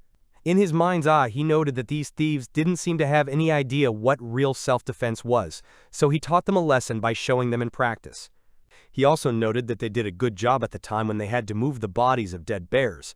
After that, he reported the actions of these people to the guild and checked whether they had committed any other illegal acts. After the trial, he sternly told the 3 adventurers to never do this again, but to get everything themselves by hunting. They agreed in dismay, and, calling him the boss, apologized. The man from the guild made a calculation and said that taking into account the dissection, the amount comes out to 9,800 cents. Haru noted that if you consider the average price, this will be quite enough. In his mind, Ichinoji wondered if they were trying to steal for this small sum. Then he returned the tool and thanked them for their help, saying that it was much easier to deal with the bears with it. The man from the guild suggested that if they received a reward, they should stop by the gun shop and maybe look for a better weapon. In his mind, Ichinoji noted that his sword got stuck in the bears' bodies when they fought them, and wondered if he needed a new sword, and also wondered if he should buy a new weapon for Haru as well. Aloud, he said that they would actually go there. The man nodded and added that if they found anything else, they could come in again. Ichinoji looked up at the sky and noticed that the sun was already setting and night was falling. Haru asked him if he thought about Carol. Ichinoji replied that he was really thinking about where they should go so that they wouldn't have to go around in circles in the dark. In his mind's eye, he noticed that Haru didn't leave his side for some reason, and that made him happy. He suggested that maybe she was nervous because they were in a new city. Ichinoji said that now they should look at weapons, and expressed a desire to buy something like a bear cleaver, as well as a new sword. He looked at the large steel sword and noted that despite its size, it would be easier to use. Then, he asked if Haru had looked for something for herself. Haru replied that she didn't choose anything. In his mind's eye, Ichinoji noted that Haru was wearing light armor, preferring speed, and maybe a dagger or a short sword would suit her. He asked her to walk along the weapons display. His gaze landed on a weapon called Dragon Fang. At that moment, Haru said in embarrassment that she didn't say anything. The seller offered to try to pull out a weapon, and explained that this sword was forged from the fang of a fire dragon. It had the unique ability to turn a physical attack into a magic attack and spawn flames. Such a blade was especially useful for swordsmen who wanted to fight a long-range battle. The seller added that if the owner has a sufficiently high level of control, then it will even be possible to light bonfires with the sword, and suggested that the buyer try it out in action. Ichinoji took out his sword and noticed that flames had actually appeared. This convinced him, and he said that then you should take one copy. He handed the weapon to Haru and said that she should use it because no one can predict what will happen in battle, which means that one day this blade will definitely be useful. Haru thanked her master and promised that she would keep her weapons. Ichinoji asked Haru if she needed any other equipment. Haru replied that she didn't, because if she took too much, it might slow her down in battle. Then Ichinoji turned his attention to robes for adventurous travelers. He noted that their backs are so wide that you can safely carry a large backpack. However, he noticed that the robe was still too large and joked that it could even be worn together. Haru said that this robe was suitable for her master, then hid behind it and apologized in fright. She apologized and told him to pretend she wasn't here. Ichinoji was surprised and mentally asked himself what had happened. At this point, the seller greeted the new customers. 2 men entered the store. One of them, a man named O.L., looked around with disdain and said that this was what a commoner's weapon shop looked like, and he wondered, with a sneer, if such a shabby shop was really popular in Belisir. The butler respectfully replied that it was, and that was all he had ever heard. Ichinoji said Ola's name heavily in his mind. He said that there wasn't a single sword that would fit him. The butler agreed, and remarked that not all blades were suitable for a noble lord like his lord. O.L. stated that he would need a blacksmith to create a personal sword for him. However, he added that this shop isn't too bad, and so he would even be willing to become its patron, which is a great fortune for the shop owner. The salesman bowed low and thanked the nobleman warmly, repeating his words of appreciation. When they left, he breathed a sigh of relief and said that it was a good thing that nothing had happened, because he was already thinking about how he would have to act if the boss wasn't around. He admitted that nobles are too fickle, and it's always scary. Ichinoji turned to Haru and said, "What do you mean? This is the right person." Haru confirmed and explained that this was the nobleman who wanted to buy her. She confessed that she didn't want her master to face unnecessary problems, so she hid under his robe. Ichinoji told Haru not to be shy about hiding under her robes, but explained that he meant something else. He didn't want her to worry about such things. He told her to just keep her cool, because even if something happened, he would stay fine and be able to protect her. Ichinoji made a promise that he wouldn't let her get hurt. Haru, trembling, answered in the affirmative and once again addressed him as master. The wolf offered to wash her master's back, to which he agreed. Ichinojo noticed that the girl was wearing a new dress, and she thanked him. The guy said he wanted to talk to Haru and asked if she was okay with it. The wolf replied that she didn't mind. He told her that he had come from Japan, that his parents had died, and that he was living with his sister, and that he had had an accident while looking for a job. Then he met the goddess. Ichinojo recalled that he had spoken about his blessing and showed his work. Haru was visibly surprised. She noticed that the panel was empty. The guy realized that no one sees his unemployed status.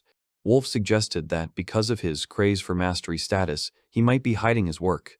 The guy hesitantly said that she might be shocked by the truth. He said that he has the 62 level of unemployed, and this is his job. When he saw her startled face, he asked her if it didn't seem improbable. Haru replied that she would always believe him, and the hero thanked her. The wolf reasoned that unemployed can't improve stats, and noted that he can use the skills of a swordsman and a priest. Ichinojo said that this is only possible up to level 19. He added that at level 20 and above, you can learn different skills. The guy explained that he was able to change the position of the companion in this way. Ichinojo said that you should only talk about this to those you trust, and so he told her, because she is very important to him. Haru was pleased to hear that. The guy repeated that she was important to him, and the wolf said that she would not give up his secret to anyone. The girl said that she also has something to tell. Haru revealed that 14 years ago, there was a war between humans and demons, and the White Wolf clan follows the strongest. Thus, the clan split into the hero's supporters and the demon lord's supporters, and her father ended up in the second group. He noted that her father had chosen to serve the demon lord. The wolf continued, saying that after a fierce fight, the lord fell. As punishment, Haru's father was executed, and his mother was sentenced to life in prison. The girl herself was sent into slavery a year ago. Ichinojo asked if she was okay, and the wolf replied in the affirmative. She added that Matthias bought her because of the hero's attention, and after that, she met the nobleman Olige. Haru explained that thanks to the Baron, there was an interest in those who could pass the initial dungeon, and she accompanied them during the hunt. The wolf noted that the reward for cleaning was a brush. The hero mentally noted that this is useless information. She said that the nobles wanted to buy her out later, but Haru refused. After that, the travelers stopped hiring her, and the nobles paid the guild a large sum and took her away. The girl excitedly asked who she was to her master. Ichinojo said that she was beautiful, and he would like to hug her tail. Noticing that the atmosphere had changed, he added that Haru had become an important person to him. The wolf tearfully reminded her that she had served and respected the demon lord before. She asked if it was normal for someone like her to serve the master. The guy claimed that he didn't care about the demon lord and didn't care what others said. Embracing the girl, Ichinojo added that the past remains in the past. He said she was beautiful. Haru, bursting into tears, buried her face in the boy's shoulder and said that she was very happy. The wolf declared that it was a blessing for her to be able to serve such a master. The hero said that he was also glad to meet them. They thanked each other, and Ichinojo said it was his turn to wash his companion.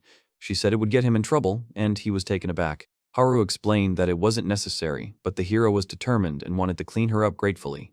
The girl said she would do anything for him, and he ordered her to undress and turn her back. She obediently took off her clothes, leaving her in her underwear.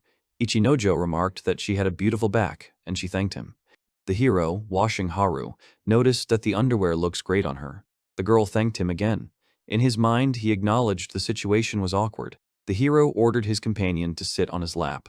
The girl said it was heavy, but Ichinojo didn't agree. The wolf complied with the request. He said that he would brush her tail, and Haru agreed.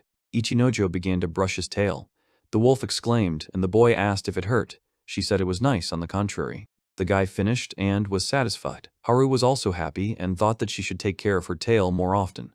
The hero decided that now it is necessary to wash the companion in front. Suddenly, the staff's voice announced that dinner was ready. The wolf thanked him for his efforts, and Ichinojo said with annoyance that it was nothing. The hero decided that the washing can be continued after dinner. After eating, they returned to the room. Haru offered to put the weapons in order, to which the hero sighed with displeasure. He said irritably that he should finish this case as soon as possible. The girl agreed. Ichinojo expressed concern that the weapons taken from the bandits could be considered theft. The wolf noted that there is nothing wrong with this. He felt better. The girl added that, all the same, the supreme goddess Libra watches over everyone. The hero agreed. Abruptly, he remembered the crate from the bandit hideout. Inside was an unknown fossil.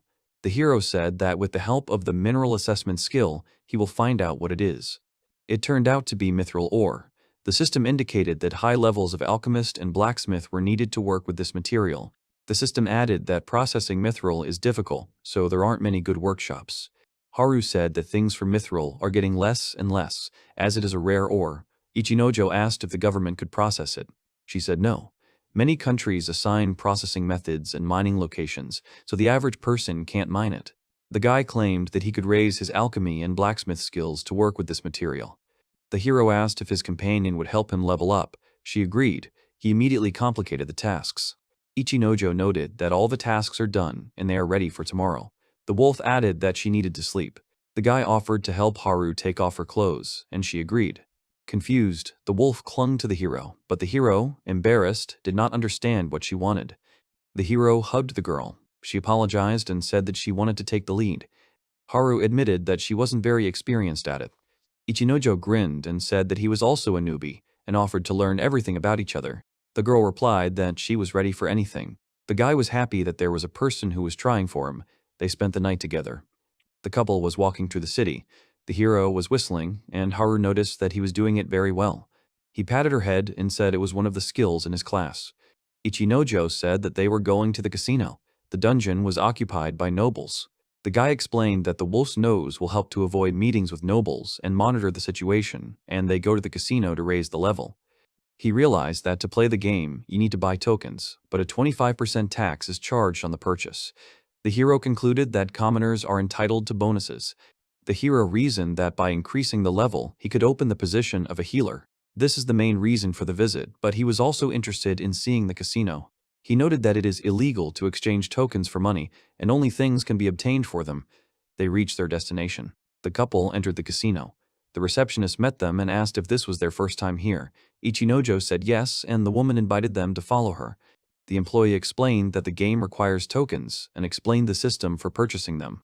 The guy said they would start with 400 souls. The system notified him about the level increase. The hero asked to exchange tokens for a scarf. The receptionist thanked me for my choice. Ichinojo put the scarf on Haru. She thanked him and asked if it was a pity to give him such an expensive item. The guy replied that he bought tokens so that they wouldn't be wasted. In his mind, he noted that slaves were forbidden to play, and so he hid the wolf's collar. He handed some of the tokens to Haru and she thanked him. The girl said that she would earn more and show what she was capable of. The hero added that she should play for her own pleasure, and it's okay if she loses. Ichinojo saw the machine gun and thought that he had long wanted to try it out. The guy understood that he was a beginner and did not try other machines, as he could not rely on luck. He also reasoned that with the hunter profession, he could level up his luck and temporarily increase it with the sensitivity skill. After playing the slot machine, the hero received a small whim. He noted that it was easy. Ichinojo noticed the clown's performance, and then overheard two customers talking about the priest's performance. He realized that this place was more than just a game, so he decided to find Haru. He thought she was upset about losing the tokens. Suddenly, the hero noticed the crowd. Ichinojo saw a companion with a mountain of tokens behind the people. The wolf placed a bet on a few numbers. The roulette ball fell on cell 3. The guy noted that she was lucky. He realized that she had noticed where the ball was going to fall, so she put it on 13, 36, 3, and 15. People from the crowd exclaimed that this was already the 7th victory of the girl, and it was impossible. The hero praised Haru. She was glad to see him, but said that he found her in a bad way. The wolf explained that it is a shame to bet on 5 different cells, and she cannot predict the exact trajectory. She asked how many tokens the hero had, and they counted quite a few. Haru offered to spend the tokens on food. Ichinojo counted the girl's winnings for 12 million souls. Suddenly, a man came up to them praising their performance. He introduced himself as Gorso, the casino owner. The guy was wary and thought that they were being taken for crooks.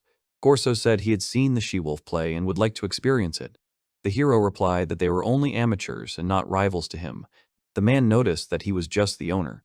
Ichinojo saw that he had a player position with level 39. He didn't understand what the casino owner was trying to do. The guy reasoned that it was better to leave now, otherwise they might not come back. The hero asked Gorso if the tokens could be exchanged. The owner, a little confused, said that he would be grateful. Ichinojo replied that they had come to have fun and spend tokens. The system of legal receipt of money in the casino, black tokens were exchanged for coins, and those again for tokens. The process was closed. The guy said that he does not like to attract attention and will just pay the fee, but noted that even so, it remains in the black. The couple left the casino. Ichinojo apologized to Haru for wasting her winnings. She said it was all right. The guy noted that thanks to her, he raised the level commoner and opened new positions. Main 2, sorcerer's assistant, and magic clerk. The first dealt with healing, the second the conclusion of contracts. The wolf praised the owner for the way to raise the level and decided to thank him. Ichinojo exchanged the tokens for a wind brooch for Haru. He said he was sure it would suit her. The girl thanked him again. The hero thought that the gift was made for her winnings and decided not to do so in the future. He said Haru was reliable. The wolf declared that she would sacrifice herself for the sake of his expectations. The guy asked her to value her life more. The hero offered to go to the maze, and she agreed. They saw a boy running around shouting bad news. The child reported that the city was invaded by demons and asked to evacuate people, warn security, and call travelers for help. The pair were determined to fight. Demonic worms are closing in on the city. A number of knights are trying to fight them off. The captain warned that the monsters were releasing threads. One of them caught sharply on the wall. Haru came to the rescue and cut down the worm. The rest of the monsters climbed the wall, but Ichinojo finished them off. The wolf, moving along the wall, got rid of the creatures. The guy praised her ability to move vertically. His companion announced that more monsters were coming from behind. He said he would deal with them. With the help of fire magic, the hero destroyed the opponents. The knights were shocked by his abilities. The captain turned to him. He asked Ichinojo to control the power, and Ichinojo immediately extinguished the resulting fire with water magic. The guy used too much water and almost drowned the knights. With annoyance, the hero decided not to use spells in the city. The captain declared that the worms on the wall were finished, and thanked Ichinojo. The hero replied that it was nothing. Haru continued to deal harshly with the monsters. They attacked the warrior, and he begged for help. Ichinojo, responding to the knight's request, dealt with the enemies. The worms leaked mucus and soiled him. Other adventurers noted the couple's skill and decided that they were no worse than them. The captain ordered to strengthen the defense. The next moment, a demon attacked him and shot him in the shoulder. The hero built a stone wall, separating the man from the worm. The captain thanked Ichinojo. Suddenly, the worms froze in place and soon retreated. The guy asked what had happened. The captain said he didn't know and explained that these monsters didn't just leave their nests. The system announced that the hero has gained the skill, small treatment, and developed the ability of the fighter, habit. The captain felt pain in his wound. Ichinojo decided to apply healing. The wound on the man's arm had healed. The guy reasoned that the cure didn't work instantly and it would be difficult to use it in battle. The system has announced a level up again. The captain asked the hero if he was of noble birth. He was confused and replied that he was just an ordinary adventurer. The man doubtfully said that he had met only healers from the nobility. At that moment, Haru ran up to them and asked if the owner was okay. The guy replied that everything was fine and asked the same question to her. The wolf said that thanks to the brooch, no one hit her. The hero noted that they were soiled with the slime of monsters. Seeing the empty barrel, Ichinojo conjured water with fire. He got hot water, which he put in a container. The guy said the bath was ready. Haru admired his skills. The couple washed their faces, and other adventurers came up to them, asking if they could wash too. Ichinojo allowed it. The captain said that thanks to joint efforts, everyone was saved. He added that later, it will be possible to pick up Wormtail and the award. The hero asked what it was. Haru explained that it is the threads secreted by worms that are used to make cloth, and this is done by the Guild of Artisan Spinners. Ichinojo reasoned that without the wolf, he would not have won any trophies. The guy thanked the girl for being on his team, and she said it wasn't a problem. He wondered why the monsters had attacked. Suddenly, someone spoke to them. It was Queens. The hero asked her why she had come and advised her to leave the city because the invasion was still dangerous. The woman said she knew about the worm attack. She assumed it had to do with Carol's ability. Queens realized the girl wasn't there. Ichinojo asked if she had seen any of the nobles. The businesswoman replied that she had given Carol to a gentleman. The guy asked if it was an illyasviel. Haru noticed that she could smell him near the maze this morning. The hero understood the essence of what was happening. He judged that the strange behavior of the monsters was caused by Carol's skill. The hero asked the wolf if she could pick up the trail. She said she couldn't because there was no smell outside. The guy assumed that since he wasn't outside, he was somewhere inside. He said it would happen again. Queens was alarmed. The woman said that she warned Carol not to go into the maze, as it is especially dangerous there. Ichinojo assured Queens that he would take action. She asked worriedly what he could do. He resolutely declared that he would save everyone and not let anyone get hurt. Haru asked if he would use his skills. The hero explained that by using wind magic, he would direct the flow outward to disperse Carol's pheromones. The guy noted that they need to find the girl as soon as possible. Ichinojo asked the wolf if it was possible to use her ability, and she agreed. The hero asked Queens to wait for them and promised to return Carol. The woman apologized for the disturbance. The couple reached the maze. The guy was outraged by the fact that the nobles allow themselves a lot. After all, at the entrance, the guard said that he tried to stop them but could not contradict the nobles. After that, the worms appeared as soon as the three of them entered. Ichinojo pointed out that the nobles were also burdening Haru, but she said she was fine. The hero reasoned that he wanted to wait at the entrance, but then he would have to explain the situation to the guards. He realized with annoyance that if he went against the nobility, there would be trouble. The guy noticed that there were no monsters here. Haru assumed that if they followed the group, then they were dealt with by Sebastian. Ichinojo asked what the prof nobleman was like. The wolf replied that they can change their profession but under strict conditions. The hero clarified whether it is possible to change it to king. Haru exclaimed in concern. Ichinojo said that only the direct heir of the previous ruler can become one. The wolf asked him to be quiet, because if they hurt him, they would consider him a criminal and execute him. The hero realized that in this case, he will not have a status. He asked why that nobleman wanted to buy it. Ichinojo mentally reasoned that the girl was attractive, and that was why he wanted to possess her. Haru hesitantly tried to answer. The guy said that he was happy with her choice, and the wolf agreed. She said that she was happy that it was Ichinojo who bought it. The hero thanked her. He thought he was glad that she could forget the horrors of the past. Ichinojo did not specify whether the trail is being kept. Haru replied in the affirmative. She added that it was better not to go to the 24th floor. The guy asked what was in there. The girl replied that minotaurs live there. Haru noted that these are ferocious monsters that appear singly or in groups and pose a great threat. The wolf noticed that the smell was thickening and there was blood in him. She assumed that Sebastian was injured.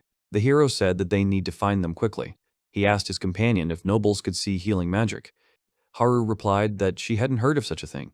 Ichinojo thought that he didn't care about the nobleman's life, but if he got hurt, then Carol and Queens would be in trouble. He had a premonition that the crowd of monsters was moving in the same direction. The wolf stated that this was definitely Carol's ability. The hero noted that they are already close, and now he will act alone. Haru objected and wanted to go with him. Ichinojo said that he doesn't know how the situation will turn out, and it's better to split up. The girl added that it was dangerous there, and she had to go. The boy said that it would be fine, because if the nobleman hurt Haru, he would be furious. He added that it was not her fault, and she could return first. As Ichinojo left, he repeated that everything would be fine. The Minotaur roared. Olivier ordered Sebastian to deal with the monster. The butler killed the enemy in a matter of seconds. The man's leg was injured, and his condition was getting worse. They needed to leave the maze. Sebastian declared that he was already at the limit. If they continue to attract monsters, the master will be in danger. Olivier asked if this could be fixed. The servant reasoned that even when facing small opponents, there was a risk of being pinned down by a strong group. He looked at Carol with disdain and hinted that he needed to get rid of her. Sebastian had already directly suggested killing the girl for safety's sake. The young man forbade it. The butler objected, saying that a son of a noble house couldn't die in such a place. The man said that he decided to go against the will of the master. He knew that he would be punished, but he wanted to protect Olivier. Another Minotaur appeared. Sebastian said that he would do anything for the sake of his task. While fighting, he told the nobleman to run away. Olivier refused, saying that they would leave together. Sebastian had fallen. He asked the master to leave. The young man said that he would not abandon him and would not let anyone die. Olivier covered the butler with himself. He repeated that there was no need to worry about him and it was better to retreat. The Minotaur struck. Ichinojo arrived in time and cut off the monster's head. He asked if the nobleman was injured. Sebastian thanked him for saving him. He asked them to bring them to the surface, promising a generous reward. The hero exchanged glances with Olivier. Ichinojo said that he refused because he had come for Carol and would be able to accompany them later. The roar of the Minotaurs rang out. The butler reminded that as long as the girl is alive, the monsters will attack. Ichinojo said he could handle it. The guy dealt with the enemies one by one. Sebastian, watching the fight, wondered who he was. He was surprised that it had held out for so long and was fending off the onslaught of so many Minotaurs. Ichinojo reasoned that, despite the thick skin of the enemies, it can be cut. The guy realized that it was impossible to delay the fight and decided to use lightning magic. The current passed through the bodies of the Minotaurs, and they were paralyzed. The hero shouted that he would cover them and asked the group to go to the exit. The servant hurried Olivier and they hurried away. The nobleman asked if Sebastian's leg was okay. He said yes, even though she barely moved. The butler knew that new enemies would soon attack, and therefore the girl must die. Olivier reminded that he was forbidden to do this. The nobleman pointed out that he was also not allowed to sacrifice himself, and suggested that he speed up. While fighting the monsters, Ichinojo thought that if he could find the time to heal Sebastian, he would be able to handle it. He knew that he was in a difficult position and that he should not be distracted. The hero shouted to the squad that he felt the enemy approaching. A Minotaur appeared in front of them. He swung an axe and tried to kill people. At that moment, Haru cut off the monster's head. Confused, Olivier asked if it was Haru. When the master saw the wolf, he exclaimed. He asked her if she would be his. A new crowd of minotaurs was advancing. The girl said that you need to go down to the 25th floor. Ichinojo asked if it was dangerous. She replied that there will be a boss, and the level of enemies will stabilize. The boy understood what his companion meant, and ordered everyone to go down. The squad obediently obeyed his order. The hero was distracting the monsters. Haru called out that the door to the floor was closing. Ichinojo quickly rushed towards them. He managed to get there. The wolf looked a little nervous. The guy thanked her. Ichinojo explained that she had saved him, and the girl was overjoyed. Suddenly, a minotaur roared. The boss came out to them. Carol was startled at the sight of him. The guy realized that the opponent was enraged because of her skill. Haru explained that this room was special. When people leave, the doors close and then open again, and the boss is resurrected. The hero asked if the doors wouldn't open even after defeating the enemy. The wolf clarified that they can be opened from the inside. Ichinojo considered how best to kill the boss. If he managed to win, he would be able to level up quickly. The boy noticed that Olivier was staring at him intently, and he felt uneasy. Turning to Haru, he stated that he would need her help. He prepared to fight, but the nobleman suddenly charged forward. Olivier began to threaten the minotaur with his status. Ichinojo shouted at him to retreat. The monster swung at the noble. Sebastian rushed to his master's side. The butler closed the door behind the Olivier. The minotaur struck him on the back, and the man fell. The opponent wanted to attack again, but Ichinojo distracted him. The nobleman was trying to call out to Sebastian. The hero realized that the servant was seriously injured, and he needed to quickly deal with the enemy. The minotaur growled sharply. The guy froze at the loud sound and noticed that the enemy had disappeared. The monster started toward Carol. Haru distracted him at the same time, injuring the enemy's arm. Ichinojo realized that he needed to finish off the boss in one hit.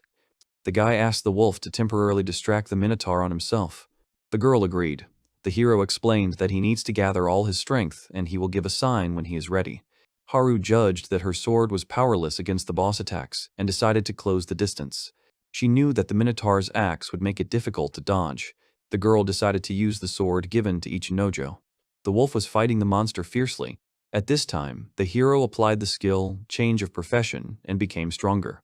He signaled to Haru. Ichinojo cut the minotaur in half. The boy won, and the wolf praised him. The system has notified you about the hero's level and skills increase. Olivier shook Sebastian, asking him to wake up. The guy said not to touch the servant, using healing. The wound on the man's back had healed. Ichinojo noticed that the treatment wasn't working as he expected. Sebastian looked just as bad. The hero realized that he would need a transfusion, but first he needed to come to the surface. He wondered what to do with Sebastian. Suddenly, Carol said she could be a decoy. She explained that she would distract the monsters, and the others would run away. Ichinojo just wanted to agree, but Olivier interrupted him, blocking the girl. The nobleman recounted what Quinns had said about Carol. Monsters don't harm her, but they take her for their own race and try to seduce her, and then they intend to dishonor you. Ichinojo knew he wouldn't let that happen. He thought of Haru carrying Sebastian, but rejected the idea. He also suggested sending the wolf along with Carol. Ichinojo gave up on that thought too, because he would be worried about Haru and the monsters would be outside again. He fell into despair, realizing that he couldn't think of a way out. Suddenly, he noticed something. He saw a room ahead. He asked the girl if there was a statue of the goddess there. She said yes. The hero noticed that there was a group of people in that room. Haru pointed out that this was impossible. Ichinojo was sure that someone was there, so he decided to check it out. He suggested that there might be a way out inside. The guy looked in and was surprised. Jaffe, Elise, and Kantoris were sleeping there. The hero asked what they were doing here. Olivier asked if they were friends of Ichinojo's. The guy replied that they were just acquaintances.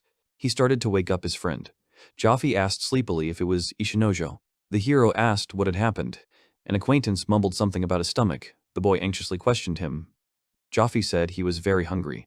When Elise woke up, she explained that they had been out of town for a long time and were not eating well. Ichinojo regretted worrying. The hero said that he wanted to know something, but when he heard the rumbling of bellies, he offered them food. The adventurers opened their mouths in anticipation of food. Ichinojo handed Jaffe a loaf of bread in exasperation. He was outraged that his companion didn't know how to feed people, which made Ichinojo even more angry. Suddenly, Haru looked out to see what was going on. Her friends noticed her immediately. Jaffe and Eliza played a love scene. The hero shouted at them to eat faster. They hurriedly thanked them for the food. They asked if Ichinojo had any food for Kentoris, who was also hungry. The guy said he had vegetables. The hero, having taken out a carrot for the donkey, froze. My friends asked me what was wrong. Ichinojo asked Haru to feed the animal for him. The girl agreed. The guy once died from a hoof strike, so he avoided contact with ungulates. He asked what his comrades were doing here. The travelers all asked him exactly what he wanted to know. Ichinojo was running out of patience, so he asked them to tell him everything briefly. Jaffe agreed. A friend said that they went from Florence to Belarus, but did not reach the end. The guy reminded them that he was interested in how they got into the maze. Jaffe said that he accidentally stepped on the tail of a centaurus. The donkey, frightened, ran straight into the wall and went through it. The wall was an illusion. Beyond it was an unexplored maze where they found valuable items. In the same room, the travelers found a sword in the stove, but it was written on it that the weapon should not be touched because it deters evil. Ichinojo hoped his friend hadn't touched the sword. Jaffe confessed to pulling it. Elise added that they wanted to get weapons for Ichinojo. The hero asked why. Friends said they felt sorry for the sword. The guy noted that they were pathetic themselves. The friend added that at that moment the floor opened up and they fell. Seeing the closed door, we decided to take a nap. The guy looked up and said he understood them, but that was impossible. Ichinojo deduced that they had simply fallen out of the mysterious room. Travelers were outraged, saying that their adventure was much more interesting. The hero thought about the fact that his friends were doing nonsense and what happened to the sword. The travelers thanked them again for the food. He knew that a normal conversation with them would not work, but with the appearance of Kentoris, the situation improved. He reasoned that the donkey would carry Sebastian, and he would be able to fight alongside Haru. So there was a chance to get out. Olivier turned to the hero, asking for his name. He reluctantly replied that his name was Ichinojo. The nobleman remarked that he was an excellent host for a she-wolf. Ichinojo asked if he wanted to buy it. Olivier agreed. He explained that he was once alone in the maze and was attacked by a slime, but was saved by Haru. The master said that it was love at first sight because it fit perfectly into his image of a knight. The nobleman added that if she remained a slave, she would bury her talent. She could also be bought by bad people, so he wanted to buy her back and appoint her as his knight. But Haru made a condition: she serves the strongest. Olivier decided to become a better person for her sake. He admitted that he did not reach the goal. The master made one last attempt. He took Carol with him and decided to train in the maze. As a result, Haru became stronger and saved the noble again. Ichinojo realized that he wanted to level up with the help of the girl and Sebastian, so he raised the level without cheats, having come a long way. The guy said that he understood him, but it would be better if he looked around. He explained that the actions of the oligarch put everyone in danger. The hero recalled that he also put pressure on the guild so that Haru would not be bought out. The nobleman objected, saying that he had not pressured anyone. The nobleman suddenly remembered something, but said only that he would never threaten the guild and that he didn't mind that the wolf served Ichinojo. The young man added that it made him a little sad. The guy thought that, after all, not all the nobility is bad. The hero, turning to his friends, told them to pray to the statue of the goddess, and they would go on their way. My friends didn't understand why they should do this. Ichinojo explained that if you pray, you can get a useful skill or item. They immediately bombarded him with questions about the maze. The hero replied that he knew nothing about him. The travelers were outraged, and Ichinojo asked them to pray in silence. The boy called the goddess Torul. At that moment, a hole appeared. A lot of roulette wheels fell out of it. The hero asked why they were here.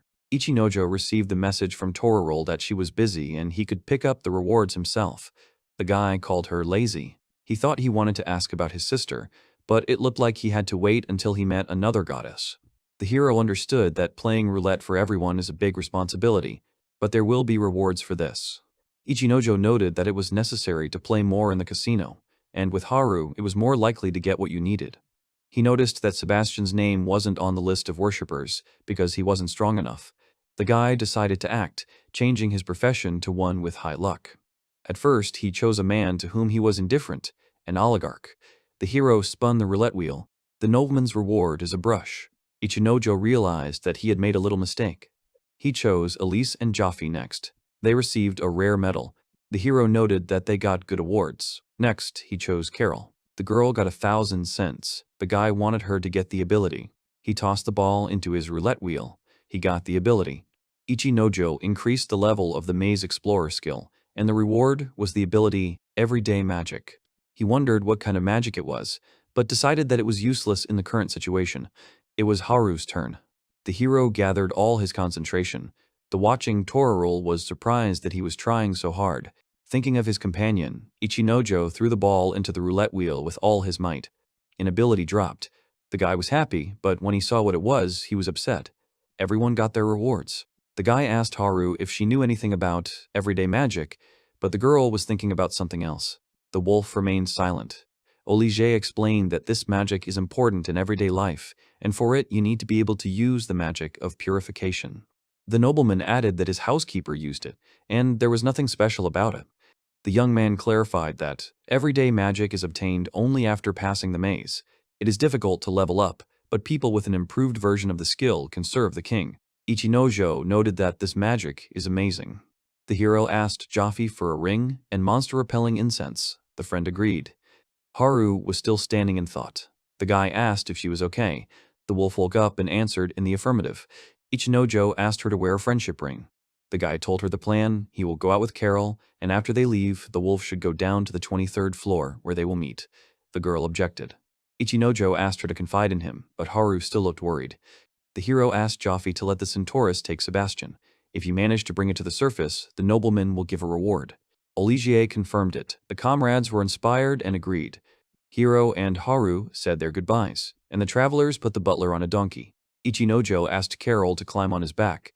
The girl was taken aback, but climbed in. Running, the guy informed everyone that they would meet on the 23rd floor.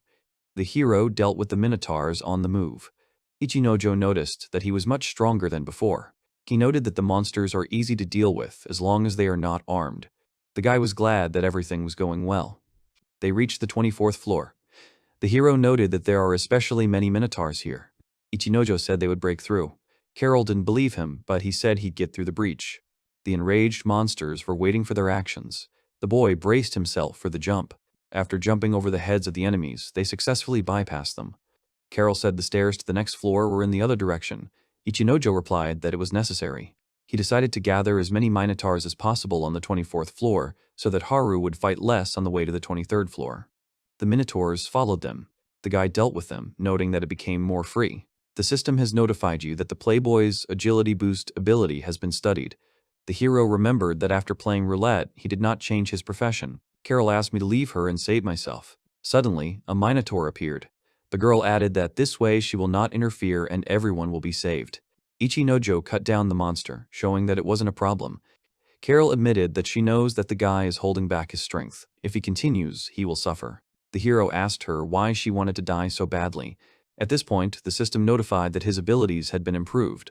The girl said that her parents were killed by monsters.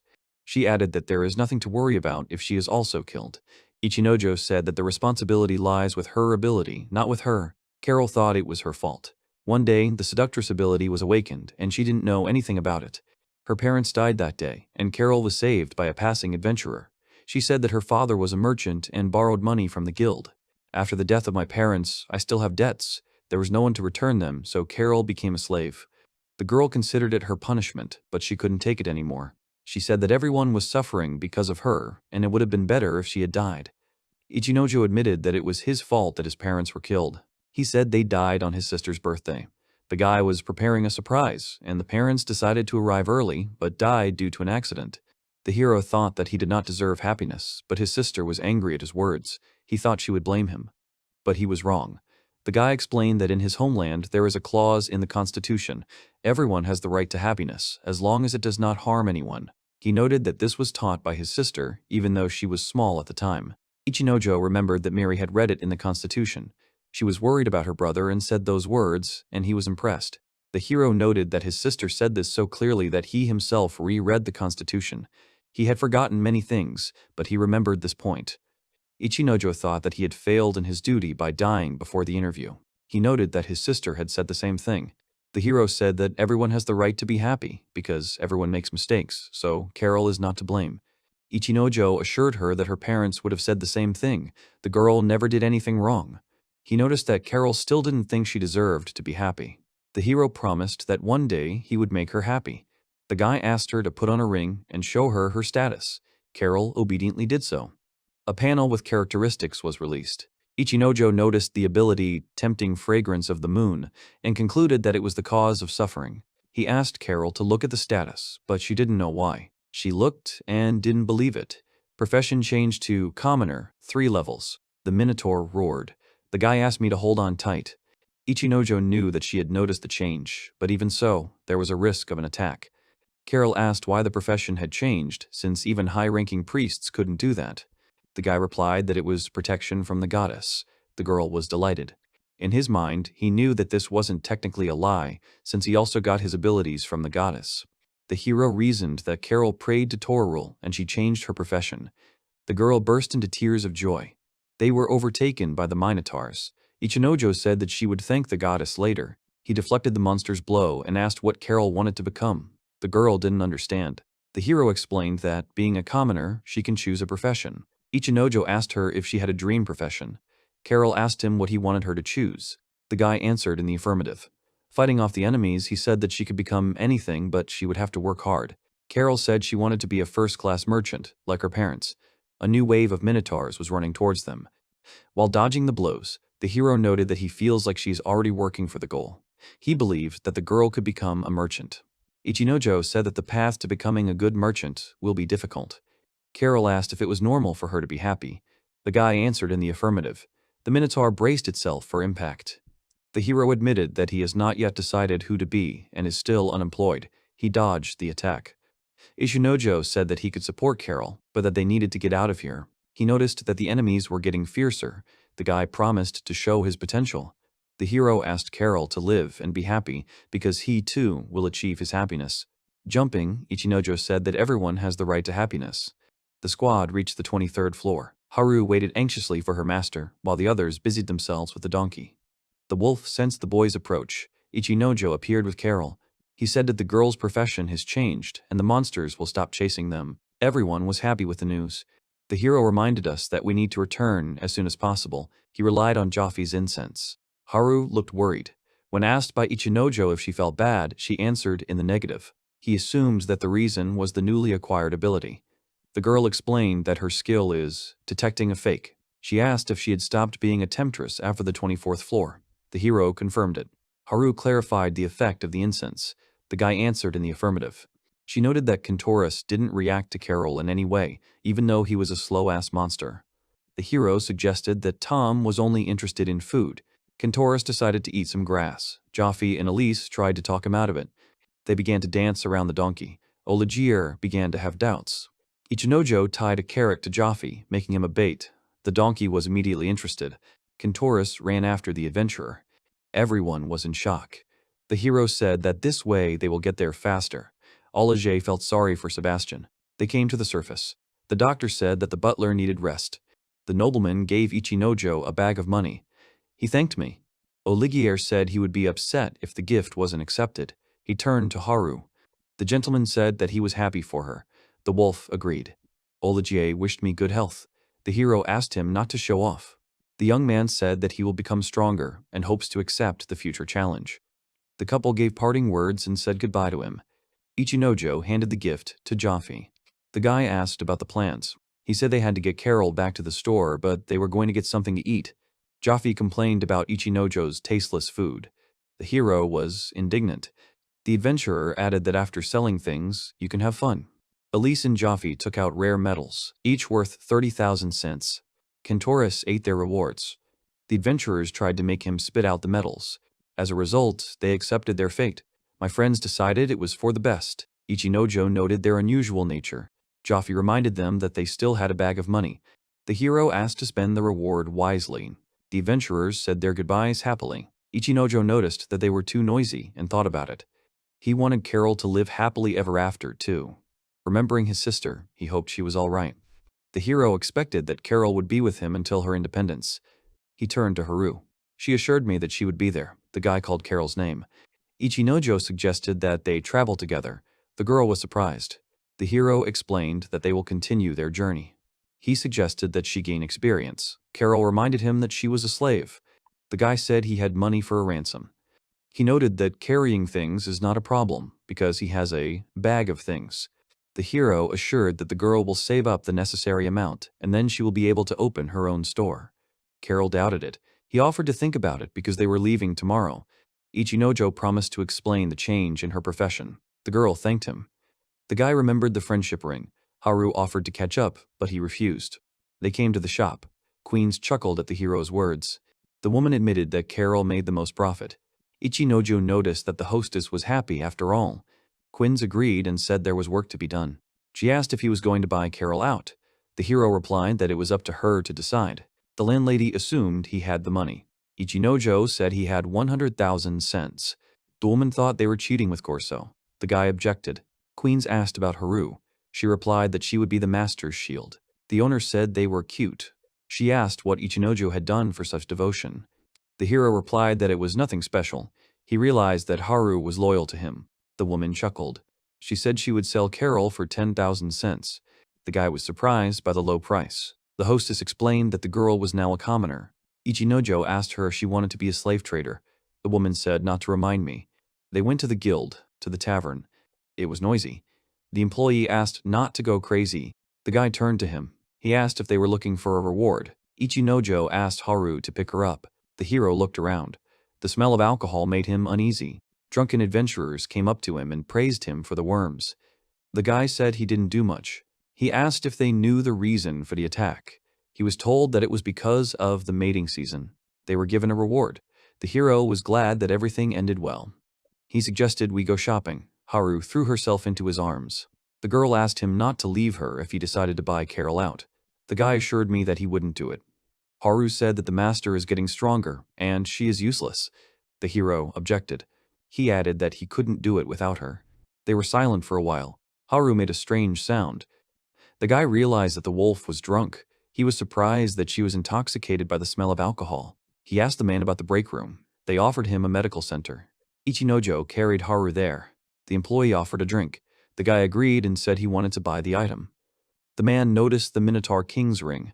The hero said that he couldn't trade because of his profession. The employee said that he would record everything on Sputnik. The appraiser noted that the amount is large. The guy asked if there was enough to buy everyone a drink. He answered in the affirmative and asked about the meat. The hero asked to cook it. The appraiser gave me a beer and asked me to make a speech. The man noticed that sometimes serious words are needed. The hero came out to the crowd. The adventurers took notice. One of them asked who it was. The girl said that he passed the most worm share. The hero said that he decided to treat everyone. He said it was all on him today. The tavern fell silent. Ichinojo looked nervous. Suddenly, everyone cheered. The hero was delighted and offered a drink. Everyone was happy. He said that a record number of people gathered that day. Time passed quickly. Morning came. Haru was sleeping next to him. The guy realizes that he's had a lot to drink. He remembered snatches of last night. The hero looked at the status. The Playboy level has increased, added the ability to equip cards. He wondered what kind of skill it was. He realized that something had happened in the night, and he must remember.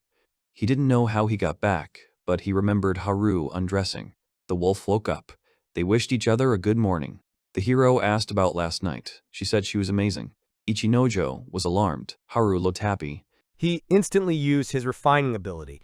His companion, happily wagging her tail, noticed that not only their clothes were clean, but also their bodies. He noted with satisfaction that cleansing was a very useful gift, applicable to both objects and people, as if it were washing along with clothes, and suggested that he had acquired an extremely practical ability.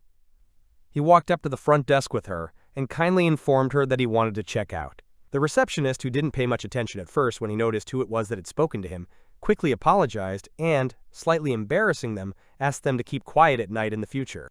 He glanced at his companion, and she, flushed with embarrassment, promised that she would try not to make any noise. Later, when he admitted his guilt, he also added that he would be more careful, although he was not entirely sure what exactly he had done during the night. She was muttering to herself. When they met a girl they knew who was busy sweeping, they greeted her and asked if Quinson was still there. She nodded in the affirmative and offered to show them to her. When they entered, the hostess noted that she was waiting for them and asked if her assistant had had time to tell them everything. He said she hadn't said anything.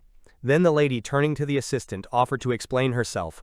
The assistant dropped to one knee and solemnly expressed her gratitude that he had saved her twice, and even talked to the goddess to change her profession to a commoner.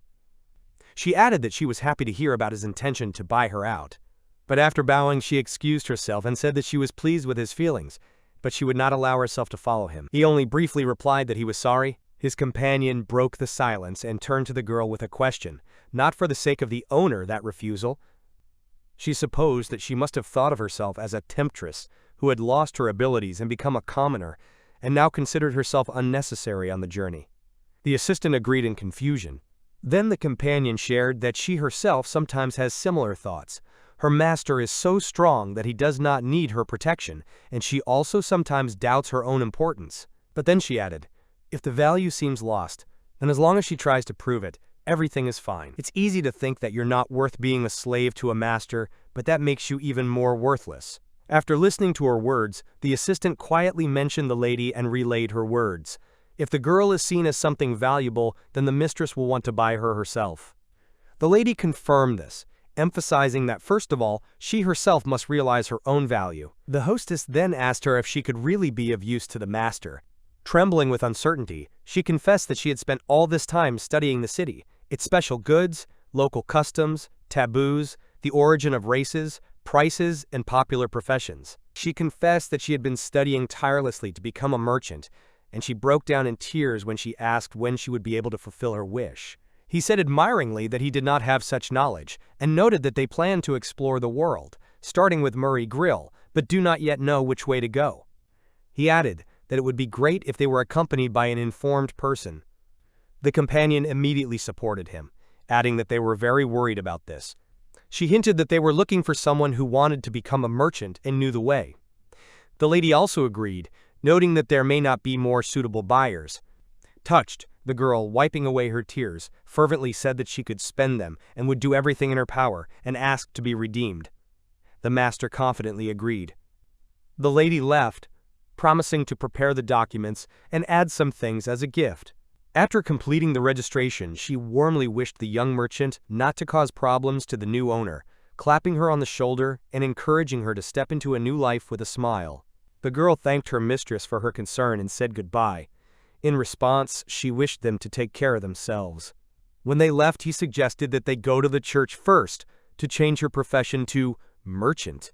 Although he could do it with his power, then she wouldn't get a certificate without which she wouldn't be able to work.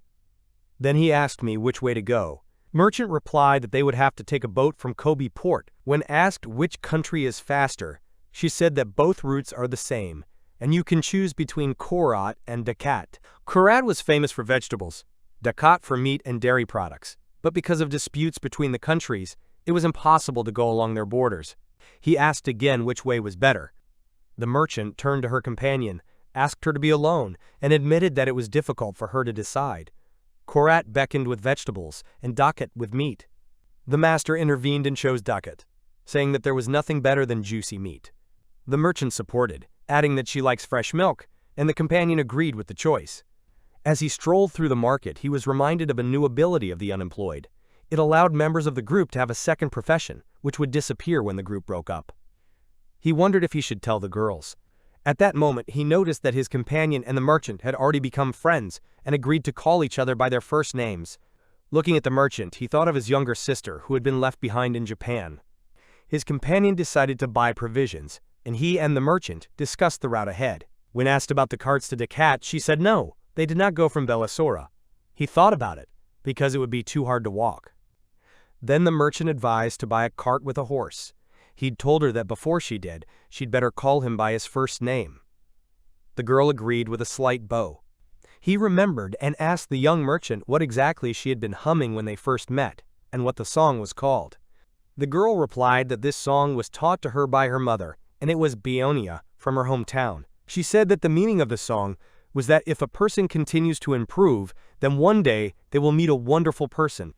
And when she felt bad singing this song, she felt that everything would definitely be fine. He smiled and said that he believed that when she grew up, one day she would meet the same person from the song. She made a confused face, and he asked, confused, if he had said something wrong. The girl replied that if he continued to say such things, he might anger his companion. He laughed awkwardly, admitting that it might end badly for him, and added that he knew about it. The girl noticed that the most important thing was that he understood her. Then he told the young merchant not to worry too much, because even if she didn't grow up, there would still be a man who liked just such girls. She didn't understand what he was saying, just looked at him in disbelief, and he felt a strong sense of déjà vu. His little sister had once looked at him the same way. The girl calmly added that she didn't want him to take her words to heart, and said that she thought it would be quite normal if he later understood exactly what she meant. After that, she was visibly embarrassed and asked him to take care of her, and he briefly, without further ado, agreed. Later, his companion returned and reported that she had bought food. He thanked her briefly, and she warmly inquired what the conversation was about, then patted her gently on the top of the head and assured her that she would always support her no matter how things turned out. As they stood in front of the church, he looked with interest at its majestic gates and wondered why the cross was the symbol of the church. He asked the girls if there was any story behind the crucifixion, but they said that the cross represented the 4 races living on 4 continents. He asked her about the 4 races, and she calmly explained: humans, small humans, dwarves, and giants. Then he asked about the beastmen, and she said that at the time of the founding of the church, the elves and beastmen refused to believe in the goddess and continued to worship the souls of the dead, so they were not among the 4 races. Then, noticing various signs on the gate, he asked what they meant, and it was explained to him that they indicated the race and level of the priest. 1 star meant that the priest was a human, and 2 stars meant that the profession could be changed to swordsman or mage, meaning that the choice remained limited and could not be arbitrary. She added that the donation for a change of profession required a considerable amount, and, depending on the chosen path, the amount could be huge. However, in their case, since they were going to change from being a commoner to a merchant, only 100 cents was needed. The young merchant, looking around and checking with her companions, asked if everything was all right. When he asked her exactly what she meant, she replied sheepishly that she was talking about expenses for her.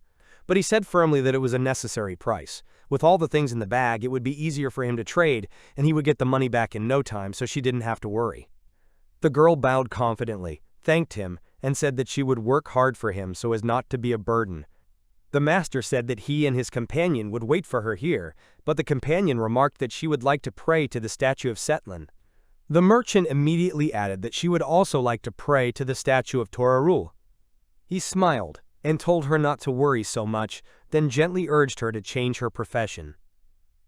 While her companion was praying, the merchant happily ran out of the building, waving the certificate and loudly shouting that everything had worked out.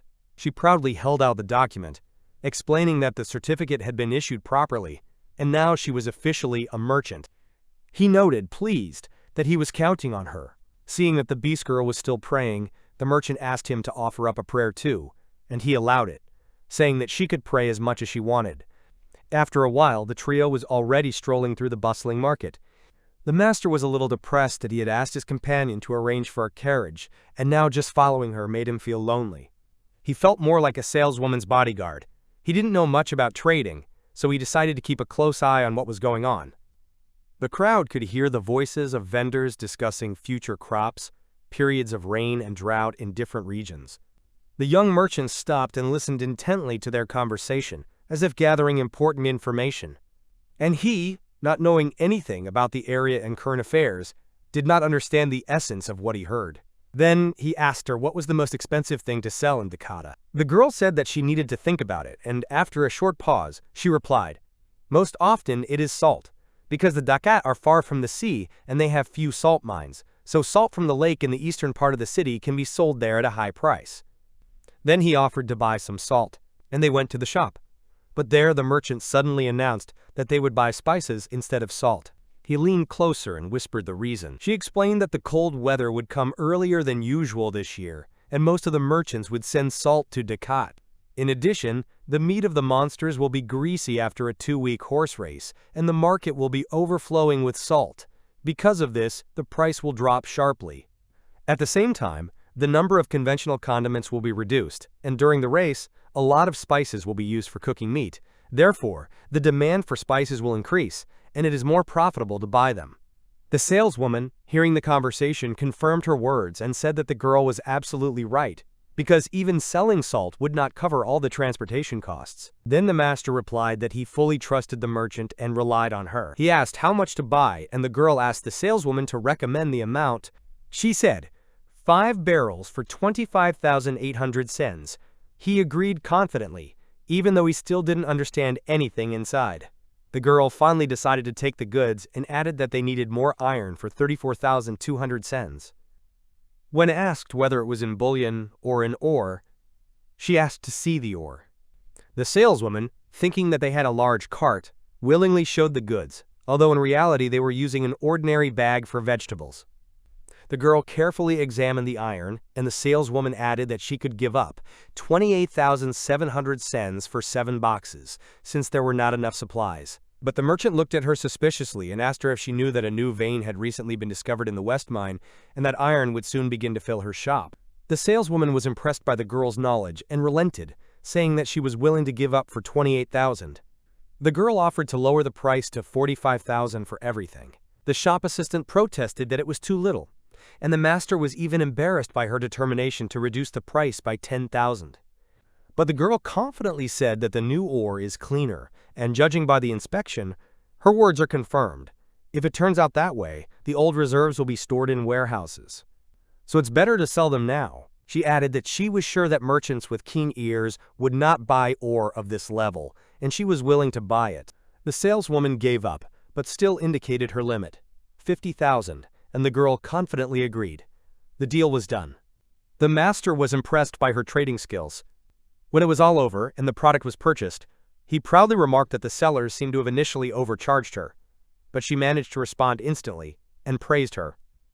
The girl smiled, saying that she was glad to be of service. He thought that she seemed to have learned a lot about trade, what standards crates and barrels had, how to price ore, what reasons to buy steel, and how much so as not to overpay. The girl happily declared that even though she was useless in battle, trade would be her own battlefield.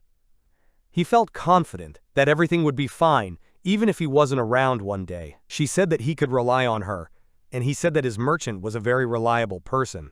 They clenched their fists together. After that, he offered to go to the beast girl, being sure that she had chosen a beautiful carriage. At the edge of the farm, they noticed a companion standing next to a large horse. She thanked them for waiting. A cart was parked nearby, and they asked admiringly if they had enough money. Then the owner of the farm came out to them and asked which of them was the master.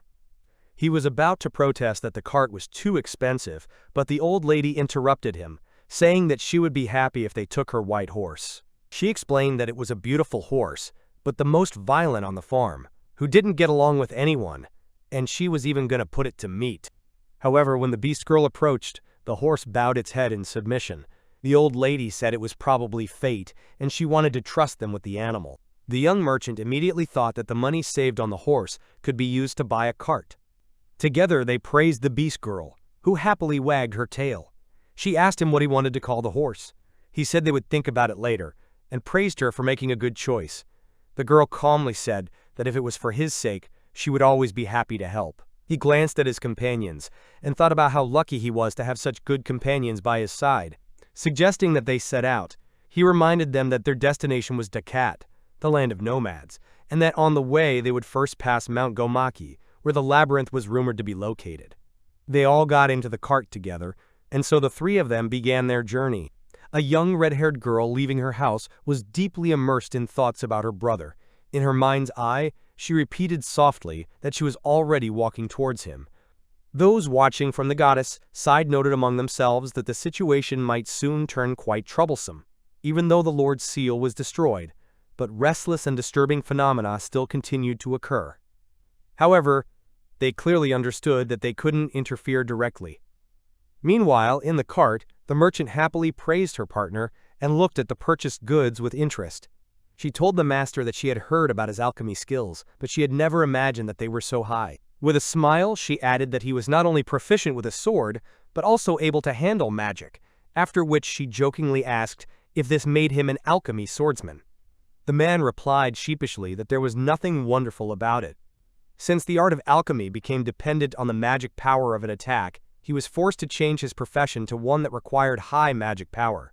He could now melt anything with astonishing precision, far surpassing most alchemists, and refine ores with extraordinary ease.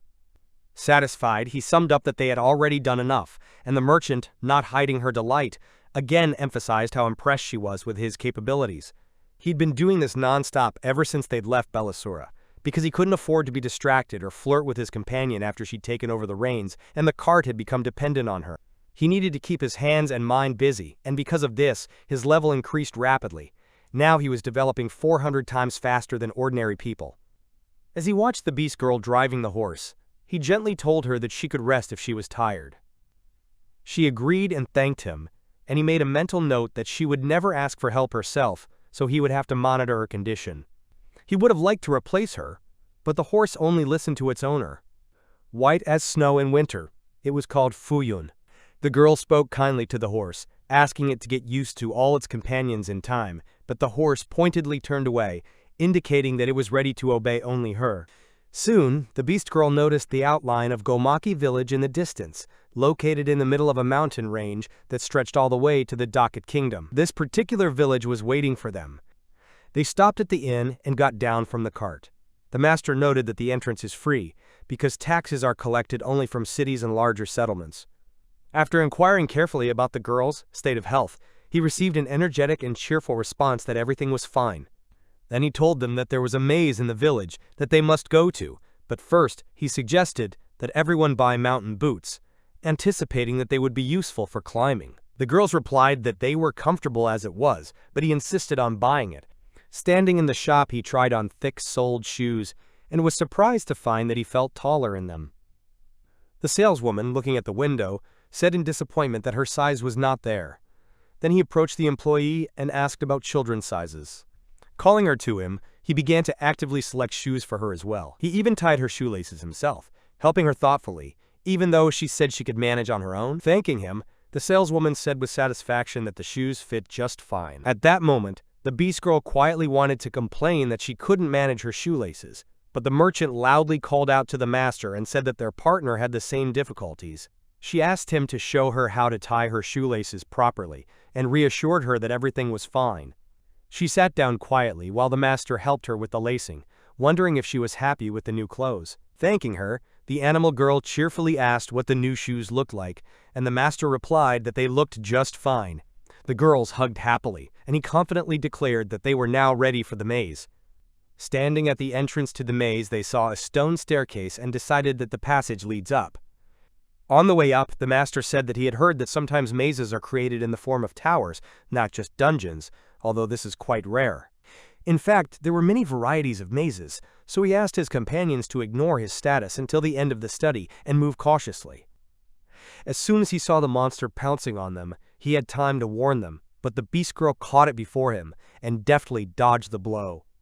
Moving deeper, the master assumed that the maze had appeared before the monsters appeared. The merchant agreed and added that there aren't usually many people living around such dungeons. Then he asked if there was a difference between the phenomena themselves, and the girl nodded in the affirmative, telling the story she had once heard. Mazes, she says, exist to draw in and purify the miasma, but it is impossible to get rid of it immediately, so the excess accumulates inside. Over time, the clumps of miasma condense and become monsters. The denser it is, the stronger the monster, which means that the deeper the maze, the more dangerous the enemies. The animal girl, in turn, recalled the teaching of the divine church, which stated that miasma is born out of evil in the hearts of people, and that is why people need to live happily ever after. But she also remembered the demon lord's words: miasma can't come from an obscure evil, it has other compelling reasons, and so he continued to investigate the monsters. The merchant became interested in this different version and concluded that there was still a connection between people and the miasma. After all, there were always a lot of mazes near large settlements. Knowing the beast girl's background, she took the mention of the demon lord in stride. Suddenly, the master heard a suspicious rustle and became alert.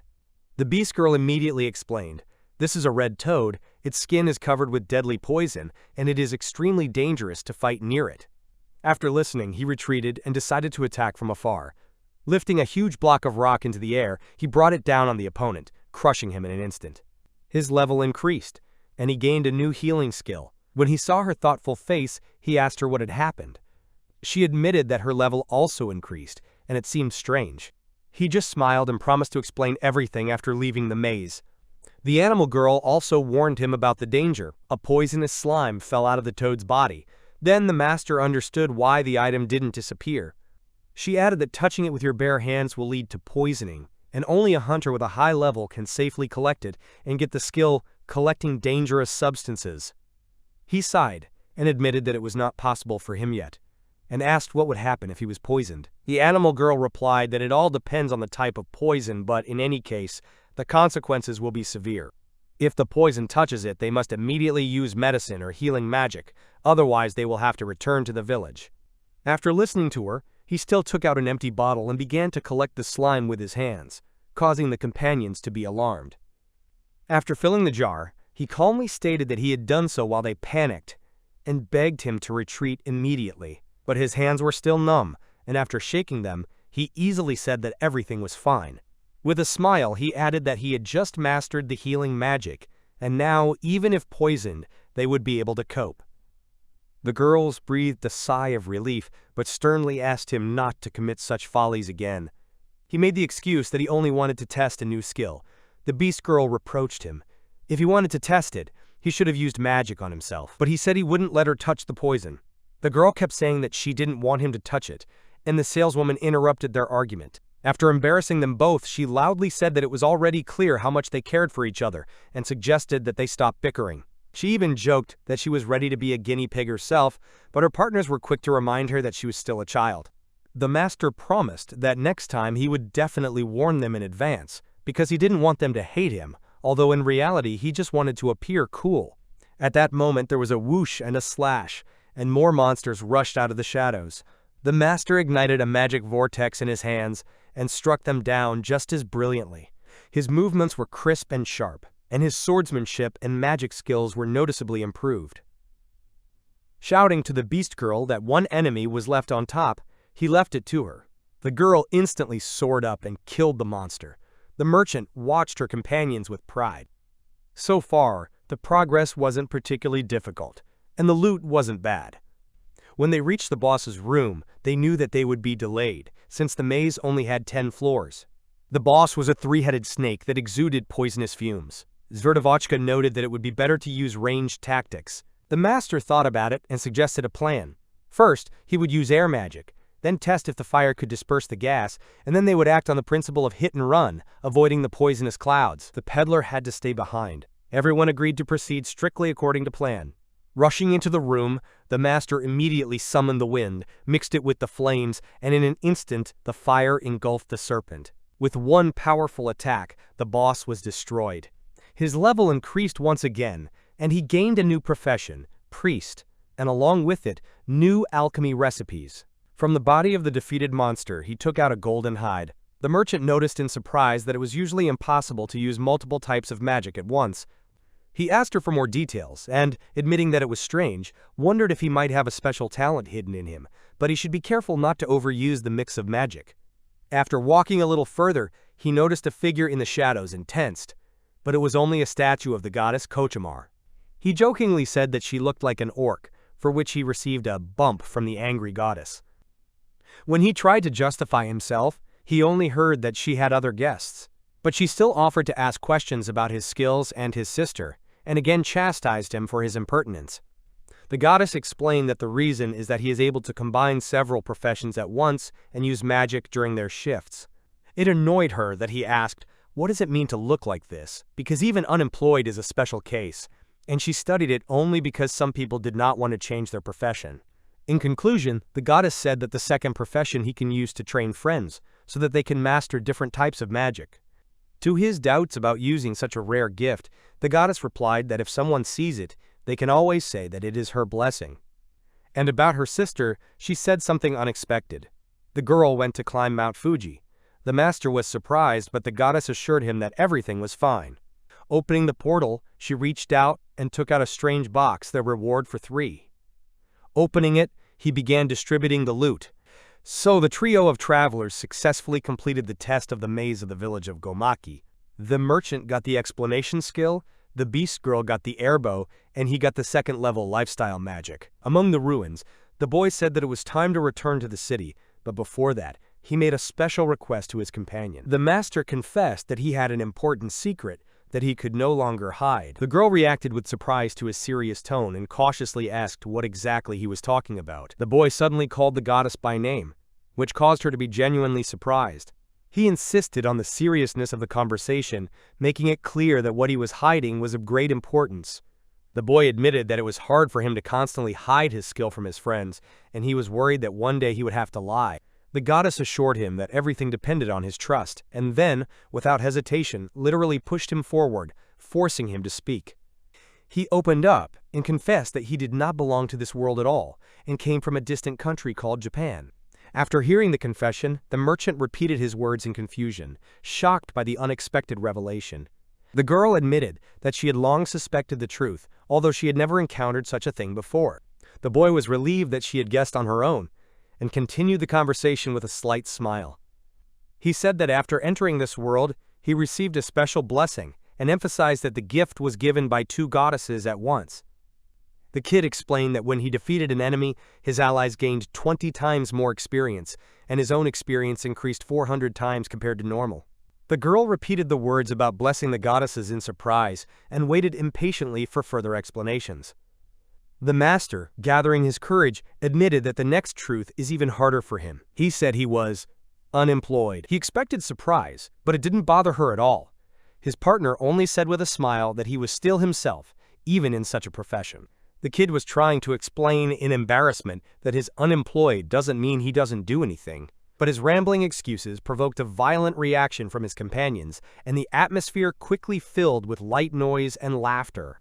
The girls calmly confirmed that each of them has their own profession from birth. The boy explained that, unlike them, he does not have this gift and therefore is considered unemployed. She wondered what his unemployed meant.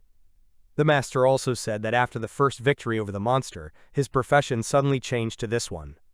He added that he has the ability to combine several professions at once. The master suggested that the girls themselves check their professions to make sure of his words. Those with surprise opened the status. The merchant was surprised to find that her professions had changed to merchant and farmer. Another enthusiastically declared that she was now a sword-wielding beast and also a swordsman. One of the girls finally understood why she had become a farmer. The second one happily exclaimed that the riddle was solved. He said that he is now able to set up to 5 professions and use them simultaneously. He added that this skill allows you to share the possibility of a second profession with your friends. The master, confused, said that all this is possible only thanks to a special skill. The girls were delighted and were surprised to admit that he was able to use 5 professions at once. In addition, he could see the professions of others, and even change the professions of his friends. It suddenly dawned on the merchant that if this was the case, then the reason for her transformation from a seductress to a commoner was precisely because of his ability. He apologized for keeping everything a secret all this time and not telling anyone about his unemployed profession. Then he asked his partner if she was upset about it. She shook her head, said no, and said that she was happy to be with him because he was still a master, whom she respected as a savior. He explained that the divine blessing was given to him by the goddess herself, and therefore all this became possible thanks to her. After confessing everything, the master finally felt a real sense of relief. He concluded that this was his secret, and said that if they wanted to change their profession, they could just go to him and he would do the right thing. After that, he suggested that we go home. When asked about the reward, the kid said with a smile that he received the 2nd level of everyday magic. His partners were surprised by such a rarity, and enthusiastically noted how lucky he was. They said that the chance of getting everyday magic is only 1%, and the 2nd level is even rarer.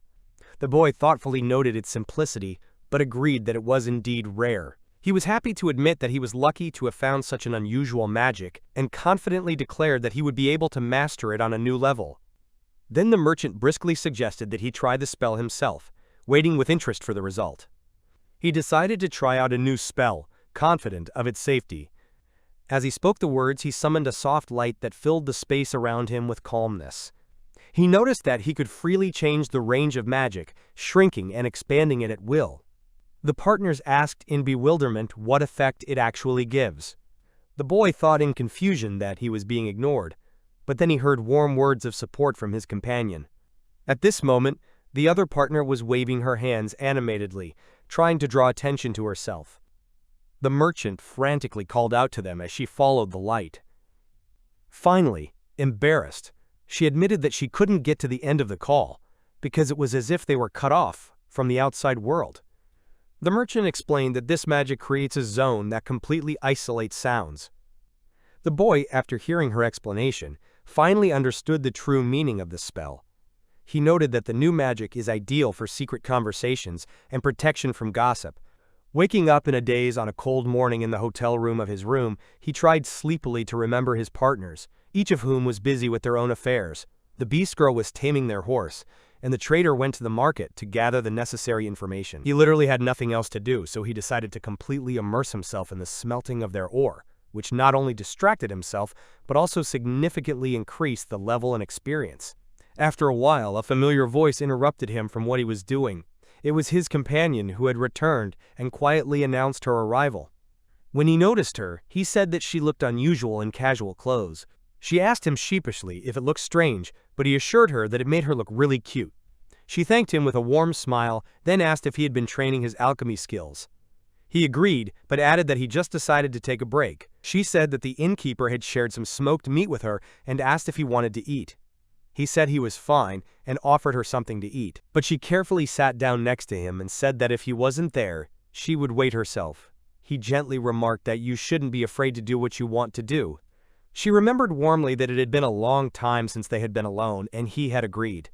Then, summoning up his resolve, he suddenly grabbed her tightly and, embarrassed, told her that since their partners wouldn't be around for a while, he just wanted to be with her for a little while. Looking at her wagging tail, he thought that was probably a positive response.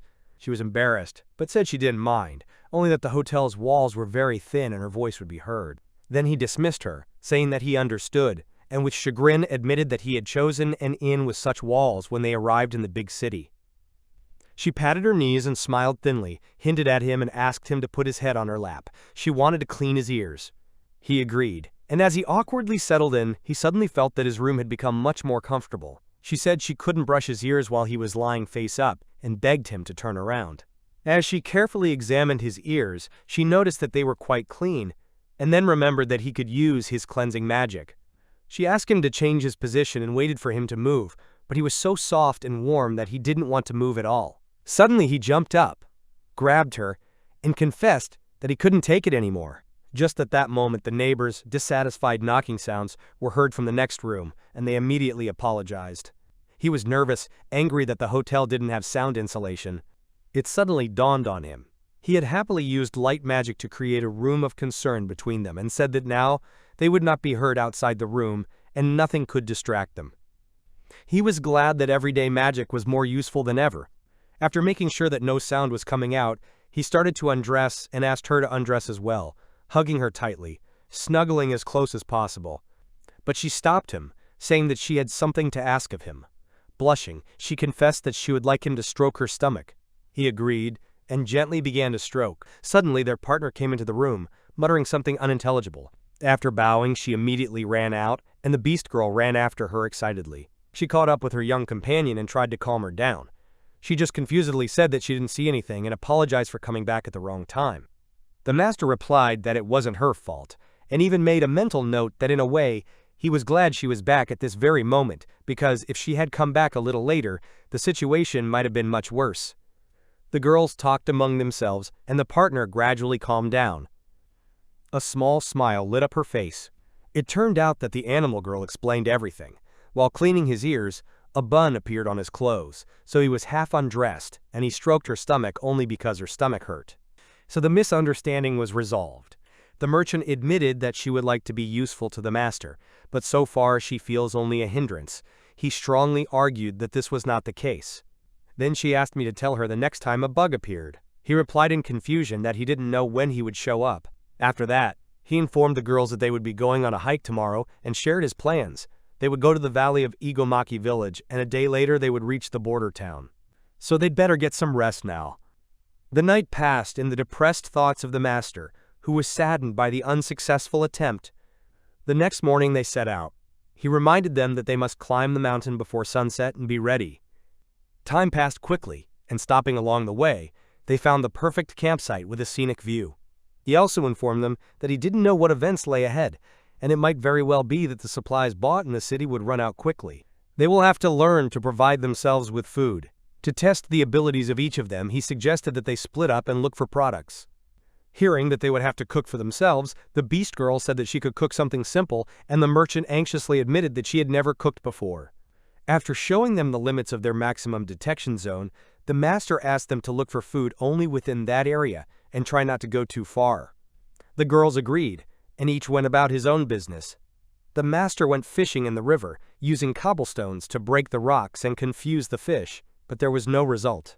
Suddenly he noticed a strange splash. The trader used a wide range of skills to collect edible mushrooms and happily found fruit along the way, moving further and further in search of food. The animal girl, relying on her animal instincts, went hunting, carefully sniffing. When they met at the camp, the master asked her how the search had gone.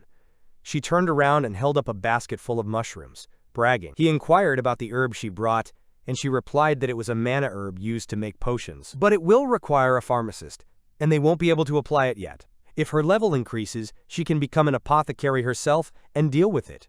The master said it was wonderful, because now you don't have to worry about recovering your mana. She also noted that the herb is poisonous and you can only use it as a last resort, to which he replied that he hoped this situation would not happen. She then emphasized that the herb is known for its bitter taste. He said he hoped to do without it. Then she asked him how his fishing had gone, and he confessed that he hadn't caught any fish, but that he had gotten something that looked like a soft-necked turtle out of the river. He enthusiastically assumed that it was a rare monster. The girl replied that the turtle only looks unusual. It is weaker in strength than steel, but the shell is valued for its beauty and can be expensive. He asked if the turtle tasted good, but the merchant said it tasted disgusting, though not completely inedible. He replied that he would save it as a last resort. The merchant noticed with alarm that the beast girl was being delayed. The master said he knew it had gone upstream, but he didn't know anymore. They soon saw her return, covered in mud. After apologizing for the delay, she explained that the blood on her was someone else's. The monster she caught was agile, and she had to hunt for it for a long time. The trader, having seen the prey, said that it was a piglet, a rare monster, and even experienced hunters spend a lot of effort to catch it. Impressed, her companions replied that they expected nothing less from her. Their dinner was a barbecue of meat and mushrooms, and the master clearly realized that he was not at all good at finding food. He was beginning to think that they had finally fallen asleep when the merchant reminded him of her past as a slave, and said in a low voice that she was used to being on her guard at night. The master calmly replied that it was natural for a man not to allow a girl to take on such work. The beast girl, however, reminded her of her descent from the White Wolf clan, confidently remarked that she was able to see in the dark, and therefore it was she who should carry the night watch. After that, silence fell between them, and they only stared at each other in silence. Finally, he told them that they would be the ones driving the cart tomorrow, so they had to rest properly today.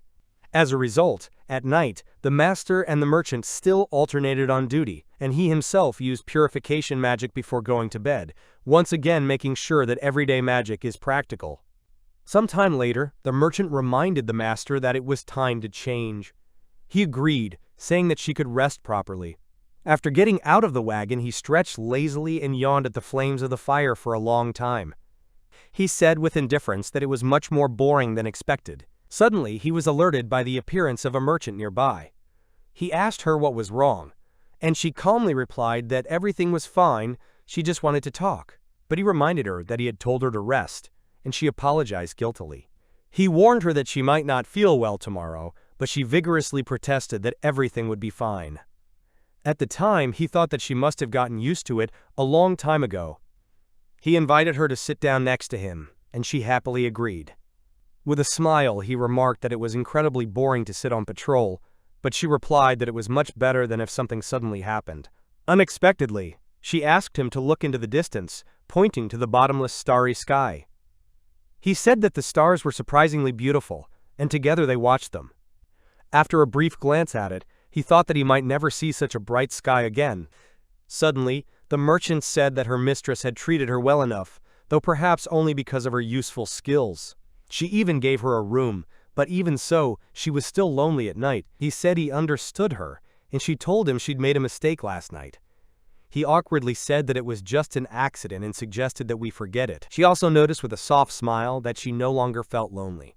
After all, they took her with them, helped change her fate, and the beast girl even made friends with her. She added that just talking to him makes her feel happy. He said he was glad of that too, and told her that she would have a lot to worry about in the city. calling her Miss Merchant. She agreed quite well and confidently said that she could take care of everything. Then he added that you should not enjoy only the night sky, because there are enough other beautiful things in life.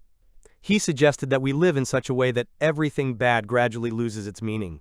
Smiling happily, she agreed and jokingly said that first she should find out when accidents happen, because it is impossible to predict when they will happen again.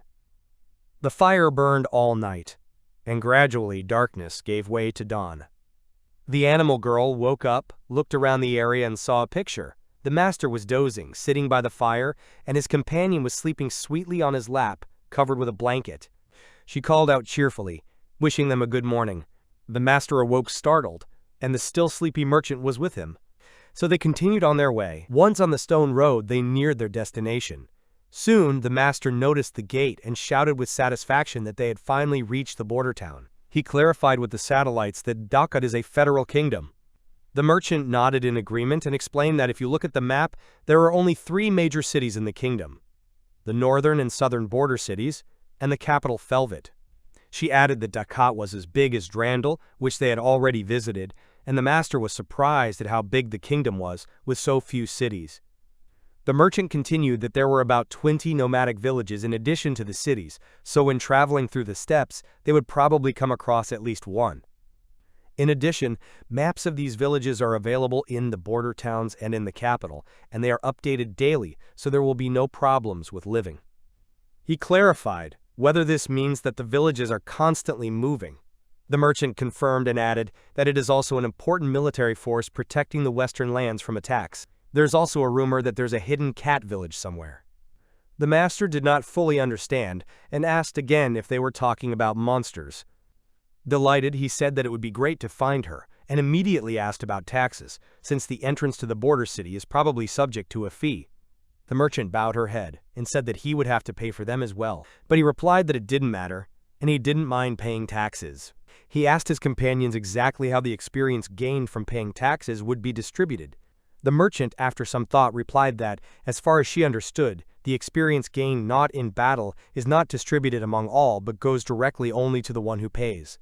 The master, after listening to her, nodded and, saying that he understood, concluded that he did not see much point in changing their jobs for this purpose. After that, he asked whether it would be better to spend the night at the Arundel Hotel or in Dakat. The merchant explained with a smile that both options are good, and, moreover, the prices there are about the same. Arundel is famous for its freshly caught fish, while Dakat is known for its delicious meat dishes. The master, noticing how the beast girl's tail twitched slightly and nodded slightly, realized that this was a sign of agreement.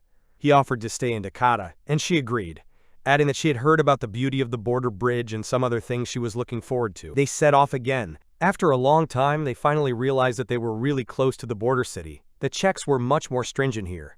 After paying the taxes, the master obtained a special permit for the cart. He was looking thoughtfully at the document, and then his partner cautiously asked what was bothering him. The master replied that he was surprised. His resident level hadn't risen after paying the tax, even though the amount was only 200 cents. The trader explained that the level increases only if it was low, and if the level is high enough, this does not affect. Then, pausing, she clarified that, logically, the experience should have increased 400 times, and asked what his current resident level was. The master, after a moment's thought, replied that he thought it was 72. Hearing this, the merchant cried out so enthusiastically that she barely caught her breath. He noticed with some embarrassment that she looked like she was using the calm room. The merchant admitted that this is the first time she has heard about such a high level of the resident. The master calmly said that all this was made possible thanks to the beast girl. He added that they have not yet paid taxes in millions, and this will also play a role. The beast girl smiled and said that she was having fun, and if the goddess didn't mind, she would play roulette again. The master agreed and added that if you get the chance, you can try again, but on a smaller scale. He also pointed out that it wouldn't be a big deal if they didn't try to hit a huge jackpot. The saleswoman said worriedly that it sounded like they were going to make money at the casino and pay taxes with it. The master nodded and admitted that this was generally true, since that was how they used most of the money. The beast girl promised to teach the merchant all this next time, and the master grinned and remarked that she could handle it, even after the usual explanation. Then he asked her if she was sure she didn't need to buy anything before crossing the border. The merchant remembered and said that there really is one great place for shopping. She also added that it's time for them to get everything metal out of the boxes, because if they leave it inside, it may cause suspicion during the inspection. After passing the check without any problems, they received permission from the guards to move on. At the same time, the master's resident level rose to 73. However, the guards still warned them to be careful when crossing the bridge, because this is no longer Arundel's territory. The master still didn't fully understand what they meant by "be careful." So they found themselves in the thicket of a bustling and busy market. The master was surprised to see that there were so many shops around, even compared to the city, even though they were only on the bridge. The merchant exclaimed happily that this bridge was Arundel's territory, not Dakat's. Therefore, there are no taxes collected during purchases, and this is a kind of territory without strict rules. There were a lot of people around, and compared to the slums, it seemed much safer. She was determined to take advantage of the lack of taxes and buy the most at low prices. The master, grinning, said that he understood her mood and suggested that first, just take a walk and look around. They left the snow-white horse nearby, and they moved with interest to explore each alley. The bridge looked more like a whole city. The master asked where the merchants lived here, because he had only seen shopping malls and tents. Then the peddler suggested that he look down under the bridge. He looked closer and saw ships and boats crossing nearby. He was struck by the fact that the merchants used strong ropes to climb up and down from the bridge, and it was clear that they lived right on their boats. The master handed each of his companions a small bag of money. Those in response noticed that it was too much and asked him to be more reasonable in spending. The master smiled and said that all their earnings came only thanks to the merchant. She sighed and reminded him that you can never predict what might happen on the road. He smiled a little awkwardly and said that at least once in a while they could afford to go out for a bit, especially while they were here. Looking down, he added that he just wanted them to be happy. The companions, their faces transformed, thanked him for his generosity and confessed that they were very happy. The whole team went shopping. The master suggested that the merchant stay either next to him or with the beast girl. The latter explained that they did not consider the merchant a child at all, just the master was worried about her, and admitted that she was even a little jealous of her. The merchant, moved by these words, embraced her. The master told her to stay close to him and took her hand. He said he was worried that the beast girl might attract too much attention and someone might try to flirt with her, but she hugged him tightly and said quietly that she would never flirt with anyone else but him. So the three of them continued their walk. The master, looking at the shopping malls, noticed a shop with cute clothes. The merchant carefully priced brooches and decorative shells that could make a profit on resale. The beast girl was looking at knives. They would be great for butchering fish and fighting sea monsters, and a wooden target could be useful for practicing swordsmanship. The master at some point felt a little superfluous, as each of them was busy with their own business. He decided that he would buy them something nice himself. But then his attention was drawn to a sword that looked like a fake, even though the plaque said it was a legendary weapon that only a hero could draw. The saleswoman smiled and offered him a taste. She noticed that one attempt was only worth 1 cent and said that the sword was originally located on the top of the mountain, but some fool destroyed the rock, and now no one can get it. As a result, the weapon was moved here, and everyone can try it. However, before you pull, you need to read the sign. The master immediately noticed that the sword was made of ordinary iron. He claimed that it was simply painted, which makes it look silver. Moreover, he pointed to the small letters at the bottom of the sign. If someone manages to get a sword, they will have to buy it back for 1,000 cents. The merchant confirmed that it was indeed a fake, because an iron sword usually costs no more than 500 cents. The saleswoman, realizing that she was found out, hurried to stop them and asked them not to be angry. She quickly explained that this sword is used only for testing and can only show whether a person is worthy of a real weapon. After taking down the tablet, she hurriedly stated that she now had a new legendary sword that could enhance the owner's skills. She added that the previous sign was just a warning, but the master asked not to hide it.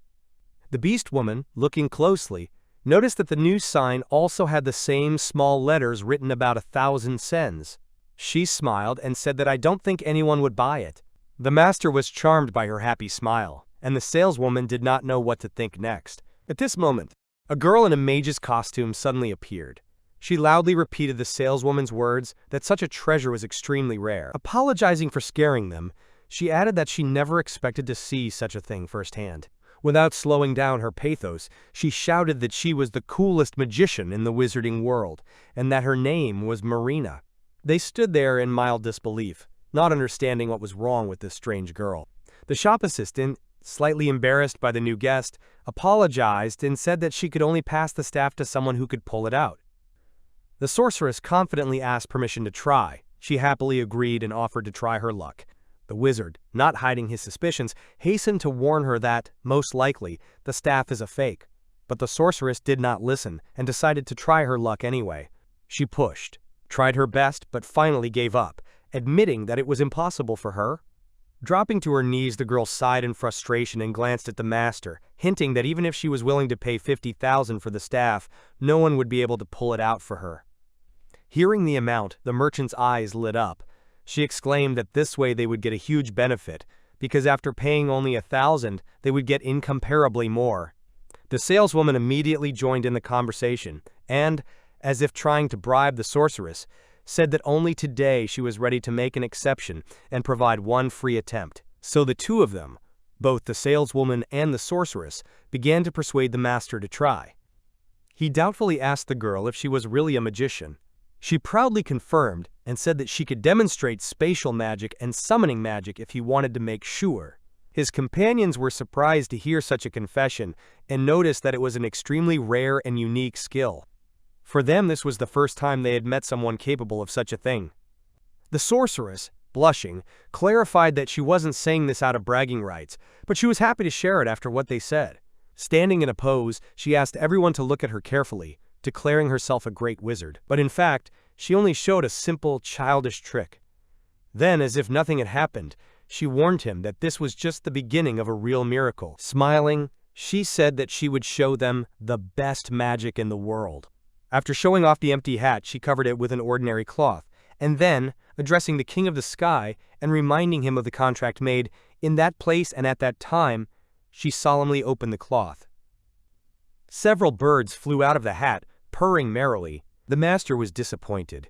In his opinion, it was just a simple stage trick, even if executed neatly. The sorceress quizzically asked what he meant by calling her magic a trick, and even the beast girl repeated her question.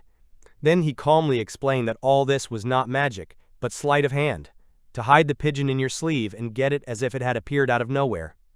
After all, her work wasn't like witchcraft, but a clown's performance. While the girl was trying to catch the scattered birds in confusion, the beast girl noticed a slave necklace around her neck. She said that a contract with a slave cannot be official without the master's consent, and therefore many people use this loophole to cheat.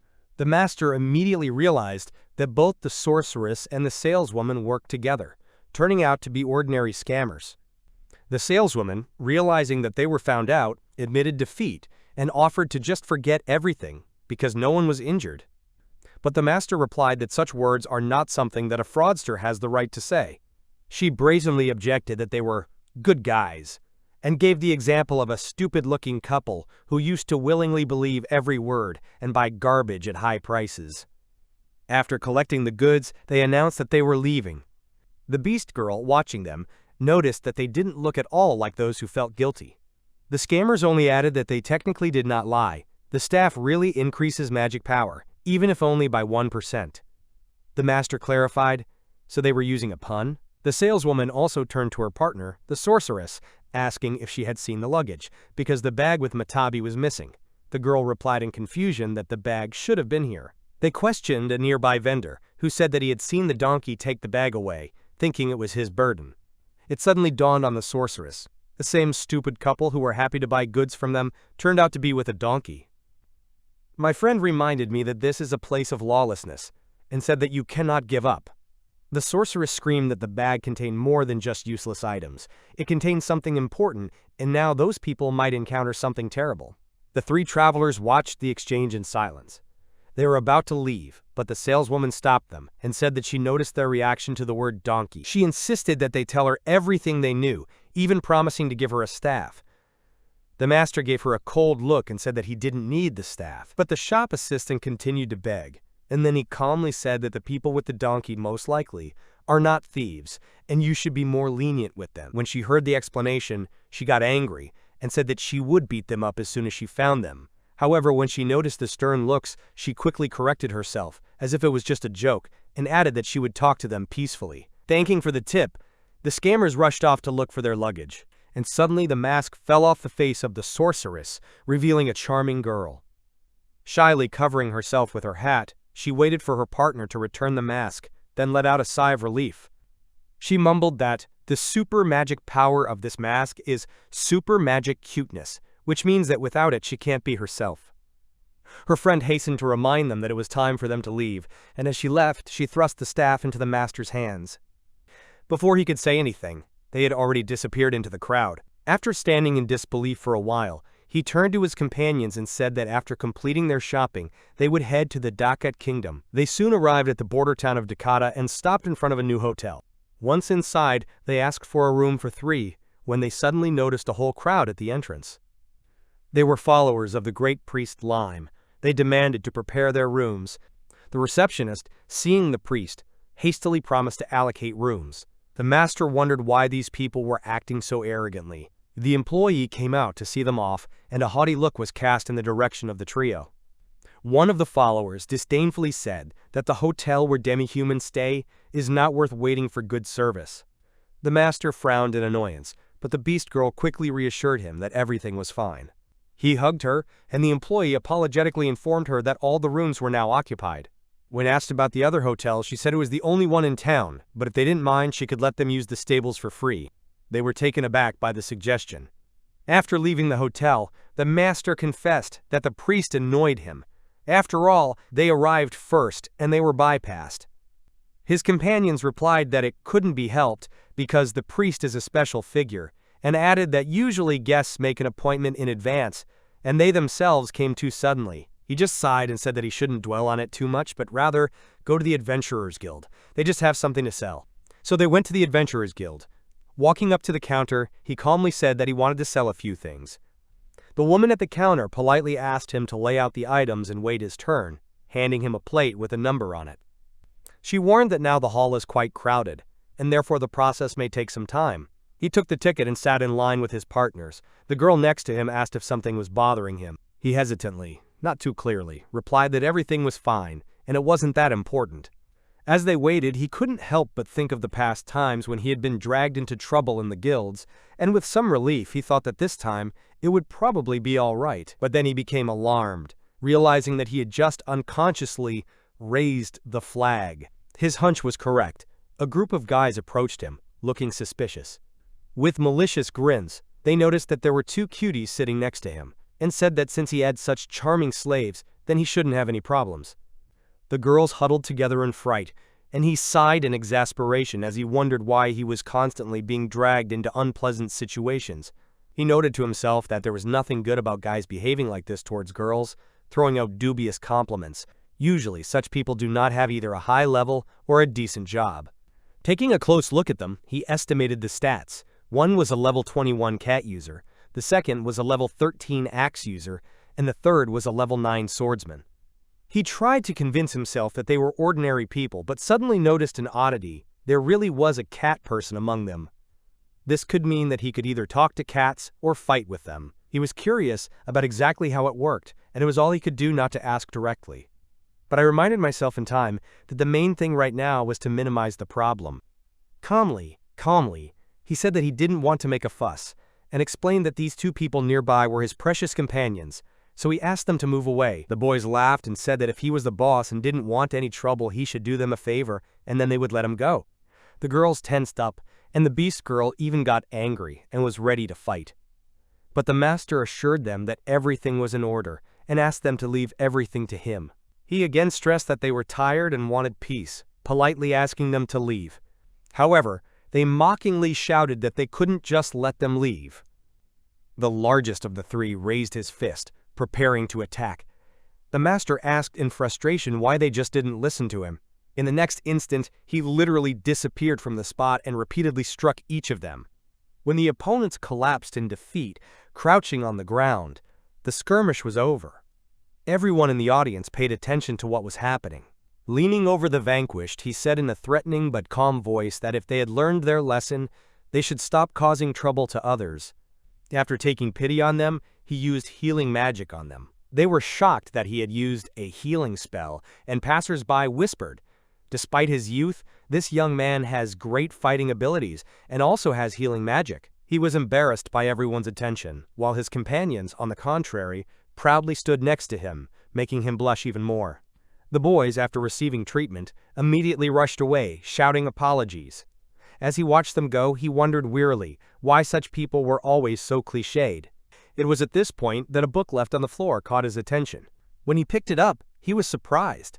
Something like this seemed strange here. Suddenly, his companion's voice came from behind him, asking what it was. He flinched, slammed the book shut, and replied convulsively that he hadn't looked at anything special. Then the girl reminded that this is exactly the book that the church has banned, and even its possession is considered a sin. The saleswoman agreed and said it would be best to take her to the church immediately. He said it wasn't his book at all. As he quickly flipped through the pages, he felt the attentive gazes of both girls, who were clearly waiting for his decision. Clearing his throat, he awkwardly said that he would take care of it, because the law against such obscene books is very strict.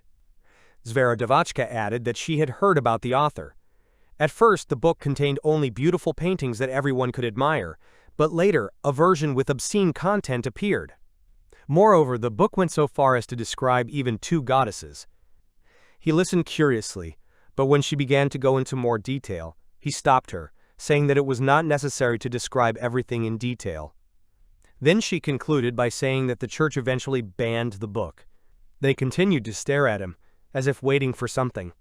They then noted that many men were opposed to the ban, and praised him for doing otherwise. He laughed awkwardly and said that he would never read something like this. He invited them to sit down and reminded himself that he already had female companions and didn't need such books. He noticed that the author was clearly making trouble for himself and admitted that he was interested in finding out who he really was. It occurred to him that he'd already met a lot of people since coming to this world, and one of them might very well be the author. Then his companion suddenly said that most likely the author is Daijiro. At first he nodded, then abruptly exclaimed that this must be a joke. She explained that after sealing the Demon Lord, she spent some time in the heroes group and saw Daijiro drawing books called Manga. He even called it his pseudonym. The master remarked in shock that he could have been arrested for this, but the girl only smiled absently and said that she didn't think the church would arrest anyone from the heroes group, and she was sure that everything was settled quietly. The merchant added that Daijiro has hidden fans with their own strange words. She admitted that she had never met them, so she did not know all the details, but she would like to see this book herself, even though it is forbidden. Completely confused, the master asked to stop the discussion, saying that there are some things in the world that it is better not to know about. He suggested that such a thing was a sin committed by a person from another world. Then he remembered that there was something else he wanted to know and asked if they had ever heard of the profession of using cats. The girls thought about whether cats could be used as weapons in combat. He thought it was too versatile and asked her what her requirements were. One of the girls confidently stated that she would be able to gather more information if she went alone. In the end, we decided that it would be safer to search together, even if it would take longer. He warned her not to take unnecessary risks and retreat when there was danger. The merchant cheerfully agreed and ran off to gather information, leaving the others slightly confused. After she left, he, slightly in a panic, asked the beast girl to take his hand, fearing new rude people. She happily agreed and squeezed his hand tightly, making him blush even more. At that moment, it was their turn. The employee invited them in again, jokingly remarking that they looked very close, and handed them a bag of coins. The amount was much more than they had expected. Looking at the earnings, the master thought with annoyance that it would be better if they could stay in an inn. The girl next to him agreed with a slight nod. She called out to him awkwardly, embarrassed, and told him that she was happy when he was happy. He patted the top of her head and told her that he was happy when she was happy too. Then she resolutely said that she wanted him to be even happier, and he thanked her for this. Just as she was about to mention the book she'd discussed earlier, their saleswoman returned with a cheery wave. He asked her exactly what her companion wanted to say, but she waved it off, saying that it was nothing special. They asked the merchant if she had learned anything useful. She replied that there was no specific information. All they were saying was that the priest was going to visit the city. Against the background of such a rumor, small gossip does not reach discussions. However, she added that there is a curious rumor. A group of heroes is also arriving in the city. The Beast Girl flinched when she heard this. She recalled how after defeating the demon lord, her father was executed and she was sold as a slave. Let them help her later, but the memory remained. She said that it was all right, but the master patted her head and said that she didn't have to meet them at all. She thanked him but said she wanted to see them herself. He asked her if she knew the hero by sight, and she confidently agreed. Then he said that there would be no problems with the search, and asked the merchant where they were last seen, but she apologized. She couldn't find out. She assumed that the hero is also collecting information, and if they go to a crowded place, they are more likely to meet him. The master agreed that the Adventurers Guild was an ideal place to gather information and suggested that they also take a look at the shopping district or the city center. The girls agreed that this is a good option. Then the door opened loudly. The group they'd just been talking about entered the room noisily. One of them stepped forward, claiming to be the hero of this world. The master noted that he looks quite young, although he already has such a high-profile title. The name was clearly Japanese, and he assumed that the boy might be from the same world as himself. He introduced himself in response, but then he suddenly realized that this kid wasn't a hero at all, but a level 39 holy knight. The master pondered. If his true class is a holy knight, then he probably isn't a bad person. But I didn't understand why he had lied and called himself a hero. Addressing him as a holy knight, the master directly asked why he introduced himself as a hero. He replied that he was technically a holy knight, but he was used to calling himself a hero. The master was impressed by his honesty and calmness. He clarified whether the holy knight was his main class. He calmly replied in the negative. Then the master was finally convinced that this guy was definitely not from his world, and mentally advised him to be careful. When asked about the purpose of the visit, the young man replied, since he calls himself a hero, he is obliged to save those who need it. The master did not understand these words and asked again. Then the holy knight pointed his finger up and asked for the slaves to be freed first. The master just snorted in incomprehension. Ku made an urgent plea to Ichinoji, demanding that he release the female slaves, emphasizing that forcing the girls to obey their master's whims was a cruel act and that they should have shown compassion. Ichinoji reacted with surprise to his words and said that Ko was against slavery, explaining that he understood his feelings, but at the same time pointed out that Koethere were 3 similar slaves next to Ko himself. Ko replied loudly and confidently that his companions had become slaves of their own free will, emphasizing that if they had only asked for their release, he would have released them immediately. The trainee cleric shared her story and said that he saved her when she was caught by cruel slave traders, and assured her that he would serve Ku until he paid off his debt. The swordswoman confessed that she was defeated by Ku in the sword tournament, and that was why she decided to become his slave, adding that she was not going to take off the necklace until she could defeat him in a fair fight. The shaman explained that Ku had saved her native village and said that her necklace was proof that she was now with him and voluntarily belonged to him. Ichinoji deduced that Ko was actually doing heroic deeds for the sake of others, even though the swordswoman's story was different from the other girls. Ko emphasized that all of his female companions had become slaves solely of their own free will, and noted that there was no compulsion to do so. Ichinoji remarked that their situation with the slaves was very similar, and said that he would also let them go if they asked, but added that he respected their own choice. Haru said with genuine feelings that she wanted to continue staying close to her master. Carol cut in and told Ko sharply not to pry into other people's business, adding that she wanted to repay her master's kindness, and was therefore happy to be his slave. Ichinoji thanked the 2 girls for their words, and stressed that they were his companions, with whom he was walking next to them. Ku expressed doubt and said that Ichinoji forced the girls to say such words, noting that he could not be deceived. Ichinoji answered him, and noted that this was a man who didn't want to listen to others or understand their words at all. Ku claimed to have heard only one thing, namely that Ichinoji did terrible things to his female slaves. Ichinoji was surprised by his statement and exclaimed what he called terrible things. Ku pointed a finger at the little girl next to him. Carol screamed in outrage, surprised to be called small.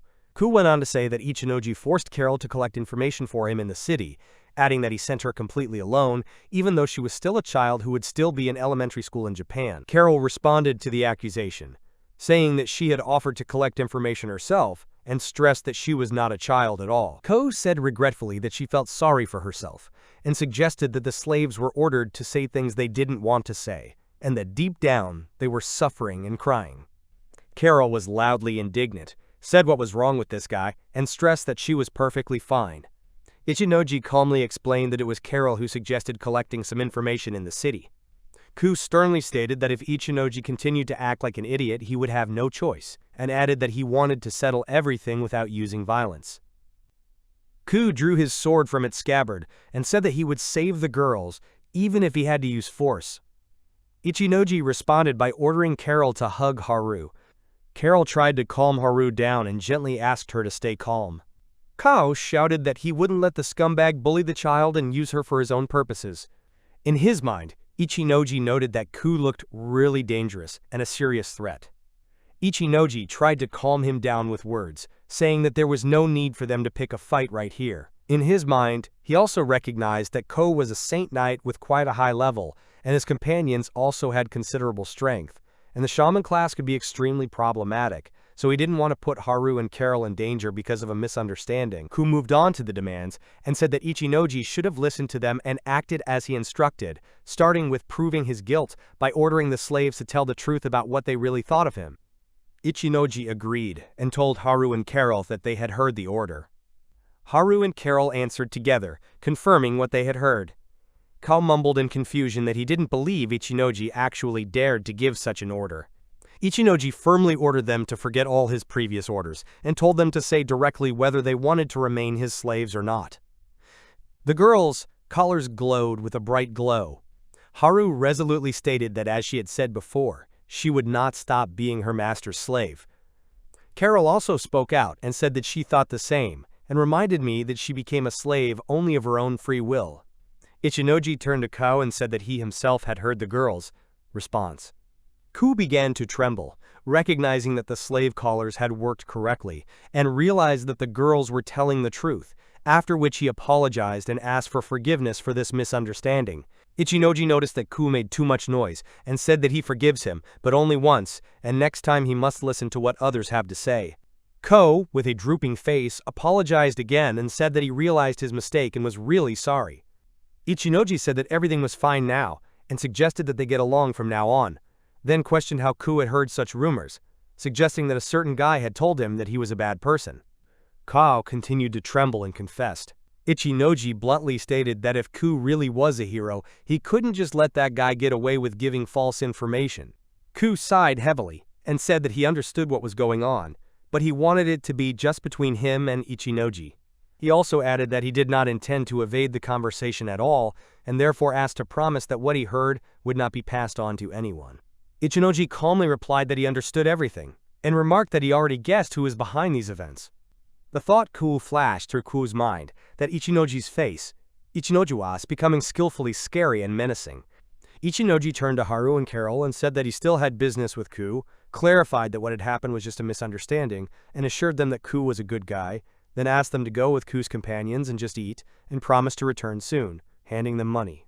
Ko echoed this and said that they were only going away for a short time, so the girls should have waited quietly for them on the spot. Ichinoji asked Haru to explain everything in as much detail as possible so that there would never be any more misunderstandings. Haru resolutely said that it was possible to rely on her completely. Ichinoji said goodbye, saying that they were gone, and asked them to be careful. The swordswoman apologized for making a fuss about Ko and suggested that they should be friends now, noting that there was a crumb in their team as well. Carol was indignant and exclaimed that she was not a baby. Haru confirmed that all the problems had been resolved and offered to maintain peaceful relations from now on. Ichinoji pointed out that the guy who was spreading stupid rumors about him had a dad, and added that it was D. Ko confusedly confirmed that Ichinoji really got it right, and admitted that that person really did have a D. Vmyslech, Ko thought again of Ichinoji, making Ichinoji a vicious face. Ichinoji said that, in the end, only those people were his enemies in this city, and had a grudge against him, after which he clarified with Ku that he seemed to have come here to find someone, and noticed that he was not the object of the search. Ko confirmed that he was indeed looking for one particular person. Ichinoji said he wasn't going to question him. Ko thanked him for this, saying that he was grateful. Ichinoji apologized for thinking badly of him. Ko replied that it was all right, and that it was his own fault in the first place, because he was furious when he heard that someone was allegedly abusing a child. Ichinoji deduced that those people were trying to take advantage of Ko's kindness, and said that he would never forgive those who owned D. Ko noticed that those people also didn't see the whole picture, and suggested that it would be better to settle everything peacefully. The thought of Ku being too kind crossed Ichinoji's mind, and he noted that this is exactly what a true hero should be like. Ko said they were there, and he said he'd be right in. The adventurers greeted him with the news that Mr. Hero had finally dealt with that scoundrel. Ichinoji suddenly cut in and greeted them with a short word. The adventurers exclaimed in horror, asking why he was here, and accused the hero of being a traitor. Ku sternly replied that they were the ones who took advantage of his trust, explaining that Ichinoji wasn't as terrible a person as they described him, although he admitted that he looked scary at times. Ichinoji said of himself that he was the kindest. Ku assured everyone that there was no need to worry because Ichinoji wasn't here for revenge. Ichinoji said with cold seriousness that this was what he had come for. One of the adventurers noticed a book on the ground and picked it up, exclaiming that he thought he had lost it. Ichinoji noticed that it was a doujinshi and said that he would like to read the sequel, after which he asked if they knew anything about the author and promised to return the book. The adventurer asked in surprise if Ichinoji was one of them, even though there was such a cute girl by his side. Ku noticed that there was a saying that said that two-dimensional and three-dimensional were completely different things. Ichinoji started to say something, but was interrupted. The adventurer repeated the words of the saying, and said that it was a good idea. Ichinoji summed it up, and said that if they shared the information with him, he wouldn't hold a grudge against them.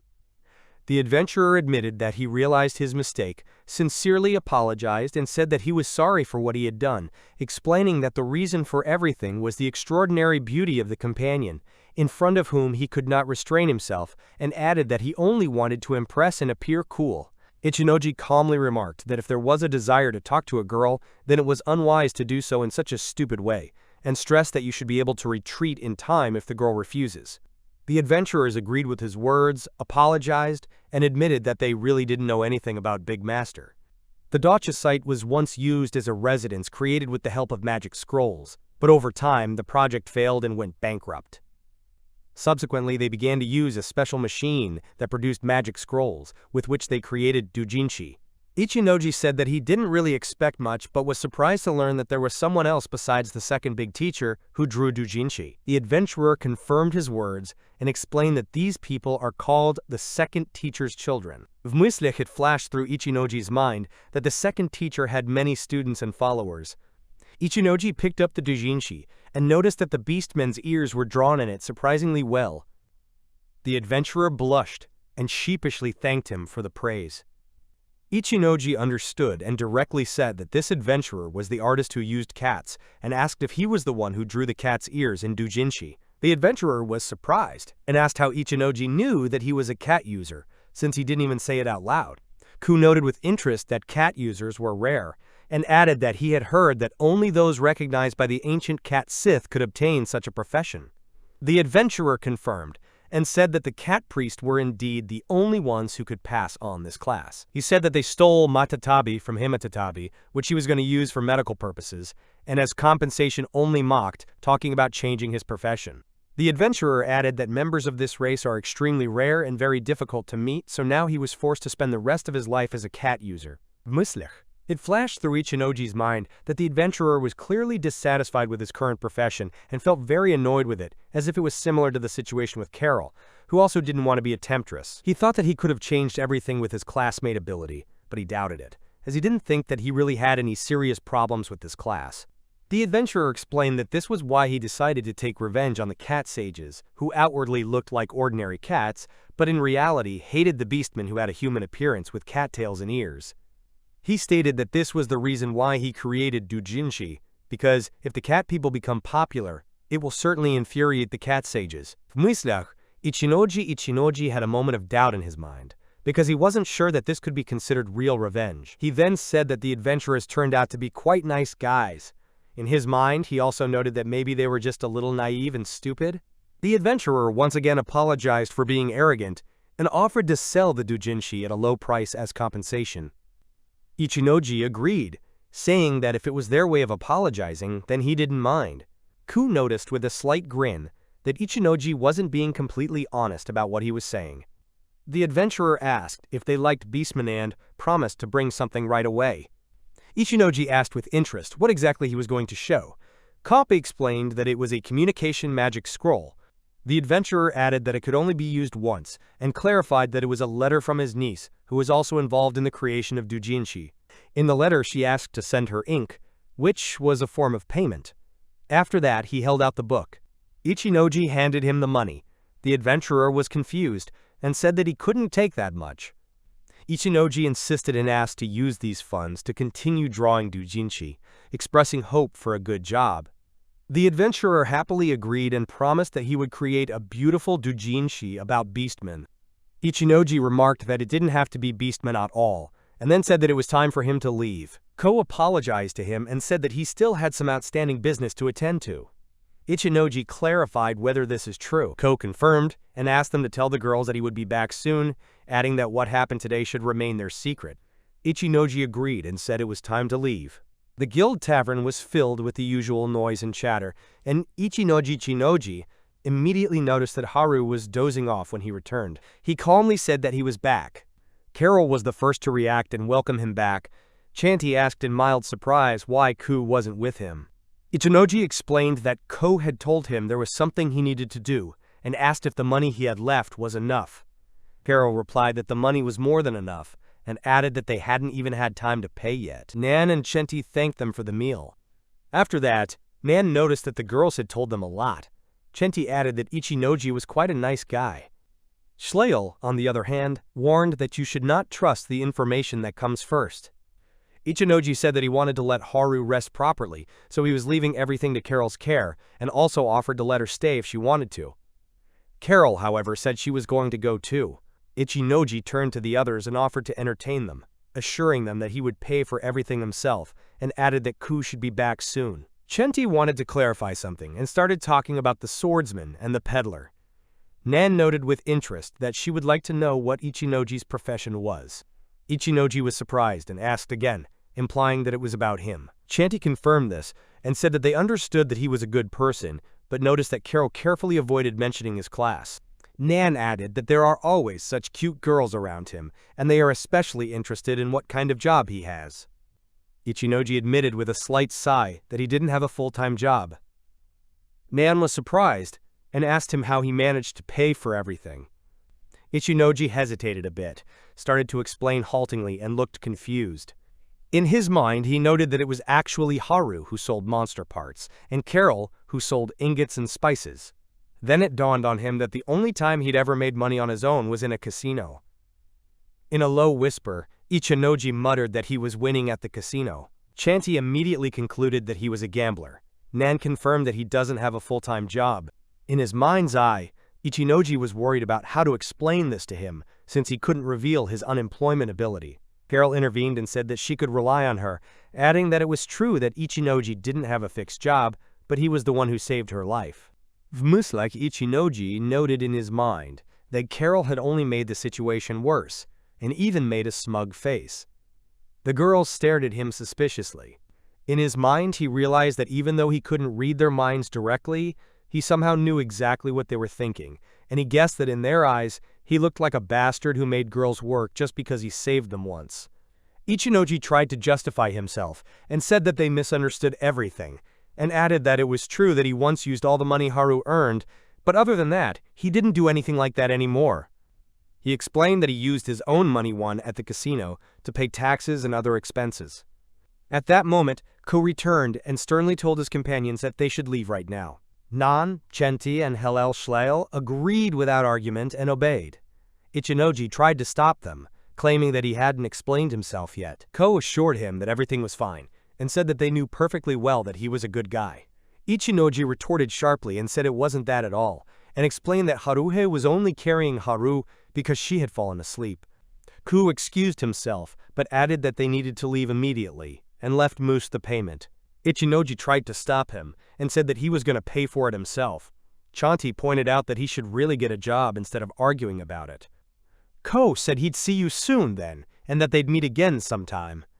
Ichinoji sighed and remarked that he would like to clear up the misunderstanding. Carol said softly that it didn't matter what happened, because she was still on his side.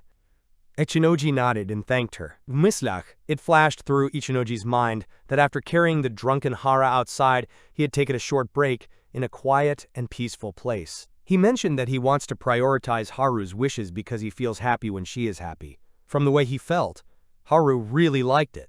The next morning, Haru was the first to greet him with good morning.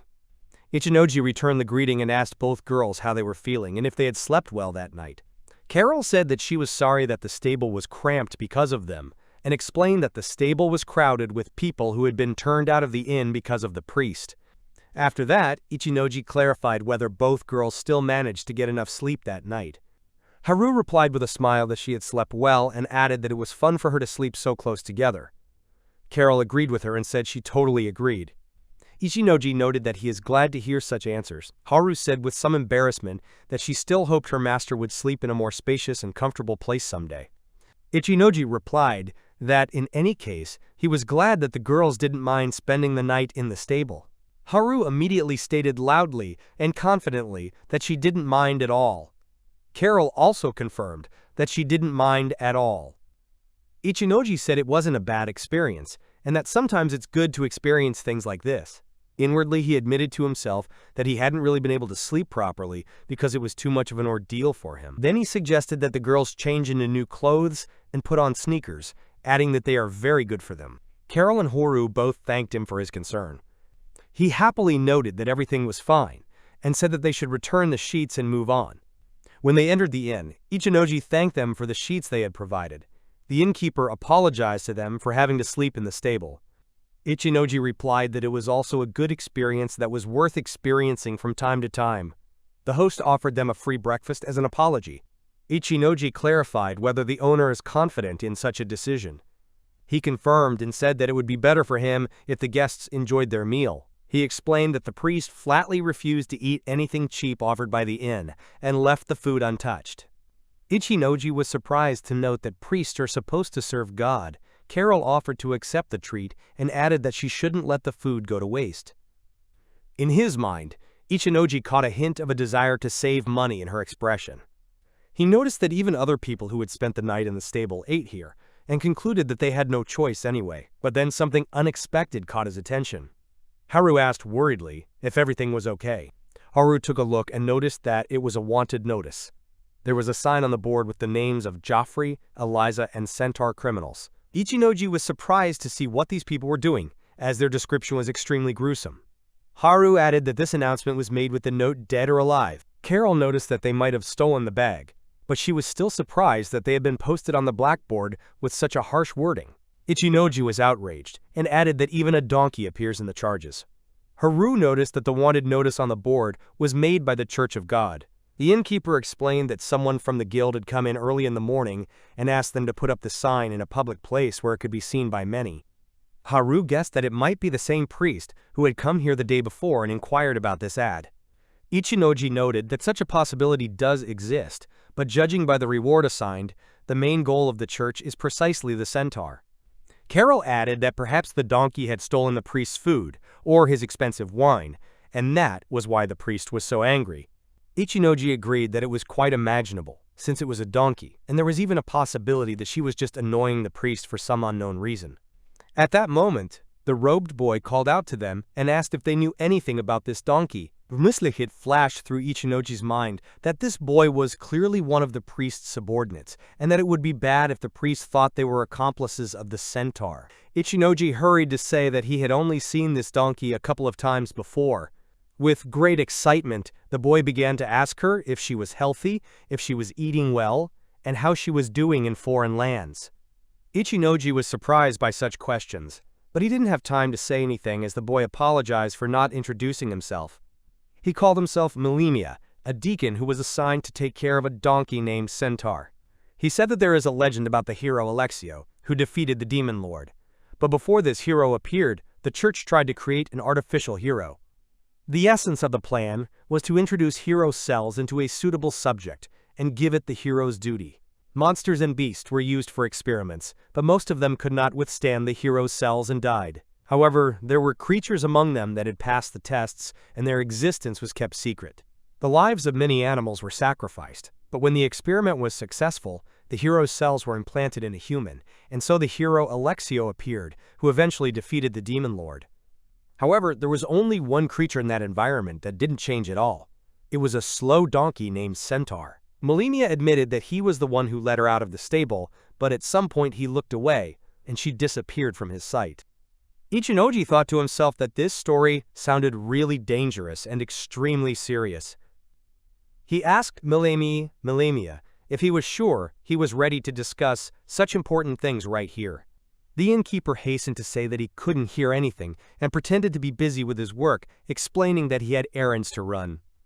Milamia assured him that everything was in order, since the owner was only a simple innkeeper, and then said that any price would be acceptable for him if it was a question of saving the life of a donkey. Ichinoji wondered what exactly the deacon meant.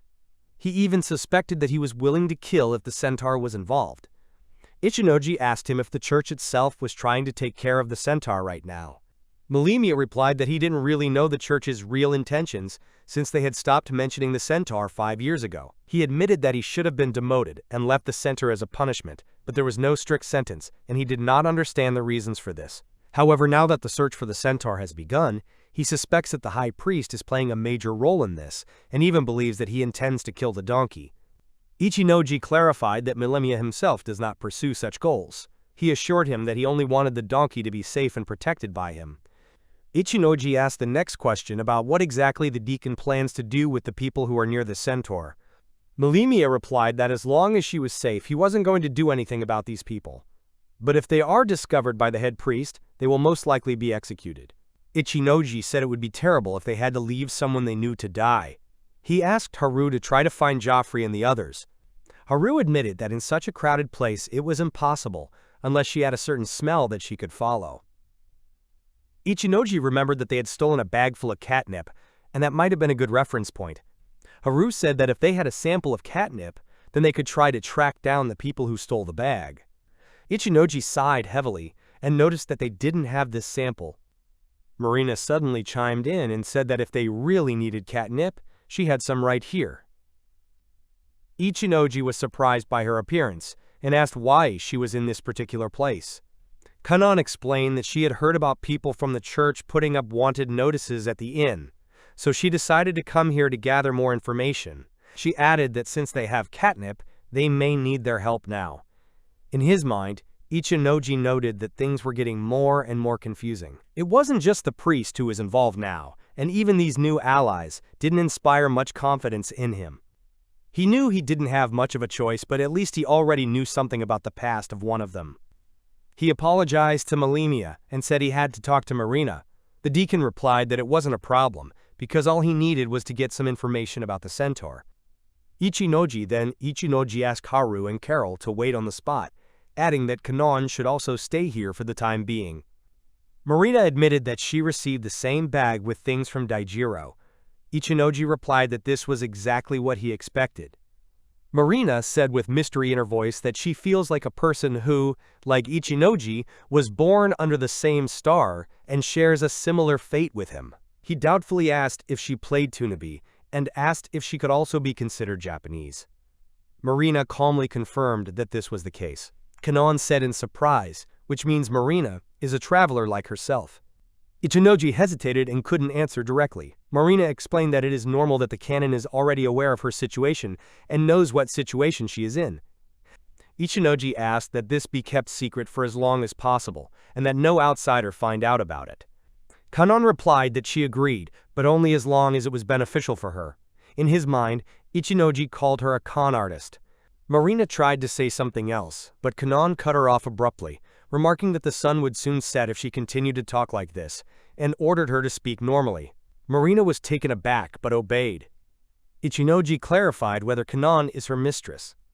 Kanon didn't hesitate to confirm that this was the case. Marina admitted that she got into this world when she was still in the first grade of high school, and it happened 3 years ago. Ichinoji noticed in his mind that she looked depressed, which was very obvious. Marina continued her story.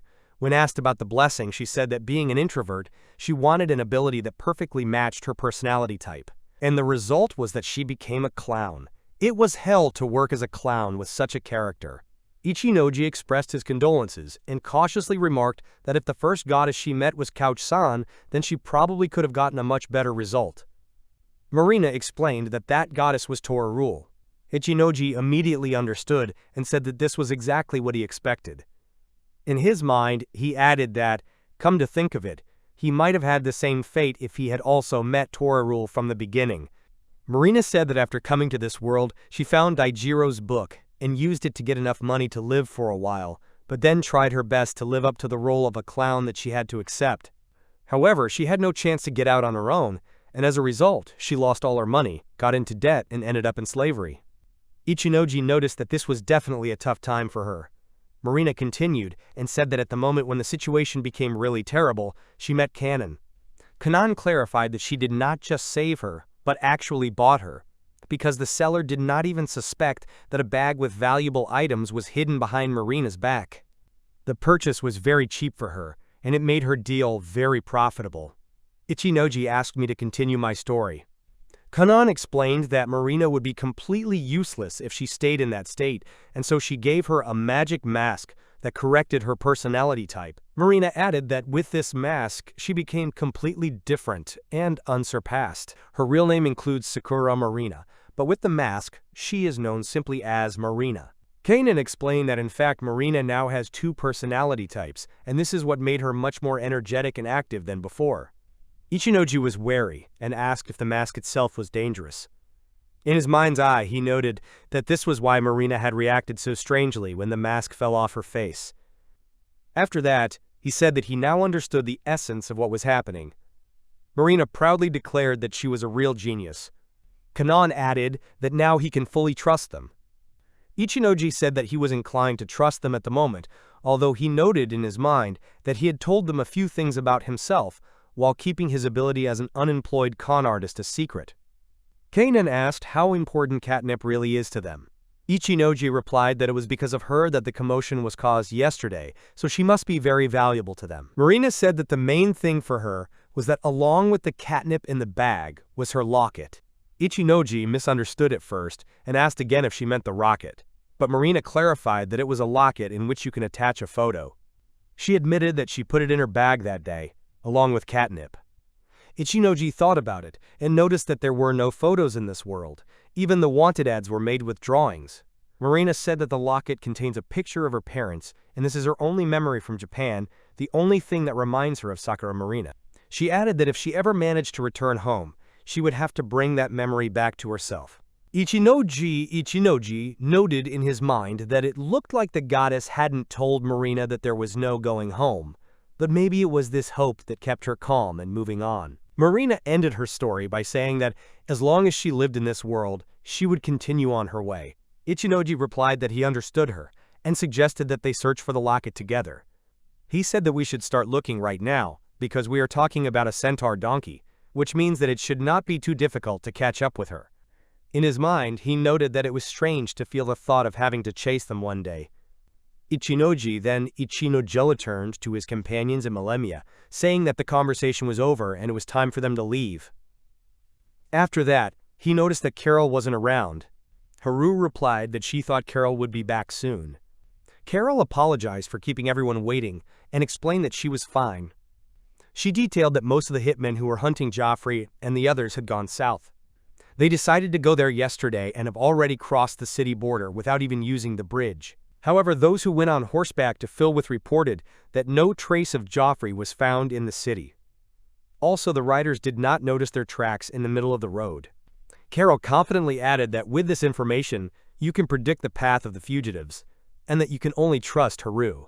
She assured them that she believed that together they would be able to find them. Haru said that it would be much easier if they knew this route beforehand. Ichinoji was surprised and clarified that Carol found out all this information right during their conversation. Carol confirmed it and said it was the only thing she could do best. Ichinoji let out a sigh of relief and confessed that he was very worried about her. Carol said cheerfully that there was no need to worry, since she hadn't done anything dangerous. Ichinoji praised her, saying that as expected, Carol did a great job. He also thanked both her and Haru for always doing so much for him, helping and supporting him, and assured them that he could always rely on them. But he asked them not to take any more risks and not to do anything dangerous. Haru and Carol replied with full confidence that they would keep everything to themselves. Kanan suddenly intervened and offered Ichinoji to sell the girls to her, asking what price he would be willing to pay. Ichinoji flatly refused and offered to go in search of it. In his mind's eye, he noted that they left the city limits right after finishing their breakfast. He said that there are only a few people with catnip in the city, which is why it will be much easier to track the target. Haru added that luck seems to be on their side, because the wind is blowing in the right direction, and it also makes tracking easier. Ichinoji said they were all counting on her. Haru confidently replied that everything can be left to her. Marina turned to Ichinoji and wanted to say something. He whispered to her not to say anything unnecessary, because there was a deacon nearby. Marina pointed out with a sly smile that maybe she should mention something funny, like her blessing. Ichinoji interrupted in a panic and abruptly changed the subject, saying that the weather today was just wonderful. Marina continued and added that we could talk about her reincarnation. Ichinoji got angry and said that she should stop calling herself a genius without any proof. He called her an idiot and repeated it several times. Marina calmly objected and said that she was not an idiot, but a real genius. Ichinoji sighed and said that she was a disaster and told her to shut up. Kanon laughed. Ichinoji said with displeasure that there was nothing funny about it. Kanon said that she thought they got along very well, because they both came from the same city. Ichinoji was indignant and asked her why she had come to this conclusion in the first place. Kanon replied that this is the first time she's seen someone who can get along with this girl, so she's very happy. Ichinoji retorted sharply and said that they didn't get along at all. Kanon sadly remarked that after everything that had happened, she wouldn't be able to be with her anymore.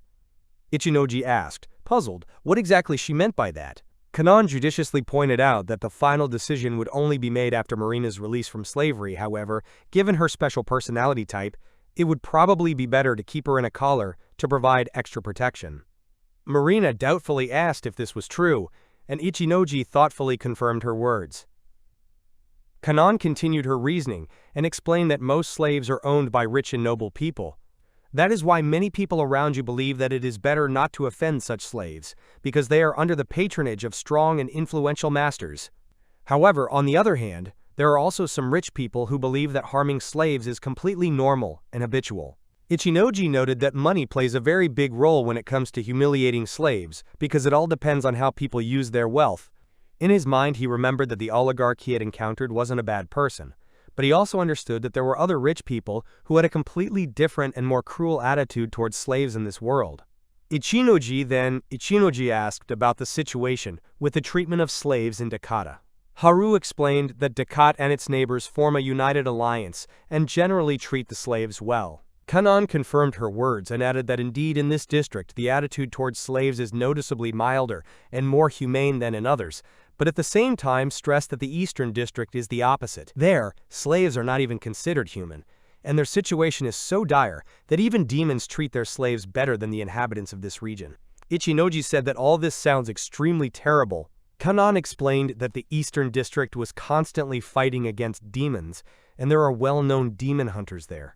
For them, slaves are just consumable items that are used to the point of exhaustion and then discarded when they are no longer useful. Ichinoji deduced that this district had indeed had demon wars in the past. Carol confirmed his words and said that there were several such wars, but the legends say that one priest managed to seal a powerful demon that ruled this land. Ichinoji thought that perhaps this story was the reason why priests in this district have such great authority and power. Then he asked if there was any additional information about that demon, because if it is said sealed, then it means that in the past it was never completely defeated. Carol replied that the church claimed the demon was a vampire. Ichinoji was surprised and said that the vampire sounds like a certain ruler and that it really makes a strong impression. Carol added that there are various stories and rumors about vampires, such as that they have a weakness for silver, or that a person who is bitten by a vampire also becomes the same creature. In addition, there is another tradition that the relationship between a master and a slave can change in the most unusual way if a slave bites his master. Canon noted with interest that information about vampires could be considered the church's most important and well-kept secret, and turned to the deacon to clarify this point. Marina, hearing her words, was confused and exclaimed in bewilderment. Ichinoji admitted with some confusion that he had never heard of it before. Carol carefully unfolded the map of Dakat and pointed to a certain spot, drawing his attention. Then Ichinoji was surprised and asked when exactly she managed to acquire such a useful thing. Carol calmly explained that she had done this while they were still on the bridge, adding that for any traveler, information is always the most important resource for survival. She explained that this map shows places where travelers can stop, relax, and have a snack, and for this reason, the cost of the card is much higher than that of ordinary ones. Marina was interested and cautiously asked to tell us which store sells such maps, because according to him, this map indicated places that were clearly not coordinated with the church, including even a military facility. Carol calmly repeated that for travelers, information always comes first, but trust is even more valuable than life itself. Hearing her words, Marina realized that he wasn't going to get any concrete answers, and he said in frustration, which meant Carol wouldn't tell him anything more. Carol said firmly that she really didn't know anything, and that she couldn't give away anything she didn't know. Then Marina said that he was willing to turn a blind eye to it, as long as he had the opportunity to meet her safely. Ichinoji expressed his gratitude to Carol for her help, but Carol modestly replied that it was nothing special. Ichinoji then said thoughtfully that trust is the most important thing. However, Carol suddenly objected and said that it was Ichinoji himself who was most important to her. Haru also quietly admitted that she felt the same way about her master. Ichinoji looked at the two girls and asked them to remember that in any situation, they should put their own safety first, but he still thanked them for their loyalty. Marina, watching the scene, noticed that the girls looked at Ichinoji with respect, and added that for a slave, the greatest blessing is to have a good master. But Ichinoji frowned and told her not to spoil the atmosphere. Kanon, laughing, noticed that he was blushing, which made him even more annoyed. Meanwhile, Carol returned to the map and informed them that if they went in a certain direction, they would be able to reach the tower. Ichinoji clarified what kind of tower it is. Carol explained that it was located right on the border of the states, and although Randall and Dakat had made a peace agreement 15 years ago, the tower remained abandoned. At the same time, it is still considered a military facility, and therefore entry there is strictly prohibited. Carol then asked Ichinoji what exactly he was going to do when he met Joffrey and the others. Ichinoji replied that he was going to give them to the church because the main goal is Kentaurus, and the other two go more as an additional trophy. He expressed the hope that they would not be ill-treated, and added that in extreme cases he was ready to allow the deacon to dispose of them at his discretion. Marina said that all that mattered to him was that Kentaurus was safe, and that he wasn't interested in anything else. Ichinoji noted that he understood his position, but in his mind he wondered how close and trusting Marina's relationship with the church is, because he so calmly tells even the secrets of the hero Gen. But Ichinoji found it hard to believe that it was all about protecting one Kentaurus. Haru, meanwhile, reminded them that their horse, Fyun, also needed a rest. Ichinoji agreed, saying that they would make a stop, and led the horse to fresh water, offering him a drink. Haru gently stopped him and asked him to let her take care of the horse. Ichinoji gratefully agreed and thanked her. At that moment, Marina turned to him. Ichinoji abruptly asked her what she wanted. Marina said with genuine interest that she was absolutely sure that he was a swordsman, because he had a sword on his hip, and therefore was surprised to learn that he was also a magician. She started asking him about his level of magic, and whether he could fly. Ichinoji told her to calm down, and said ironically that it was strange to hear such questions from a girl who called herself a sorceress but couldn't even use magic. Marina was indignant and exclaimed that everything was completely wrong, because she is the greatest sorceress. Ichinoji chuckled in response and said that it was good, because otherwise he might think that she was just a clown with cheap tricks. Marina screamed indignantly and asked him not to say that again. Then Marina picked up a bow and arrow, turned to Kanon, and called her name several times. Kanon agreed without further ado and placed an apple on her head. Ichinoji frowned when he saw this and warned that he didn't want to watch anyone get hurt and shed blood because of such a scheme. Marina confidently stated that she wanted to take the initiative in her own hands and asked to be given the opportunity to show herself. Ichinoji said with obvious concern that he couldn't stand to watch what was going to happen. Marina, not paying much attention to his words, cheerfully said that they were starting, and Kanon agreed with a slight smile, noting that everything depends on when Marina is ready. Ichinoji cut in abruptly and told Marina to at least open her eyes before she started shooting. Marina let go of the bowstring and said that the arrow flew. Ichinoji was relieved to see that the arrow was heading in a direction where there were no people. But soon it suddenly changed its trajectory, returned, and accurately hit the apple that Kanon was holding. Ichinoji exclaimed that it was impossible. Marina smugly declared that this was her great magic. Kanon, looking at the result, cautiously said that this is exactly what we can assume. Marina explained even more proudly that she had established a connection with the wind spirits, and it was they who changed the arrow's trajectory. Ichinoji asked in surprise if this was really true. Haru carefully interjected that Marina actually used thread. Ichinoji asked about the thread with interest, and Kanon remarked that it was surprising to hear such guesses after just one observation. Then Marina admitted that she really pulled the string to change the trajectory of the arrow. Ichinoji said that she knew exactly how to do everything right, and suggested that she should train more in archery, but Marina indignantly exclaimed that she had magic, and this is the main thing. Kanon chimed in and noticed that the grin on the face of someone they didn't like could be more annoying than it sounds. Ichinoji, looking at Marina, said that if she was so skilled with a bow, then why didn't she become an archer? Marina sighed and admitted that she would like to, but couldn't change her class. Kanon explained that Marina doesn't have any archer skills, and even if you give her the most powerful and rare bow, she will be useless in real combat. Ichinoji thought about it and noted that perhaps her unique class couldn't be changed so easily. Marina enthusiastically said that this is why she doesn't even want to think about changing classes, because her goal is to master the clown class and reach the ultimate, incredibly high level in it. Ichinoji quietly replied that he could probably understand her, although he chuckled inwardly and thought about how it turns out that she wants to master something like unemployment. Carol said quietly that mastering a job was a challenge in itself. Ichinoji looked at Marina and said that even so, her archery skills are pretty good, and he believes that she can help in battles if she increases her firepower. Marina was a little embarrassed and admitted that her fire magic was still too weak at the moment. Then Haru cautiously turned to the owner and said that perhaps she should share the magic bow that she got as a reward for clearing the Gomaki village, Gomaki in the dungeon. Ichinoji was surprised and asked if she was sure of her decision. Haru nodded and said that she didn't use this bow anyway. Marina, hearing this, cried out with delight and exclaimed that the magic bow is a real rarity. Kanon added that such things are impossible to find on the shelves. But Ichinoji sternly pointed out that they would only borrow it. Marina looked at him and was surprised to admit that she hadn't expected this from him. Ichinoji suggested that she try shooting a magic bow so that he could see how the arrow would behave. Marina agreed and said that her goal would be the stone. Marina drew the bowstring and shot an arrow, showing off the full power of the magic bow. Ichinoji, watching this, said with admiration that the power of the shot is really impressive and that such power can be extremely useful. Kanon enthusiastically agreed, adding that it was great and praiseworthy. However, just after finishing the shot, Marina suddenly lost her strength and fell to the ground, completely exhausted. Ichinoji exclaimed in alarm, trying to understand what had happened, and wondered if it was a side effect of the weapon.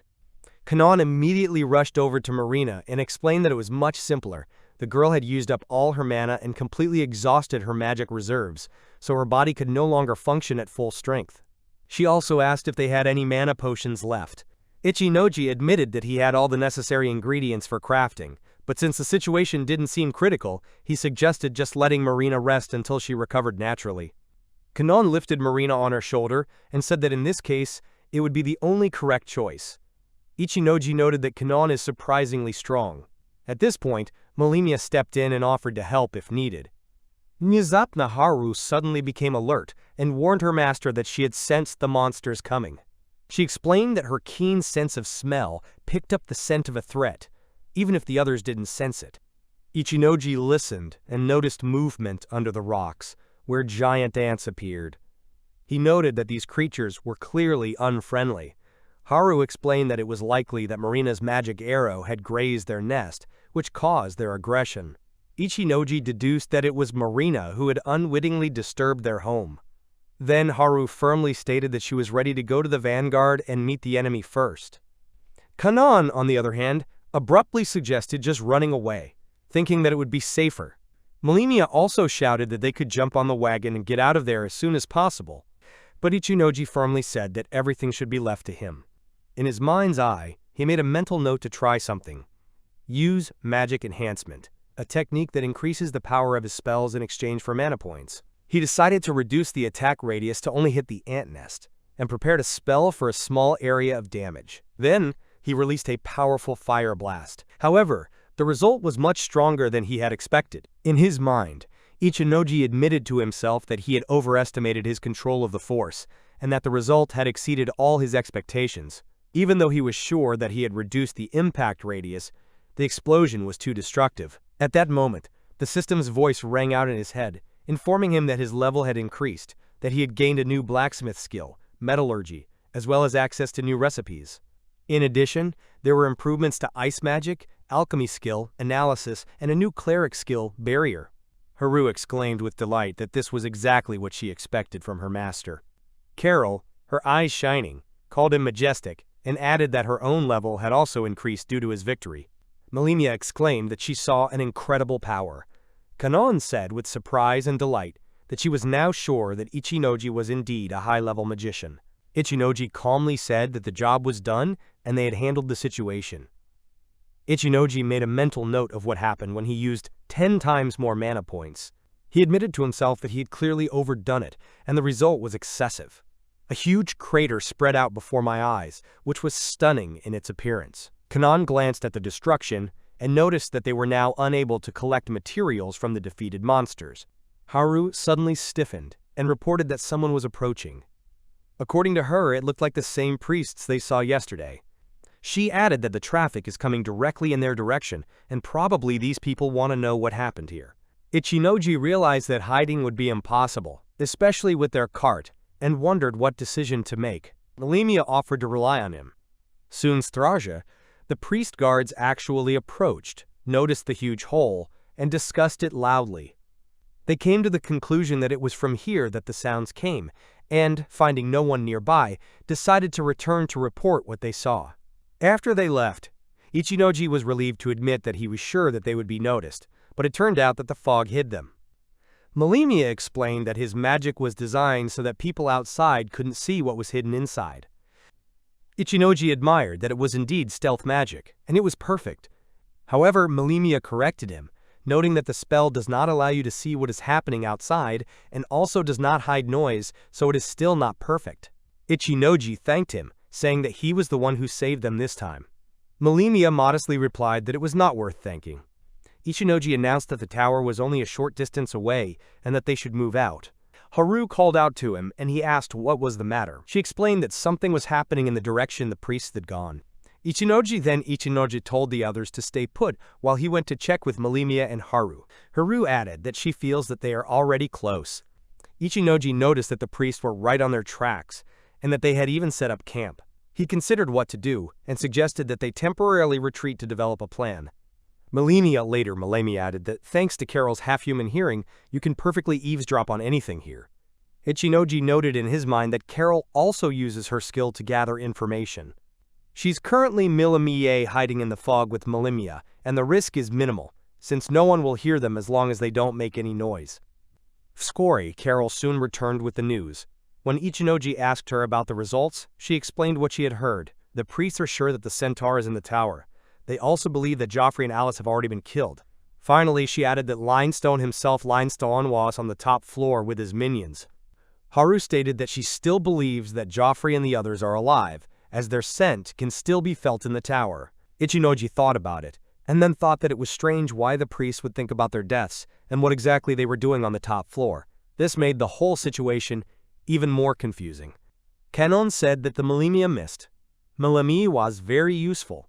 Ichinoji confessed that he had never heard of it and asked how he got it. Melimia replied that the fog was a reward. He was not going to dive into additional problems beyond the existing ones, and said that now he prefers to work alone. Ichinoji asked what exactly he was going to do. Melimia replied that he would try to find the right person and then leave the place. Ichinoji noted that it is worth considering the possibility that Hishiler may no longer be alive. Carol suggested a different plan. She said she had an idea. They could make a big fuss and slip away without being noticed. Ichinoji said that in this case, they would only have to rely on luck.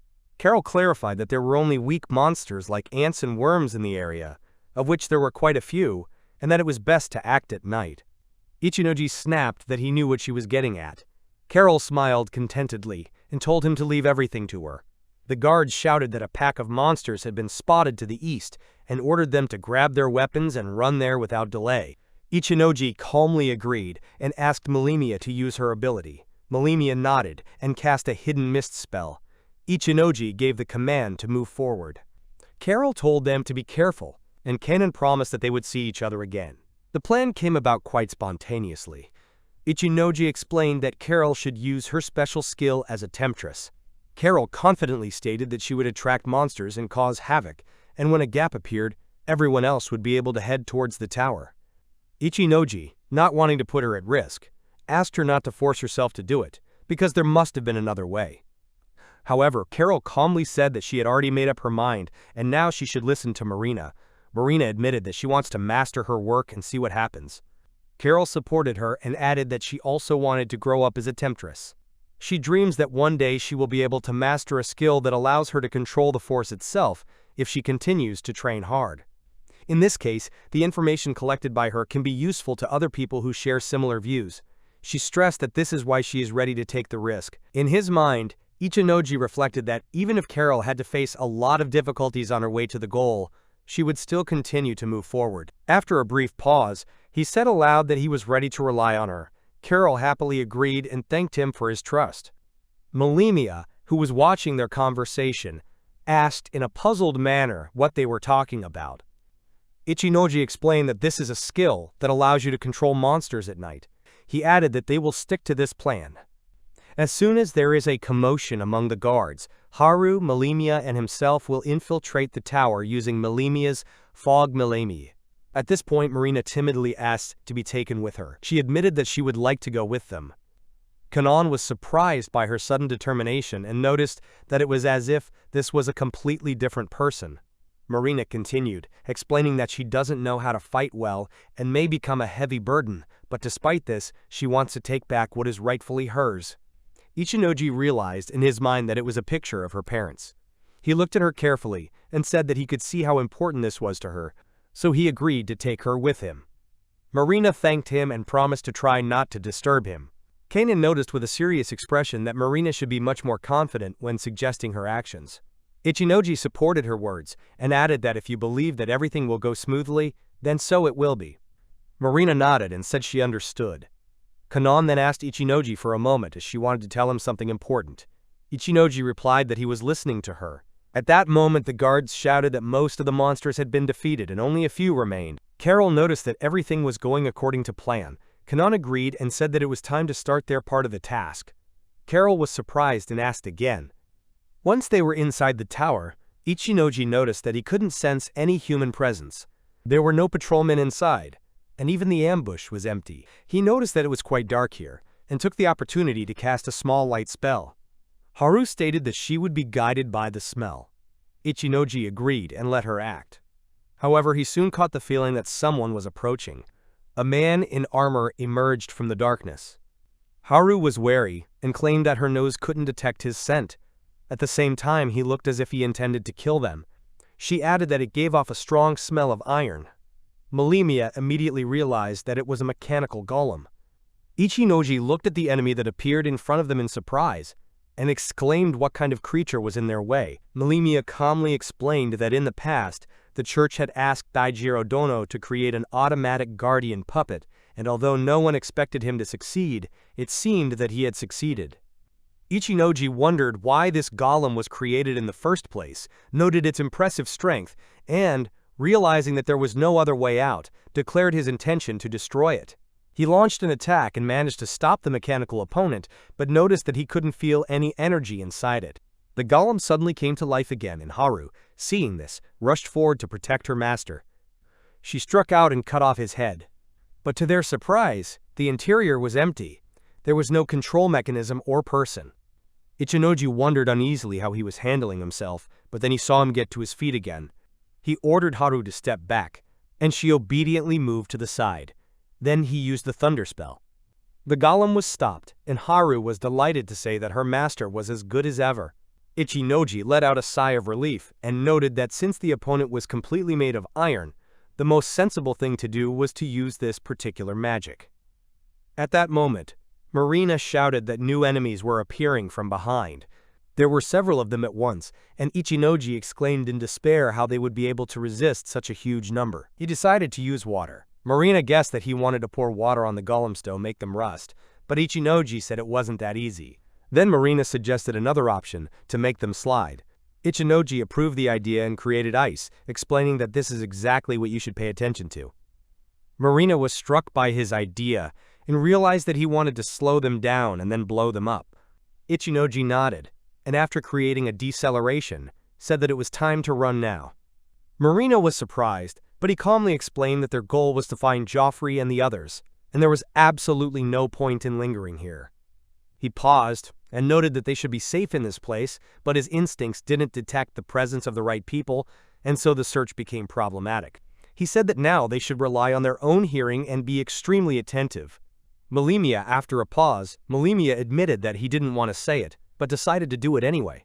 He said that there is a story that this tower is inhabited by two demons. One of them is a vampire, and the other is a devil. Rumor has it that they sought to take control of all the surrounding land. The hero's blood was used to imprison them, and it is the same blood that can be used to free them. Ichinoji took the hint and asked what it meant. Melimia suggested that the priest might want to use Centaurus, blood Kento Urusato break the seal. Ichinoji frowned, wondering who would even think of such a move. Melimia added that there is a belief that anyone who is bitten by a vampire becomes a vampire himself and gains eternal life. Anyone with any degree of power is more afraid of death than the common people, and therefore such power may be tempting to them. Marina objected, noting that in this case, people should turn into monsters. Ichinoji agreed that it was pointless to deny it, but said that if they could win Centaurus over to their side, they would be able to stop such a development. Marina agreed with his words and asked him to create a light, because this tower is too dark. Ichinoji stopped her, telling her to wait a bit.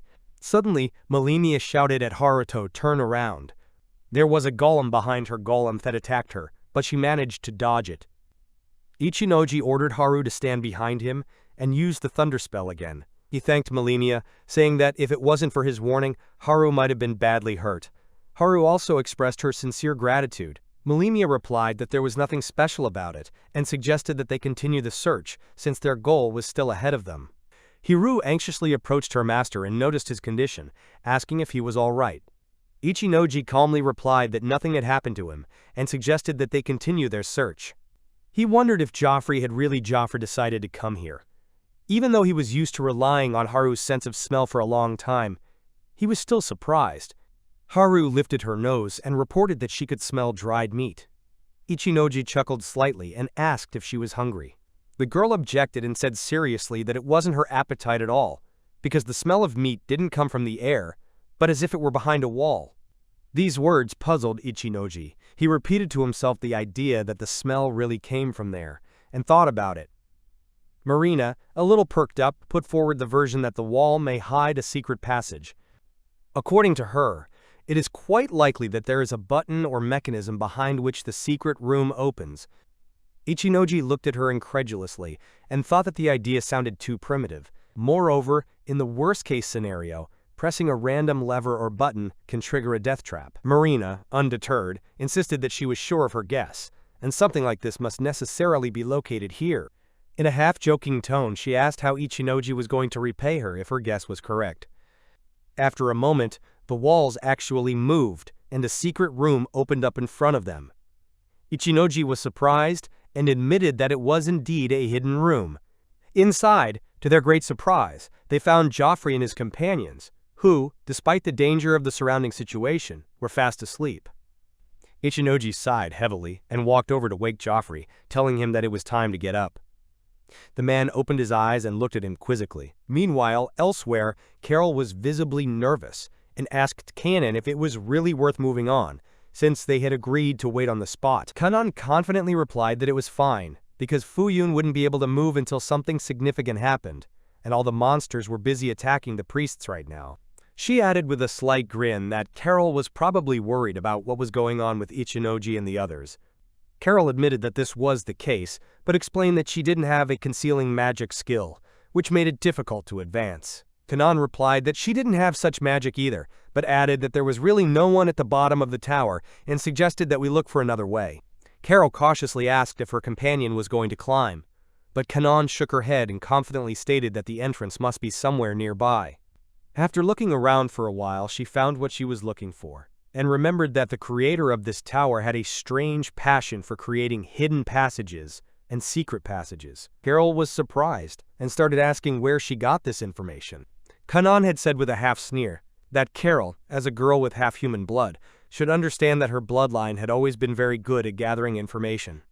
Usually, everything is limited to information that freely circulates in society, but there is another layer of data that is waiting to be revealed. Apparently, Carol was lucky, and she was on the very threshold of the black market of information trading. Carol dazedly repeated her words about entering the black market for information trading, as if trying to process what she'd just heard. Kanan calmly confirmed that this was the case, whether she liked it or not.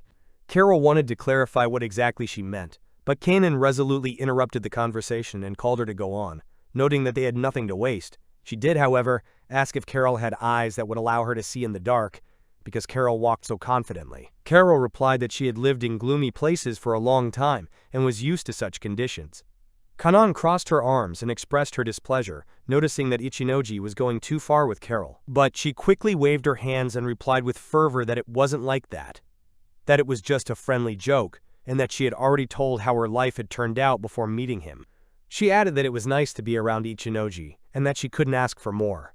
Kanan looked at her carefully and said that she understood, but added that Ichinoji already had Haru-san. Carol was taken aback by these words and asked what exactly her companion meant. Kanan couldn't contain her laughter and loudly declared that Carol couldn't even imagine such a thing, and added in a half-joking tone that she looked like a real lovebird, which made her companion flush with indignation and abruptly changed the subject, suggesting that it was better to pay attention to how thick and oppressive the darkness was here. Kanan calmly replied that such conditions are quite familiar and even comfortable for her because she feels confident in such an environment. But suddenly, Carol was alert and noticed that she could hear strange, extraneous sounds coming from the depths of the corridor. Kanan listened intently and guessed that it sounded like a noise coming from a mechanical puppet. And soon, a massive golem actually appeared. Carol panicked and offered to run, but Kanan stopped her and confidently told her that she should leave the battle to her sister, and drew her sword as she did so. Carol looked at her doubtfully and asked if Kanan was sure that she could handle such an opponent, but Kanan replied with a smug smile that of course she could, since she had a reliable weapon. Carol noticed with annoyance that it looked like a cheap fake intended only to deceive people, but Kanan was offended by her words and called them rude. Meanwhile, the golem was getting closer and closer, and Carol gave a desperate warning.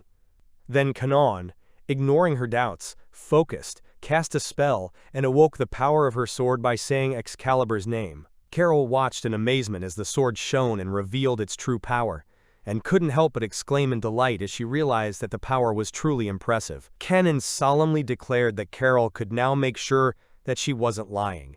Carol was startled to admit that it was indeed a real magic sword, not a fake one. Kanan confirmed her words and added that she created it with her own hands because she has a rare and advanced blacksmith mage class. Carol doubtfully reminded her that, as far as she knew, a blacksmith mage was an extremely complex and high-level class that required skills in 3 areas at once: mage, blacksmith, and alchemist. Kanan calmly explained that by gaining access to this class, she was able to create truly amazing things. Carol then exclaimed that she did not understand why Kanan did not use these talents for good, did not create magical equipment for sale, and instead preferred to deceive people. But Kanan answered evasively that she had her own reasons for making such a choice, and suggested that we move on without stopping. Carol tried to ask again, but before she could, her attention shifted to the other part of the group. Meanwhile, Ichinoji assured his companions that he was fine, after which Haru solicitously offered to wipe his face, showing her loyalty and concern for her master. Veta Vremya, Joffrey and Elise, who had woken up and were watching, were shocked by what they saw. Joffrey exclaimed that he couldn't believe that Centaurus was a hero. Elise also repeated the word in surprise. Joffrey was startled and began to guess that the power he had put into the sword Excalibur might have somehow passed to Centaurus. Ichinoji remained calm and offered to postpone the serious conversation until later, but Joffrey still sincerely thanked them for coming to the rescue, and Eliza also admitted that she hadn't expected such an outcome. Ichinoji reminded them that they had put Joffrey and Eliza on the wanted list, and they thanked them for the warning. At that moment, Marina reminded him of her bag, demanding an explanation from Joffrey. She accusingly claimed that he was the one who took her bag when replenishing the sword's power. Joffrey looked genuinely surprised and said that he thought Kentoris had bought the bag. Elise noticed that she also found this situation strange. Joffrey tried to calm Marina down by explaining that he had purposely tied the bag to the centaur so that it wouldn't go missing. But suddenly he found that the bag was gone, and with it Kentoris himself, Kentaurus, who had just been there and, as everyone could see, was sleeping peacefully. Ichinoji was perplexed to note that he had seen it a few minutes ago, but now it was gone. At the same time, Haru became alert and reported that Milemia was also missing. Ichinoji was shocked to realize that they had now lost 2 members of their group at once. Ichinoji, sounding annoyed and tense, ordered everyone to stay put, and then he had a conversation with Kanan. The girl grimly explained that the spell called Hidden Fog cannot be obtained as a reward for completing the dungeon, because it is one of the highest dark spells available only to a select few. And most importantly, none of the clergy can possess it and use it, so you had to be on your guard. These words caused Ichinoji to think deeply, and his mind began to churn with disturbing thoughts. He remembered that it was the deacon who had mentioned that he was going to take care of Kentoris, and now the phrase seemed suspicious. Kanan had warned him, and now he clearly sensed that there might be more to the priest's words. Ichinoji tried to process what he was hearing, and thought that the hero's story might not be just an old legend at all. If this is true, then how old is the man himself, and how deeply is he aware of the secrets of the church? Moreover, Ichinoji knew that information about vampires should be completely classified, but the deacon clearly knew too much. The thought that this man could actually get away with it, and still allow Kentaurusa Kentoris, who had a bit of the hero's power, to escape, made him furious and uneasy. Ichinoji was beginning to think that Milemia's words Milemi didn't make any sense in the first place, and now everything fell into place. At that moment, Haru turned to him, noticing that the owner was heading somewhere.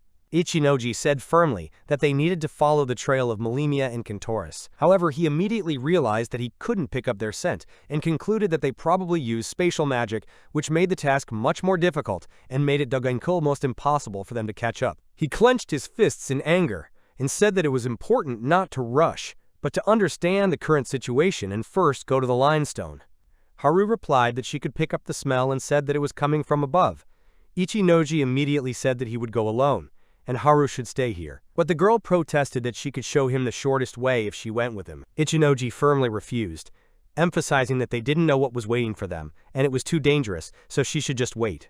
But Haru insisted that she would go and be there for him. Ichinoji tried to stop her again, saying that it was dangerous, to which Haru replied that this was why she had a good reason to be together with him. Ichinoji ordered her to obey, but Haru didn't back down. She said that if her master ordered her to return, it would mean that she would no longer be his slave. Ichinoji was stunned by her words and exclaimed without understanding what she meant. Haru explained with a serious face that her collar was her pride and she had to obey the owner. But if she left him and something happened to him, she would never forgive herself. She begged him to remember that she was his shield and sword and asked him to take her with him, regardless of the danger. Haru said that no matter how terrifying the ordeal was, she had to be there for him. These words touched Ichinoji's heart. He hugged Haru and said that you can usually buy a new shield and sword, but you can't replace her because she's unique. He asked if she was willing to go with him, to which Haru firmly replied that she would stay with him until the very end. Ichinoji asked her to lead the way, and Haru confidently led him forward.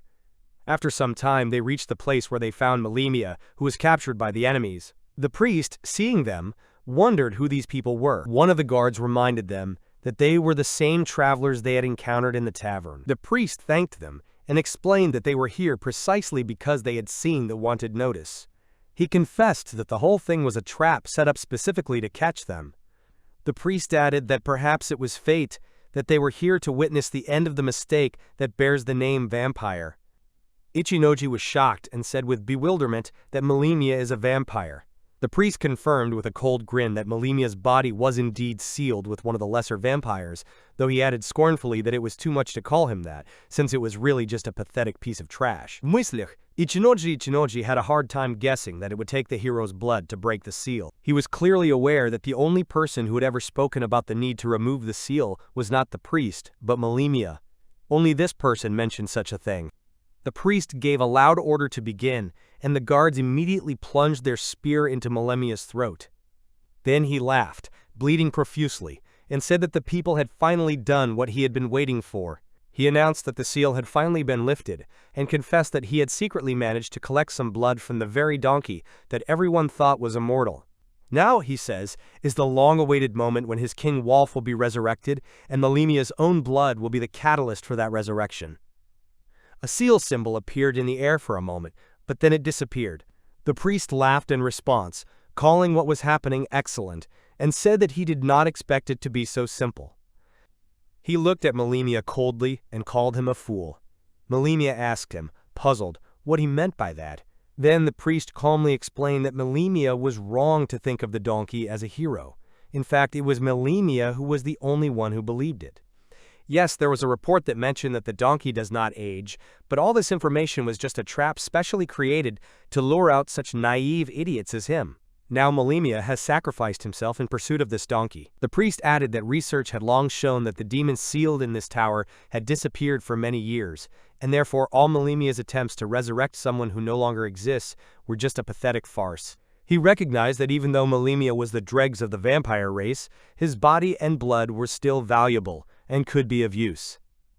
And, reminding him that he had pretended to be a deacon for too long, the priest sternly declared that now Melemia would have to atone for her sins and gave the order to kill him.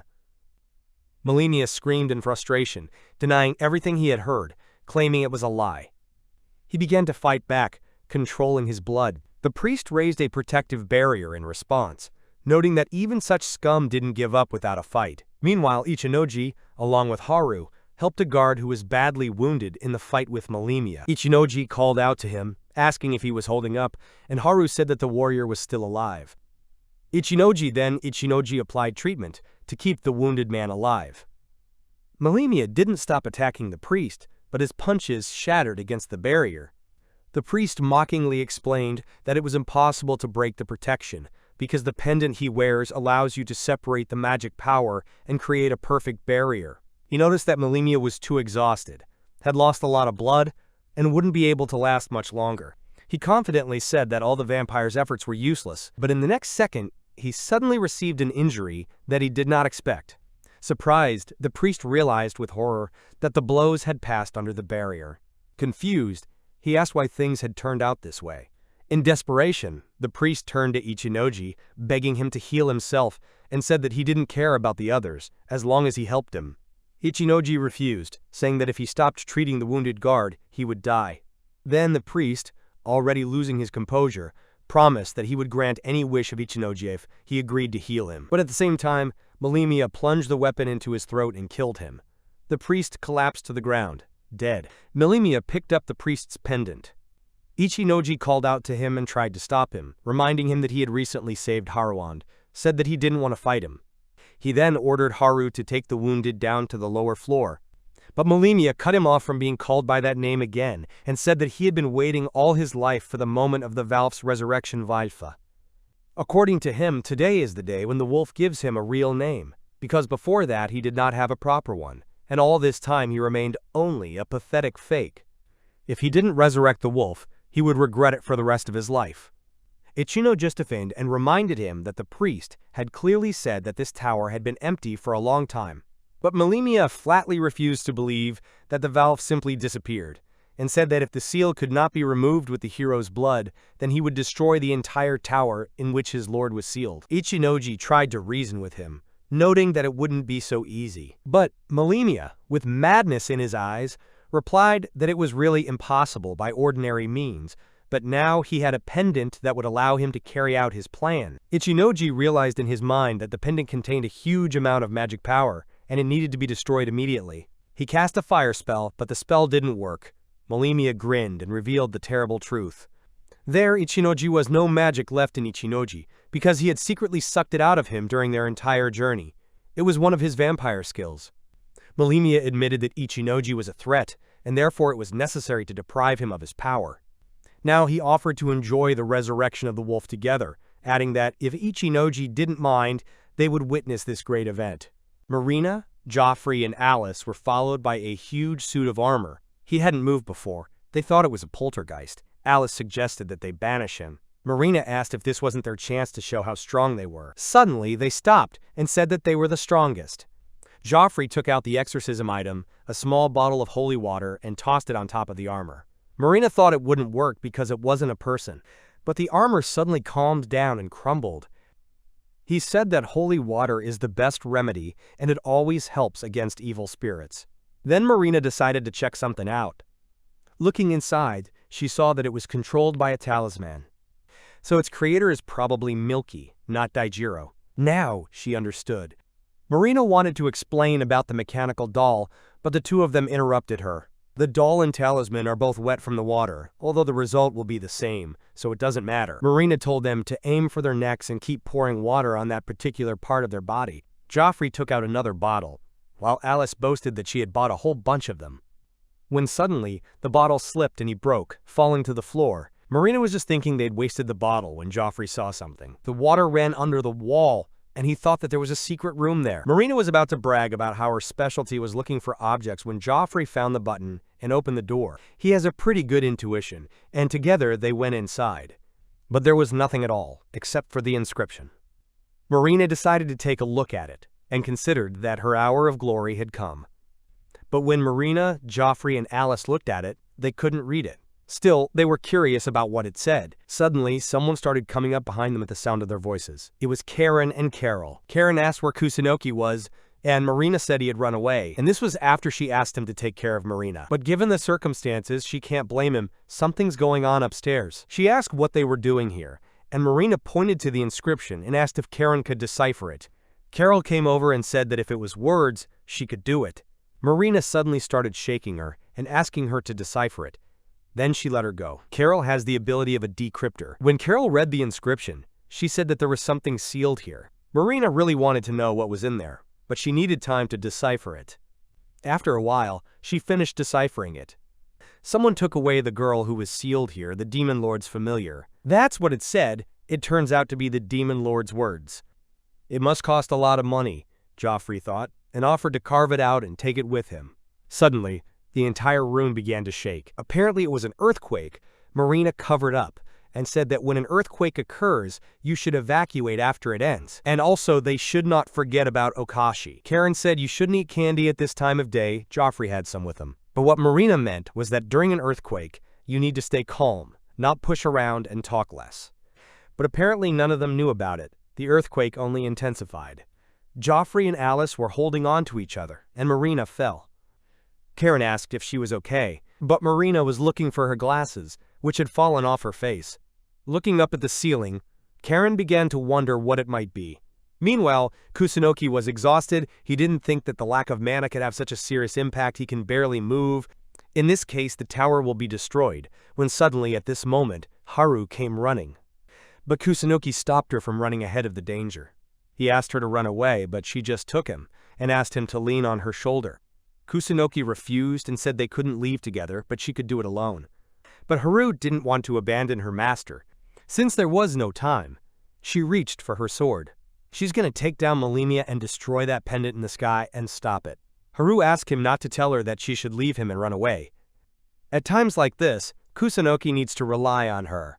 Crouching down, Haru ran forward to Malemia. He attacked her with black slashes, but Haru dodged them, and those that couldn't be dodged, she deflected with the flash of her sword. Malemia created more attacks. It looked like a hand. Haru destroyed them again and was able to get close to Malemia. It was so fast that even Malemia didn't have time to react. After injuring it, she began to think she needs to figure out what to do with that pendant in the sky. From this distance, she can't do anything. She needs to get closer, when suddenly Malemia's attack flew at her. She barely managed to dodge them. Haru jumped and realized that there was no way she could avoid such an onslaught. She tried to cover herself with her sword, but it still hit her right in the leg. She was thrown back and stopped. As expected of a white wolf, her agility surpasses that of humans, but she has discarded all defenses. Marina asked if she had forgotten that he was half human. Haru is no longer able to move. Kusunoki decided to ask Marina why he was doing this. Wolf is no longer in this tower. If he could be freed by simply destroying the tower, then he wouldn't need the blood of Kentaurus, and he should have known that. But Marina suddenly said he didn't understand. Marina started casting something. He's lost everything, and that's the only thing he can do. Kusunoki asked why he was going so far. Marina replied that he was the child of a wolf and a human. His mother refused to accept immortality from the wolf and died after he was born. He is an incomplete vampire. Wolf had told him that when he grew up, he would welcome him into the family. He would make a true vampire out of him. Waiting for this moment kept him alive. But when he found out that the valve was sealed, he fell into despair. And Kusunoki has no idea how he felt. Kusunoki noticed that his body was barely able to stand up, probably because of the blood. He asked him to stop, otherwise his body wouldn't be able to stand it. But since there is no wolf here, he did not see the point of living. He is ready to give his life for him. He's the only one who recognizes him. Kusunoki asked him to stop being so naive. If Valve was really worried about him, then he wouldn't want him to do all this. Marina asked how Kusunoki could possibly know about this. He explained that Haru, who is dear to him, said the same thing. She said that she would protect him, even at the cost of her life, and he was glad of that. However, he doesn't want that to happen. He doesn't want Haru to sacrifice herself to protect him, so Marina should stop doing anything that might hurt him. Marina looked at Kusunoki and said that it was too late. His secret weapon was already activated. It was necessary to kill him to stop it, but if he killed him, then all the magic power contained in this pendant would burst out and destroy the tower. Kusunoki began to think about what he should do. Kanan came from behind with a sword in her hands.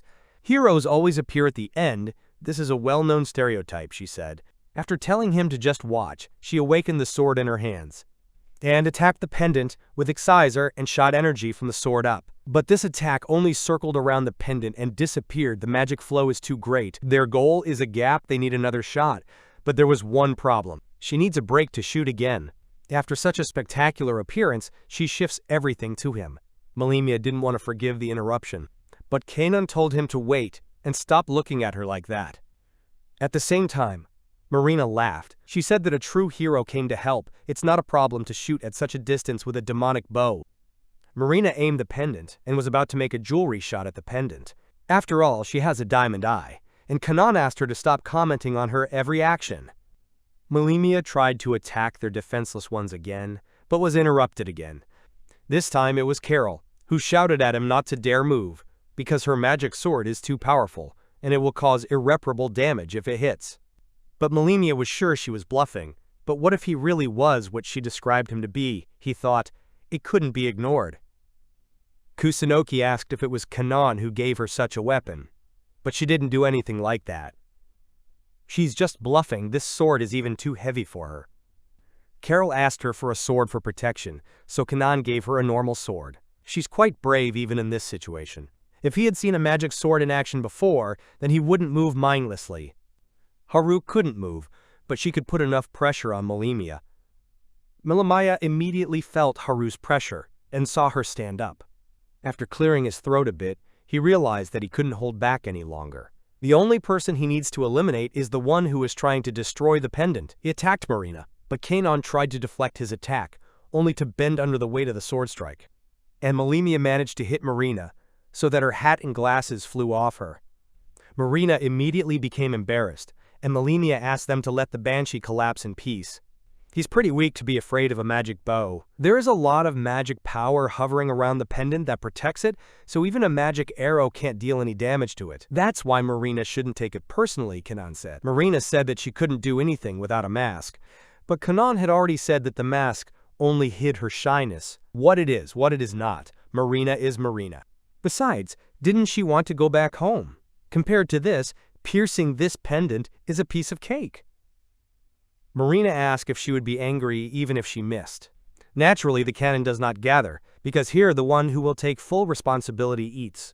Then she got up and decided to try everything. Picking up the bow, she loaded the magic arrow again.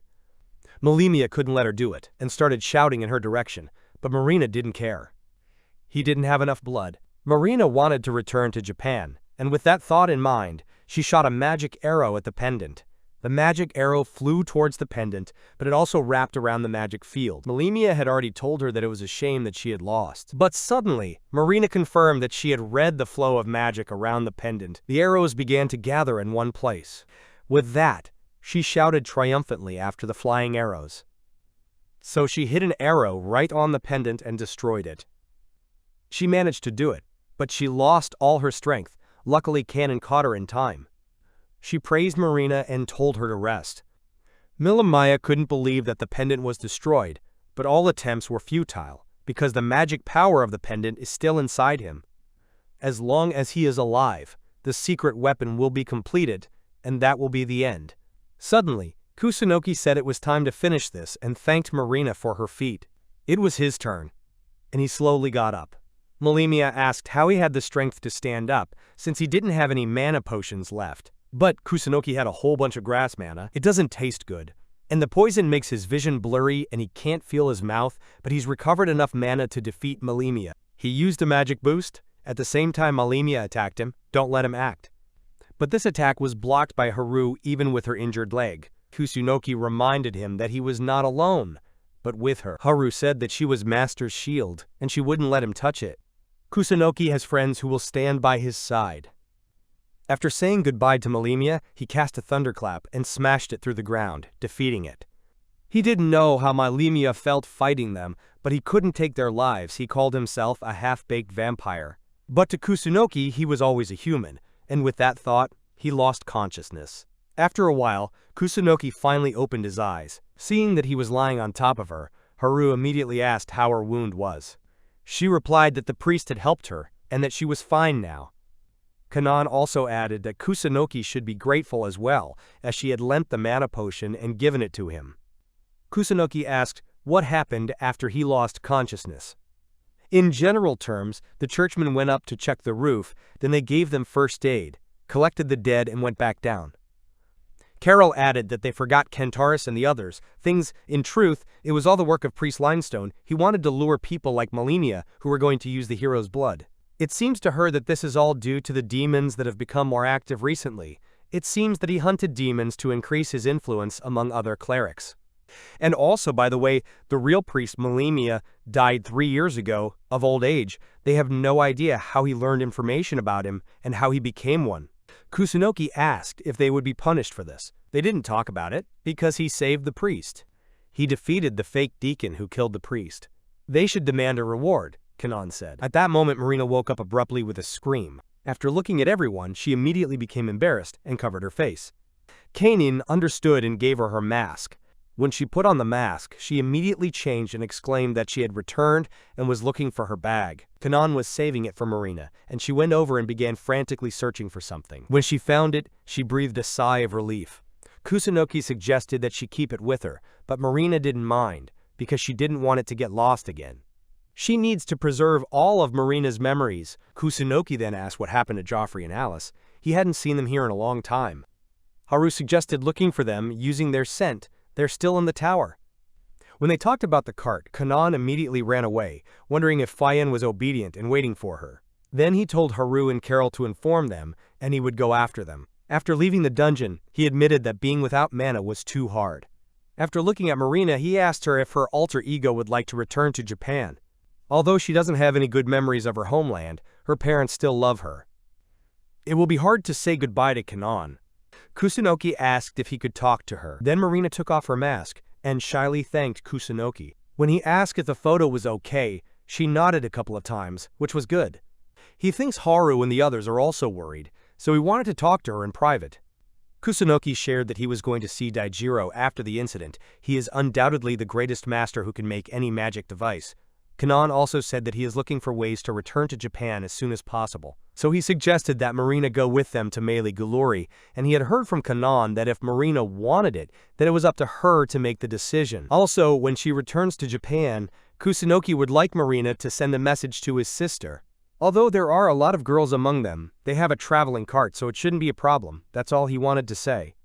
If she can't decide, then let Marina leave it to someone else.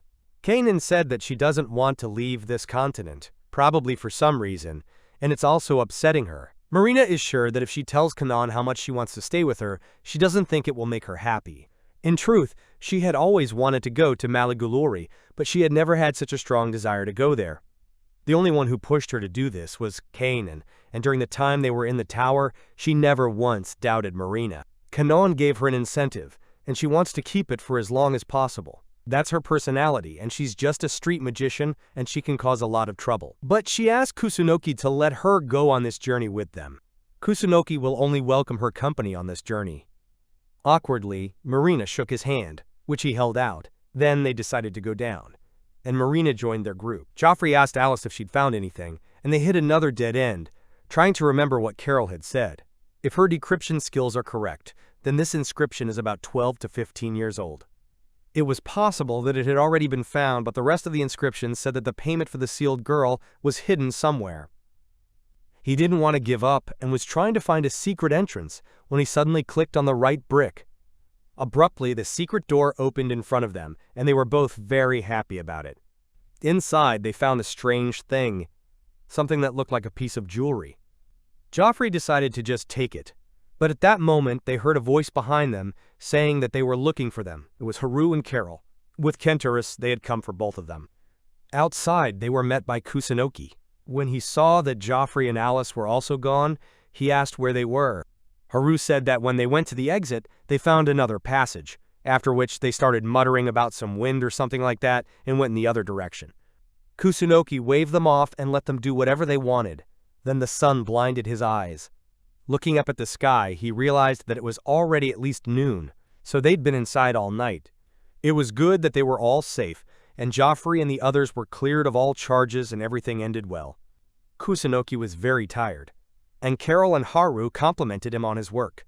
When they returned, he thought of thanking them both for their work too. He's always in his usual spirit, all generosity, they both said. Malimia, the nameless half-vampire, even though he had defeated him, why didn't his level go up? It was probably because he was already dead. When he stopped thinking about it, he said they should start eating breakfast. Marina thanked Kanan, because if she hadn't met her, she would have been a slave all her life. She is very happy that they met together. Kanan hugged Marina and asked her to stop saying such things. After all, you should not fill your head with all sorts of nonsense. Now she has to work hard for herself. If Kanan lingers here, you might want to go with her. She also worries about Haru, as there are more and more girls in Kusunoki's harem. He said that it wasn't a harem, although Haru-sama didn't mind if Kusunoki wanted it. Kanan then laughed because she was joking. It was time for her to leave, and Carol asked if she wasn't going with them to Furuit. She said she had something to check at the tower. After all, as a blacksmith, she is interested in seeing the architecture of this tower. They didn't have to worry, she could find her way back as soon as she was done, and she wasn't going to Furuit anyway. And the bag that Marina has is a gift from Kanan. Suddenly, Marina took off her mask and called out to Kanan. She thanked her again for everything, and she's really glad that she met her. Kanan waved goodbye and left for the tower. Kusunoki is surprised that she didn't turn around. Marina suddenly looked at them all. She reached out to Kusunoki, Haru, and Carol, and asked them to take care of her from now on. She was warmly welcomed to the team, but Carol asked her to stop treating her like a child, because the two of them are the same age. Kusunoki was very surprised by this, and then they all laughed together. They decided to set off, when the horse pushed him in the head. Their next stop is the capital of Furuit. Their final destination is Malaguluri, the magical city where Daijiro is located, and when they arrive there, Marina will return to Japan. Their journey finally continues, and he should write to his sister about it. He created a bottle out of thin air, and Marina was surprised that Kusunoki could use alchemy. Carol had bought a lot of trinkets, and by the time they arrived in Furuit, he would have turned the iron ore into iron balls. Suddenly, he heard his level increase. However, their journey through Dakat had just begun. In the tower, Kanan was checking something on the floor, namely the crevices between the slabs. The priest said that no one is sealed here. It's true, she didn't feel any magic power around her. She had already thought that this Valf was dead.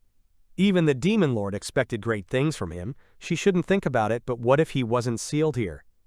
When suddenly her shadow stood up and said that Kanan had guessed after all. Valf was never sealed here. Kanan couldn't move. So he'd been hiding in her shadow all this time. But there was no point in her talking about it. He was a vampire who could control the dark, and who could hide in the dark. Valve looked up at the sky, the sun straining against his skin. So he took off and sailed away into the darkness, away from the sun. Even if it was sealed here, the seal wouldn't be so easy to remove after all the spellcasters who could seal it.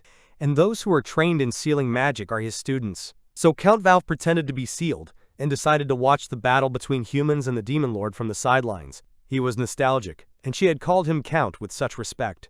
She hates her old self for not being able to accept his disgusting attitude, but he only replied that he was only worried about her. He had seen her fight that person in that tower, and when she used the sealing technique he had taught her on him, she believed without a doubt that she could seal him. It was a lot of fun to watch. Still, he decided to ask how she managed to break the seal.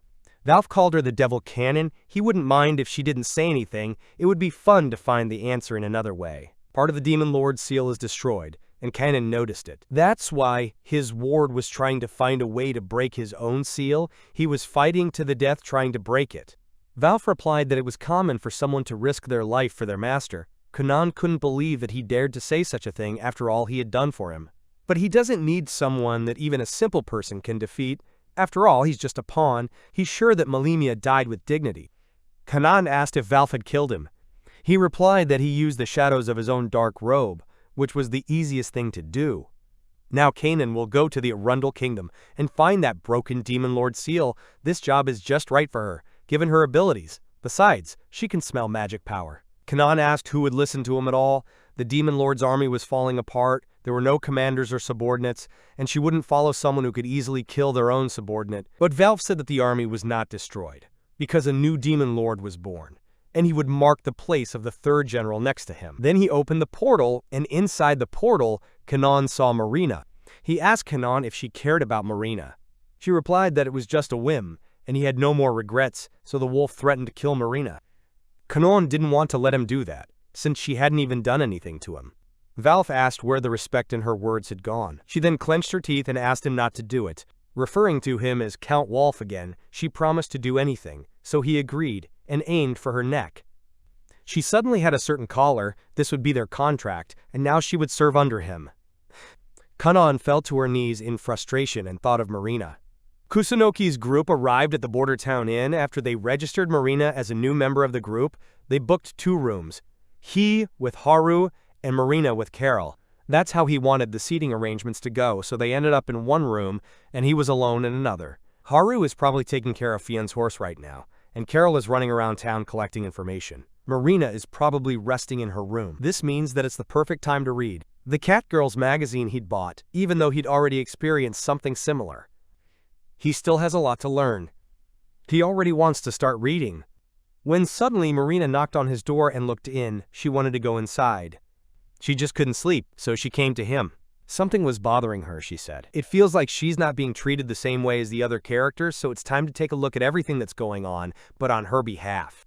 Kusunoki didn't really want to do it, but he agreed, because now they were going to work together, so he asked her to show him her status.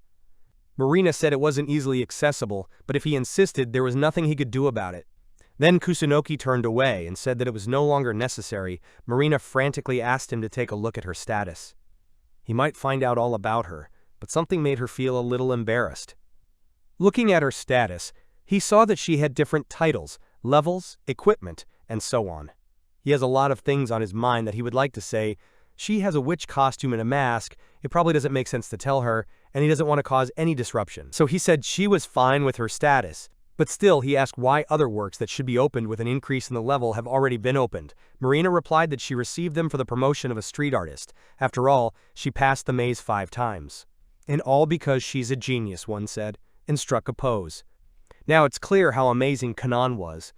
But there's something he doesn't understand. Marina grimaced and asked him why he had said it so loudly. She then went on to explain that this is a very rare title that can be obtained by someone who received Tawashi as a reward in the maze. This title gives 20 dexterity and prevents Tawashi from falling out as a reward in the future. It turns out she got 5 Tawashi out of 5. She then took off her mask. Her identity is trying to escape, but it was even lucky for him, because Cannon gave him the key to her slave collar, and he asked if she would like to take it off. She thought about it and said she was fine as it was. It's just that Kanon said that with the collar, all her actions in the future will be less risky, but still, she is Japanese. Wouldn't it be easier for her without it? Marina admitted that she didn't like it at first, but Kanon was kind to her, and when she met Haru and Carol, they looked happy. Besides, Kusunoki himself is a kind person. He didn't know what to say, they were probably like best friends to him. Marina asked him if he would take care of her the way he took care of them. Although it sounds strange, since Kanon asked him to look after her, he would definitely take her to Daijiro. Although he looks like an independent person, it's still difficult for him to do something on his own. It's a shameful story, but he has a special skill, and he thought that he could do something on his own, but as it turned out, he is useless alone. Maybe someday he would need her power, and when that time came, he would need to rely on her. Marina didn't mind helping. Suddenly, as Kusunoki stood up, his book fell to the floor, right in front of Marina. Marina tried to pick it up, but he tried to stop her in time. But before he could, she saw the cover of the book. Because of this, she was embarrassed and almost fell backwards. Kusunoki couldn't let that happen. Sister Kusunoki asked her how long she would have to wait, and the goddess replied that the transfer of people was not so easy. She would have to stay here for a few days until the process was completed. Therefore, she simply needs to be patient. She wanted to ask about the one they sent about 3 years ago. Her name is Sakura Marina. She saw her fall out of her apartment with her cat, but when she decided to check, she found only the cat, and the others did not even remember her. The same thing happened to her brother. At that moment, the other goddess who sent her appeared. Marina wanted to hide her shyness, and she blessed her with the appropriate skill. This rarely happens, but in this case, it happened to 2 people who were close to her. She thinks it was a premeditated incident, and it's not something she would want to hear about. Sakura Marina. People who end up here, are they really dead? She asked. The goddesses should tell her that she died on Earth, that's why she can't come back, and they also said these words to her brother. But it's all a lie. Her brother isn't dead, he just disappeared. They didn't die, they were just teleported here, as their lives were the victims of an accident. This is why the goddesses used the word displacement instead of reincarnation. The goddess then asked what she intended to do. She wasn't going to do anything, just thought it would be useful for Daijiro's research, since she owed him a favor. If she calls it a debt of gratitude, then she should be grateful that she didn't kill her brother. She wanted to ask Torerul for help, but Torerul was already gone. The goddess sighed and muttered that everyone was doing whatever they wanted. Lord Lariti's demon familiar and Kusunoki Miri's transfer body. She hides not only her memories from the goddesses, but also her immense power, and has lived with Kusunoki as a sister for almost 10 years. After being betrayed and murdered in Japan, what is it that made her change her mind about going back to her homeland? Not to mention the skills of an unknown unemployed person, only if the goddess could foresee the worst-case scenario, but she doesn't want to let the 2 of them meet until she's finished her investigation. She can stay for a maximum of 2 or 3 days. It seems that she has no choice, and will have to tell everything to the goddess of order and balance Libra. Kusunoki Ichinoji has acquired the unemployed skill, which is impossible to obtain, and Kusunoki Miri, whose body serves to send the current demon lord to the world of Aza. Libra received a message about Koshimal, and realized that it needed to be resolved as soon as possible. If the unemployed person's skill exceeded all their expectations, and if the demon lord could analyze it and make it available to everyone, then the balance of the world would be broken, and if the goddess descended into the human world, the outcome would be the same. We need to think of something else. As for Kusunoki Miri, she'd better meet Koshamale. If you want to connect with someone, it's better to connect with Kusunoki Ichinoji. The goddesses began to think about what they should do. They head towards Furuit. They've had their ups and downs, but now he has 3 friends. Haru from the White Wolf clan, Carol Halfman, and Sakura Marina from Japan are just like him. Marina is a bit of an oddball, because when she takes off her mask, her personality changes dramatically. This person was created in order to survive in this world. Her alter ego is very different in character. She becomes more carefree. Her work as a street artist, which is difficult to change. Kusunoki asked her what she would do if she could change her job. Marina, of course, will refuse to do this. Carol decided to ask why she wouldn't change jobs, and all because she wants to achieve the maximum as a street performer. As she had said before, she hadn't seen the full potential of this job until now, even though she was hesitant at first. But after all the smiling faces that looked at her super magic, she realized that she wanted to move in this direction. It's an indescribable feeling. Kusunoki then asked what if she could have a second job. It would be great, and she asked if Kusunoki could change the job, but it was unlikely that such a power existed. Kusunoki said it was his blessing. From the moment he saw her as a friend, he had to tell her about his unemployed skill. Marina decided to assume that he might change his occupation because he was unemployed, but she just needed to listen to Kusunoki. After listening to the entire explanation, she happily agreed to it. She would like her second job to be a huntress. Kusunoki thought she would choose something close to magic. Marina can't do much damage with a bow, as she doesn't have the necessary skill, and if she has one, she will be able to handle the bow differently. She spent a lot of mana, not because she didn't have much, but because she didn't have the skill to use a bow. When she teamed up with Kanan, she began to realize that this martial technique was very important. Kusunoki didn't mind, and besides, all the members of his group can get another job. He just set her civilian as the second one and asked her to check it out. After all, he himself cannot do this. Then Marina opened her status. She confirmed that she got a second civilian job. Kusunoki asked her not to go too deep into it, otherwise she would go bald, but Marina asked her to stop pointing out all sorts of things. And even more so, it will be him who becomes bald. Haru replied that she would still love him even if he went bald. Marina said she was happy for him, he didn't have to worry about losing his hair, but he wasn't even going bald. He told her to stop talking nonsense and shut her up. Now he plans to defeat the monsters that are nearby, so Marina must learn the archer skill and some simple magic. With her help, she will be able to expand the list of her tricks, but she asked him not to call her magic a mere trick, or she would curse him. Kusunoki apologized for this. Suddenly, their carts began to shake. Haru stopped her horse and said that the monsters were coming. When he looked out of the carriage, he didn't see anyone, but Haru then said that they were upstairs. Kusunoki looked up and saw a flock of vegetarian birds. He considered them harmless at first glance, but Carol said that they were vicious monsters that could eat whole fields of vegetables in one fell swoop, and when there were a lot of them they could easily attack an entire country, and since there were so many of them, the guild definitely gave them a task to eliminate them. This was pretty bad news, but these birds were too high up. Marina offered to use her bow, but Kusunoki had already said that it was Haru's bow, not hers. He asked them to wait here. It would be bad if they spent all their mana and collapsed from lack of it. In addition, if someone else defeats them, they will not receive a 20-fold increase in experience from his blessing. He decided to use magic and started charging the lightning bolt in his hand. Abruptly, he struck a lightning bolt at the spot where they were flying. There wasn't even any ash left of them, and the girls were delighted with his strength. Marina said it wasn't bad, but it couldn't compare to her strength. Just as Kusunoki wanted, their level increased, and they learned a couple of new skills and a new recipe. He asked Haru if her level had improved as well. Her swordsmanship level has increased to level 10, and she also has a new skill, and it's called the Blood of the Beast. If she uses it, her physical attack and speed will increase by 10 minutes, but after they pass, she won't be able to move for exactly a minute. Also, her second job as a woodcutter has grown, and so she wants to change it to a fighter. Kusunoki did it without any problems. Carol's jobs as a collector and merchant also grew. Just a little more and she can become a pharmacist. If she can process mana trava, then Kusunoki won't have to eat it raw anymore. He was glad that she was also making some progress. Then he asked Marina about her level, but she was thinking about something. Kusunoki decided to call out to her, and she immediately shuddered and woke up. Marina said that she also raised her level. She thought that there was some mistake and could not believe her eyes. Her civilian job increased dramatically to level 8, and now she can change it to a farmer or a hunter or a woodcutter. Still, his alchemy skill is great, she added. They're all in perfect shape. She said that she wanted to learn the skill of throwing stones. Then Marina picked up the iron ball. Noting its size, Kusunoki asked her not to do it, but she didn't listen, and threw this iron ball with the stone throwing skill. Iron heat began to fly all over the wagon, and in the end he landed exactly in his place.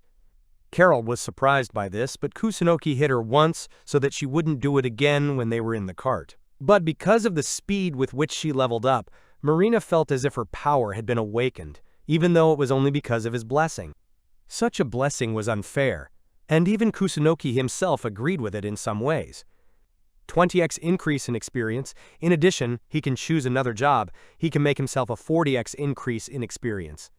In addition, he has 3 beautiful girls as slaves, but Kusunoki only saw 2 in front of him. Marina said that he forgot about Carol, but Kusunoki thinks both Carol and Haru are cute and beautiful. His blessing is a real cheat, and he doesn't even deny it, but he still worked hard for it. With this skill, all members of his group get a 2-fold increase in experience and the opportunity to have a second job, but this affects him differently. In addition to the fact that he can have up to 5 jobs at a time, he also has another blessing that requires an increase in the level of 1/20th experience. Since the goddess Torarul slightly made a mistake, he now has 2 blessings.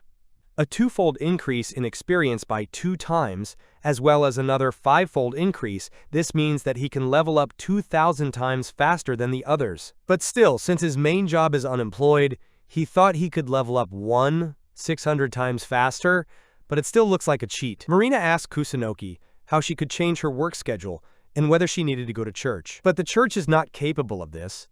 He can change it himself. Her second job is already worth it as a hunter. She asked how he did it, if it was another blessing, but it was just a skill of his. He thinks he can tell her about it, but he just doesn't want to tell her about it on every street corner. Suddenly, Haru said that Furuit was visible up ahead. They were nearing the Great Walls, where the city of Furuit stood behind them. A boy knocked on the door and was told that this place was not for children, but the child replied that he could change the world. A voice outside the door asked if he could really do something big. It's hard for him to do it alone, but if he doesn't try, the world won't change itself. Then they opened the door wide for him and went inside. This was all a password that their leader came up with. They thought to change it because of its complexity, but they decided to postpone it because the meeting of the Secret Society of Slaughter is starting. In Furuit, there is a secret society called the Massacre, named after the first serial killer in Furuit history, John. It was created as an anti-government organization that conducts its business from under the crowd. Silence was demanded from the crowd as their president arrived. Going public, he said that he was glad to see them in the place that serves as their home. In order to protect this place, they have been at war with their neighbors Korat for many centuries. Some of them may whine about not being able to win, but many are ready to fight with honor until the very end. The crowd cheered and supported the president, and yet they know all about it. This country is afraid to win this battle. The government hides its mistakes, corruption and official crimes, and tries to blame them for everything. All their fury was directed at the fictional enemy Korath, created by their government. They accuse Korath of all their sins, and the narrow-minded leaders gather a huge army to fight them. They enjoy a life of luxury while they suffer from poverty. Suddenly he was asked what it means to live in luxury. He said it meant having a woman and a drink, as well as fine meat and pepper. When people heard about pepper, they started up. In any case, they must restore justice to their corrupt government. When suddenly a man came to them, he began to kick them out and swear because this warehouse is his property. The president told everyone to run away. The guys began to interfere with the man while they were running. After retreating to a secluded spot, the two of them were sure that they had lost their way. The president of the Secret Slaughter Society, Julio, asked what he thought of today's meeting. It was great after all. Vice President Tsukino replied that it really wasn't bad. It would have been better if that old man hadn't shown up. Then he remembered the rumor that Narube had been arrested after all. Tsukino heard that he was arrested in a town north of here, in Florence. Julio only heard rumors. He heard that he was a hero who started a rebellion against this rotten country. He was 3 years old when he was deported, so there wasn't much he could do. But now that he thought about how he could help, it happened. Tsukino also heard that he was caught by some Ichinoji and a girl named Haru. Julio didn't want to forgive them for letting down someone he admired. It seems like Narube is still alive, and with that, Tsukino started to leave. But Julio was thinking of asking him out for a drink. He apologized and said that he had some work, that he couldn't just turn down. He just wanted to know what they wanted from him. And if Julio wants to have a drink with him, you can't go to his father's house, or he'll get scolded later. Julio apparently had no choice. Maze, near the town of Balasra.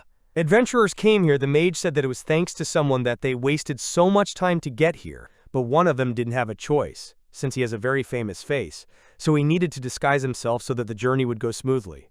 As expected of a hero, he is really very popular. Long live the hero Alessio, he said. But Alessio asked me to stop acting like this.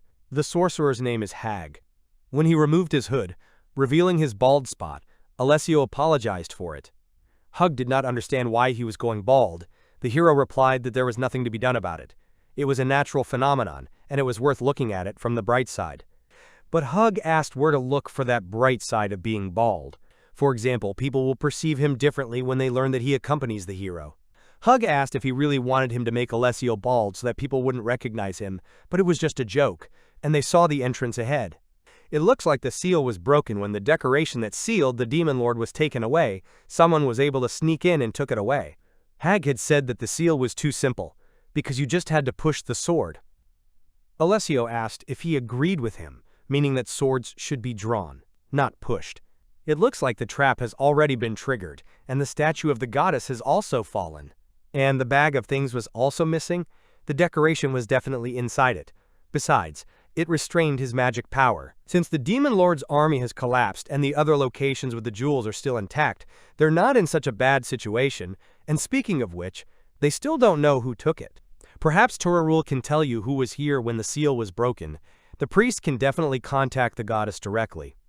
Although it would require a special ritual, Alessio thought it would help them, so it would be better if they could find the Japanese Torarul had blessed. When someone arrives in this world with the blessing of the goddess, they can easily clear the maze and get a reward, so it's worth meeting the goddess who blessed them. Daijiro was blessed by Minerva. Suzuki was also blessed with citrons. And Maori is the goddess of Koshomale. It looks like Torarul didn't give anyone her blessing. For Torarul, it's a pain in the ass. She's always busy. Hag is sure that she rarely gives her blessing to anyone. Of course, you shouldn't rule it out. Alessio suddenly asked him what he meant by the fact that it was all a problem for the Torarul, but he immediately denied it. He remembered a rumor that said that a child had received a blessing from the Torarul, like a girl with a job as a street performer, but he didn't know if she was strong or weak. It will be difficult to determine her location. It seems they have no choice but to comb through all possible locations. When they were out of the maze, Alessio suggested that they take a break and play cards during the break. Hug said it was a great idea, so they decided to stop at Queen's to see if they could find any information. When Kusunoki's group arrived at Furuit, as expected, there was a huge queue at the entrance to enter the capital. It took a very long time to get through the main gate, and it was already dark outside. Still, they have a festival going on, as well as a war with Korat, so it's not surprising that the guards carefully inspect the arriving caravans. Kusunoki offered to hurry up and sell their iron, but Carol said that the store was already closed, so they would have to wait until tomorrow. Kusunoki couldn't believe what had happened. Then they'll have to go tomorrow. First they will go there, and then from there to the Adventurers Guild, where they will take several hunting tasks, collect information about monsters. And that's how they will raise their levels. Marina wanted to go with them, and began to swing a bow in the middle of the city. Kusunoki will take Fionn in the cart to the stables, and they should go to the inn. Marina remembered that Kanan had asked her to do something. She asked her to give her a message when they arrived in Furuit. They won't have to search, it's for the hotel owner. The hotel has a bar on the ground floor, so it will be noisy. As they started to climb, someone was looking for Tsukino. When the woman saw them, she greeted them and asked if they would like to stay with them. Kusunoki said it was just like that and pointed to the 4 people. Marina first gave the hostess what Kanan had asked her to give her. From a small briefcase, she suddenly took out a kitchen knife. The hostess was happy. With such a high-quality knife from Kanan, Marina supported her. She escorted them to their rooms, and Kusunoki asked them to give them 2 rooms if possible. The landlady then gave them 2 rooms, but only for a week. The letter says that she can pay for the knife with housing and food for her friends, and she also wrote that a week is a good price tag for a knife. If they don't want to spend the whole week at once, then they can come back here whenever they want. Kanan took good care of them all. Then Kusunoki accepted her offer. Carol asked if she could find out how much a 1-week stay would cost. 1 day is 140 cents for 4 people, including food, so 1 week is 980 cents. But since the annual festival is taking place now, this is even more expensive than usual. It turns out that the knife is so expensive. Marina said that Kanan knives are magic, and such knives are very much appreciated. Among cooks and housewives, many people want to buy them, even if the price is 1,000 for 1 knife. It was amazing, and Carol even thought about buying one for herself. Marina was very proud of Kanan, and laughed. She asked the owner if the cannon was amazing, and the owner said that it was just like that. Such a knife would never break or become blunt. Thanks to its magical properties, when cut it allows food to retain its nutritional properties. You can cut an apple, and the next day it will not change its color. Dinner will soon be served at the bar downstairs, and the hostess is going to use this knife when cooking, so they can see what happens. When she left, Kusunoki decided to bring up another topic: how exactly they will settle in their rooms.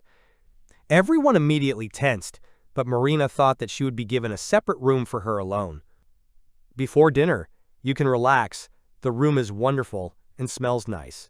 Kusunoki and Haru were together in a room with a double bed. She went to change clothes while her tail was wagging violently. Marina and Carol were in another room with separate beds. It had been a long time since they had lain on a proper bed. Haru asked if Kusunoki was tired and needed to rest, but he said that Haru was more tired than him anyway. They're alone tonight, so he told her to sit next to him. Even though she was sitting in the coachman's seat, and Foon wasn't giving her much trouble, she really wasn't tired. And she asked to be allowed to serve him. He would like them to always be together and have fun together too. But then he noticed that she was fidgeting, and her tail was acting weird. He asked if Haru had anything to say to him. As expected, there was nothing to hide from him, even though he could tell by her tail. If she was tired, they could talk later. Then she asked him if he liked girls with dark hair. He's from the same country as Marina, like Suzuki and Daijiro. They all have dark hair. Do they really all have that color in their country? Kusunoki said that although his sister was born with brown hair, most people have dark hair. Still, in this world there are many hair colors: pink, red, and even blue. Haru had heard that it was normal for one person to be attracted to another with a similar appearance. Therefore, if the owner wants, she can dye her hair.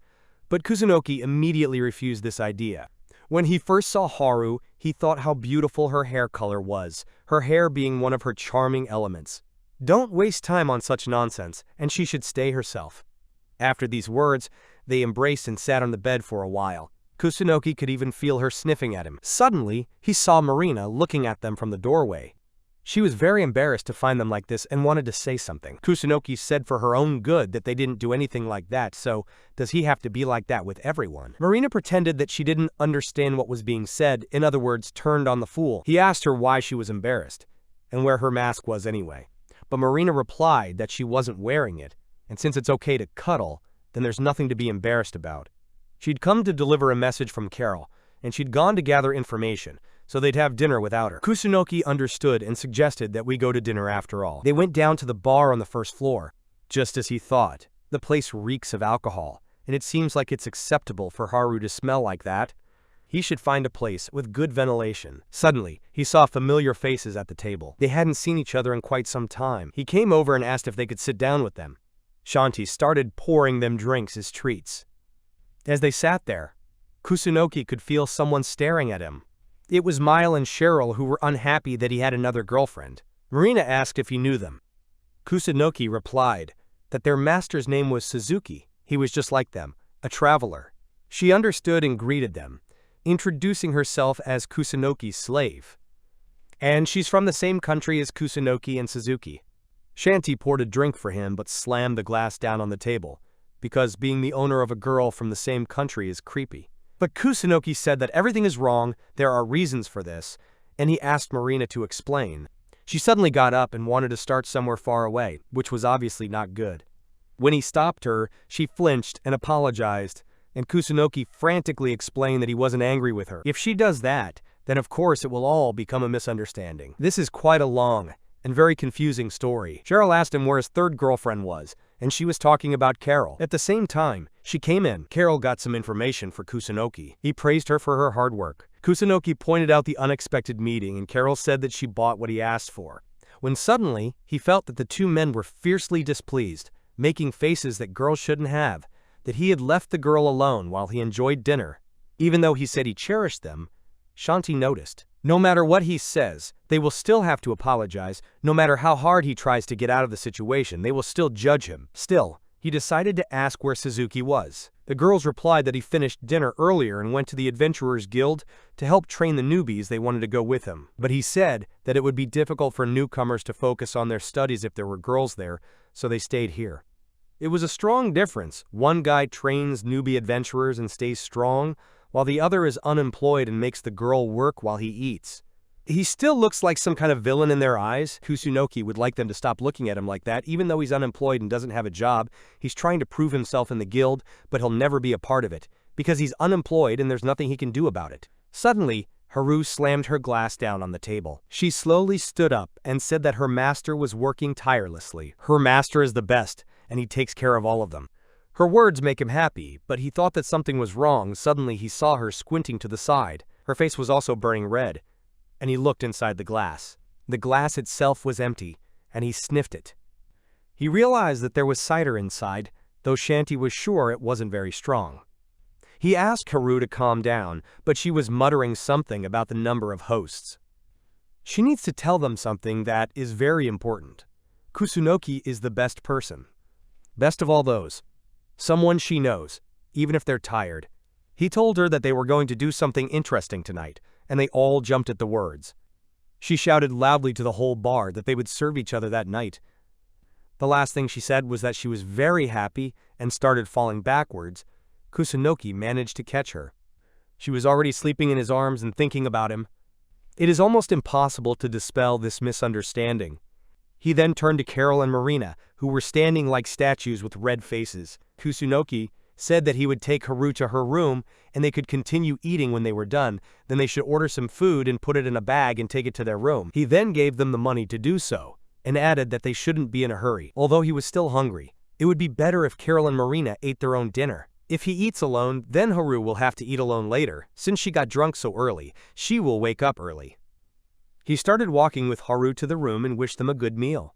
Mile and Cheryl wanted to blame him for getting the girl drunk and taking her to her room, but it wasn't him who got her drunk. At that moment, Haru woke up and looked at him. She suddenly hugged him tighter, and they almost fell off balance.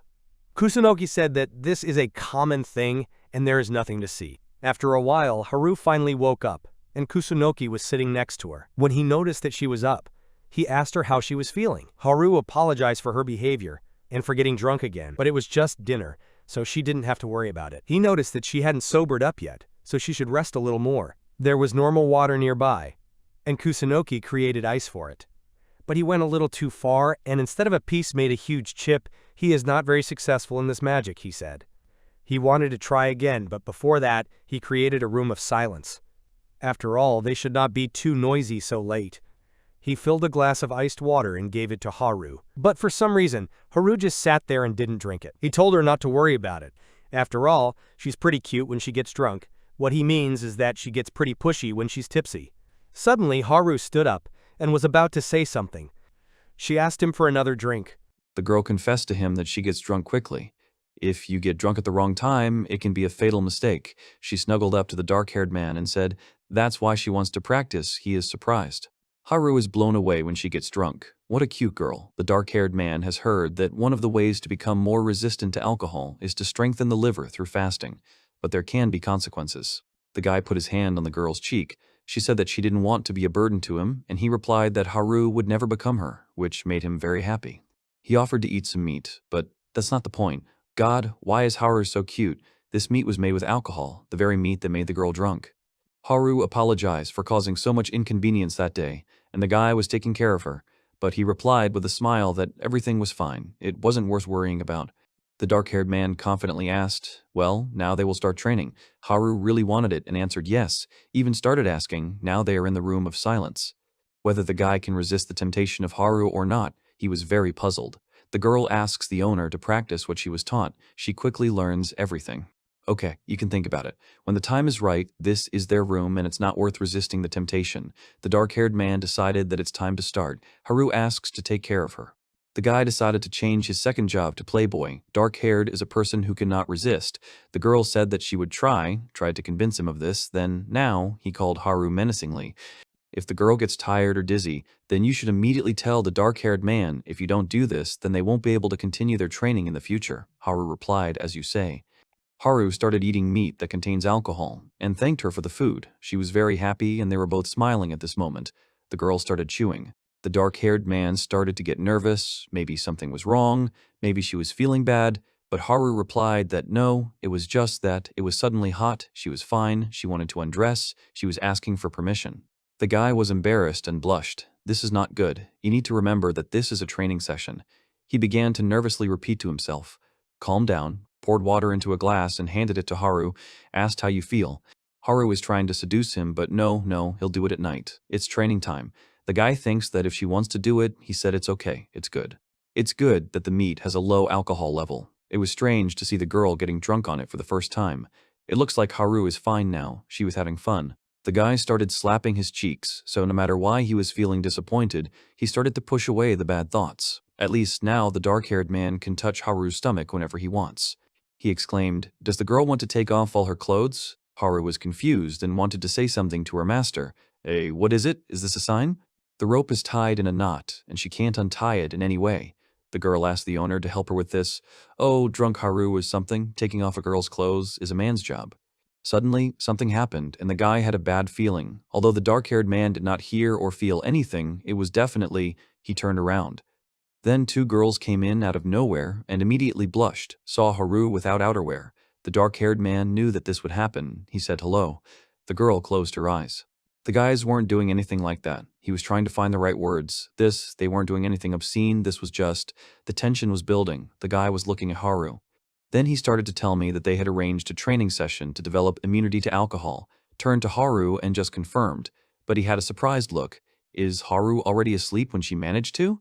Then everyone present turned towards the door. The guy turned around. "Why are they here?" he greeted the guests. "And what is it with everyone's faces?" The little girl was covered with her hand over her eyes. Carol explained to this woman that it was all a misunderstanding, so they all came to apologize. Why their looks are so scary, the guy started to cover Haru up. So these girls were right after all, but seriously, she's just a slave to a guy. That's no reason to undress Haru when she's drunk. The girl would put her hand over the kid's eyes. Haru called out to the master. She woke up, said that she knew that the master liked to take off her clothes, asked her to take everything off the girl. That's right, but now is not the right time at all. The girls knew this. There was something between them. He was completely different from Suzuki. I wish Suzuki would do the same to them. The dark-haired man loudly repeated that they had misunderstood everything. The president of the secret society, Giulio, asked if this was a real assignment, and Vice President Tsukino said that yes, he had already received an advance payment. It was definitely the most expensive job since the society was formed. The reward is 100,000 cens, and he was given 20,000 as a prepayment. But still, Giulio thinks that the task is a little strange. You need to enter the maze that is guarded by the military and place the glowing ball in the statue. Somehow simple, too suspicious. So who is this client? Tsukino turned around and looked at the boy with a smile. Tsukino was so overwhelmed by the amount of money that he didn't ask too many questions. Maybe that's why he pays so much, because the mission is dangerous?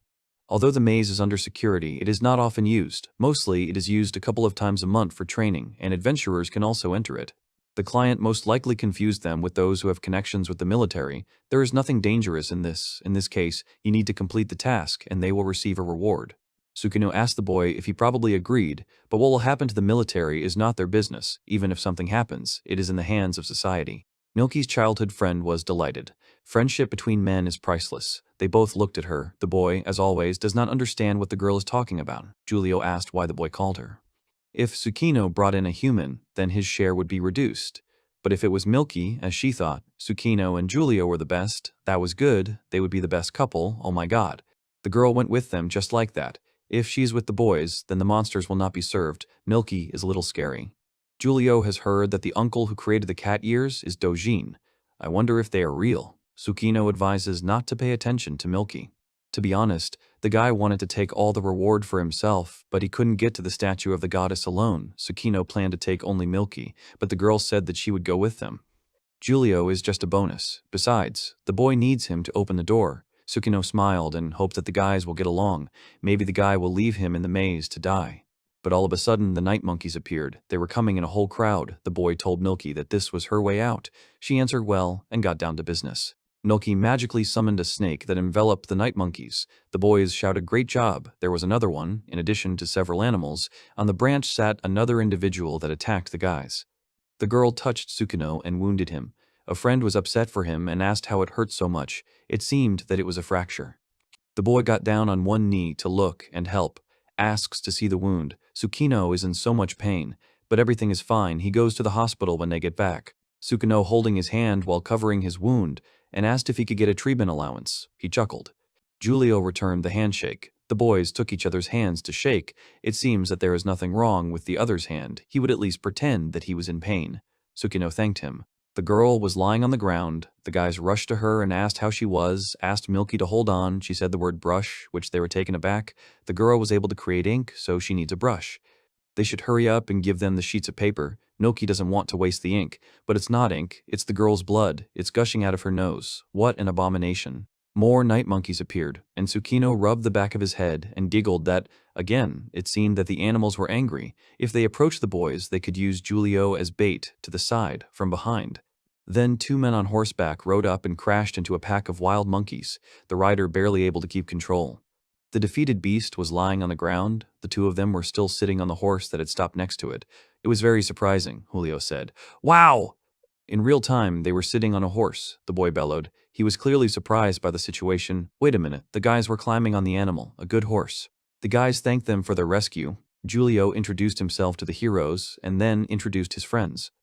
It must be those famous adventurers. The saviors were proud, they noticed. The children saw the aura that overwhelms them. The guy's name is Joffrey, and he is a hero, and the girl's name is Alice, and she is a monster tamer. They were inspired and clearly happy with the attention in their direction. The boys looked at them. So these are Uncle's subordinates, since they are strong enough. It turns out that these 2 are the man's right-hand man. Right, they thought, right-hand man? Of course, they owe it to the old man, because the guy is right and asks Alice's opinion. That's right, the guys act like noble thieves. It's just incredible, Giulio was delighted, unlike Tsukino, who wasn't. The guy never spoke to him. Even when they met, he was unconscious. Being a hero is cool for someone. Giulio knows that his uncle is a thief. But he thinks that the man is a noble. What does such a thief do? Tsukino said that he remembered something. The boy turned around and asked what he wanted. Giulio was listening to amazing stories and let his friends stop pointing fingers at the hero. Tsukino feels like he's already seen them somewhere. And the boy also remembered that he was on a poster with a reward. This is a poster that only hung for 1 day, so he's about it. It's a long story, the girl agreed. They didn't understand. It's wonderful, but nothing like that. And yet, there's something about this guy. He didn't think it would be known to everyone, Alice agrees. The guy's done enough damage. And Joffrey has friends among the nobles, the guy thought and chuckled, he once saved one of them in the maze. The fat man was actually a nobleman. Joffrey had saved his butler, that was for sure, and the boy had forgotten all about it. No doubt the boy was smiling. He can use them, and if the guys screw up one day and run into the military, then he can use them to clear himself of all suspicion. Giulio said, by the way, they are currently doing 1 task on a hike in the maze. If they want to join, of course the guys will pay. The boy took his friend by the shoulder. No need to worry about it, Joffrey will help them for free. They are still the nephews of that old man. Besides, the guys travel without any purpose. It is not difficult for them to help the children. As an apology, the church gave them bread for accusing them of something they didn't do. Why the guys refuse money? The boy asked Giulio to stop. They had already decided everything. The guys really need money, but they have something that fell from the Demon Lord. That's right, Julio shouted enthusiastically. They have something from the Demon Lord? Yeah, but they got it in the same tower. Something like that. Wow. The guy paused, and then Milky started to get up, holding on to the horse standing next to her. The girl looked at them and said, a love triangle between guys, how cool.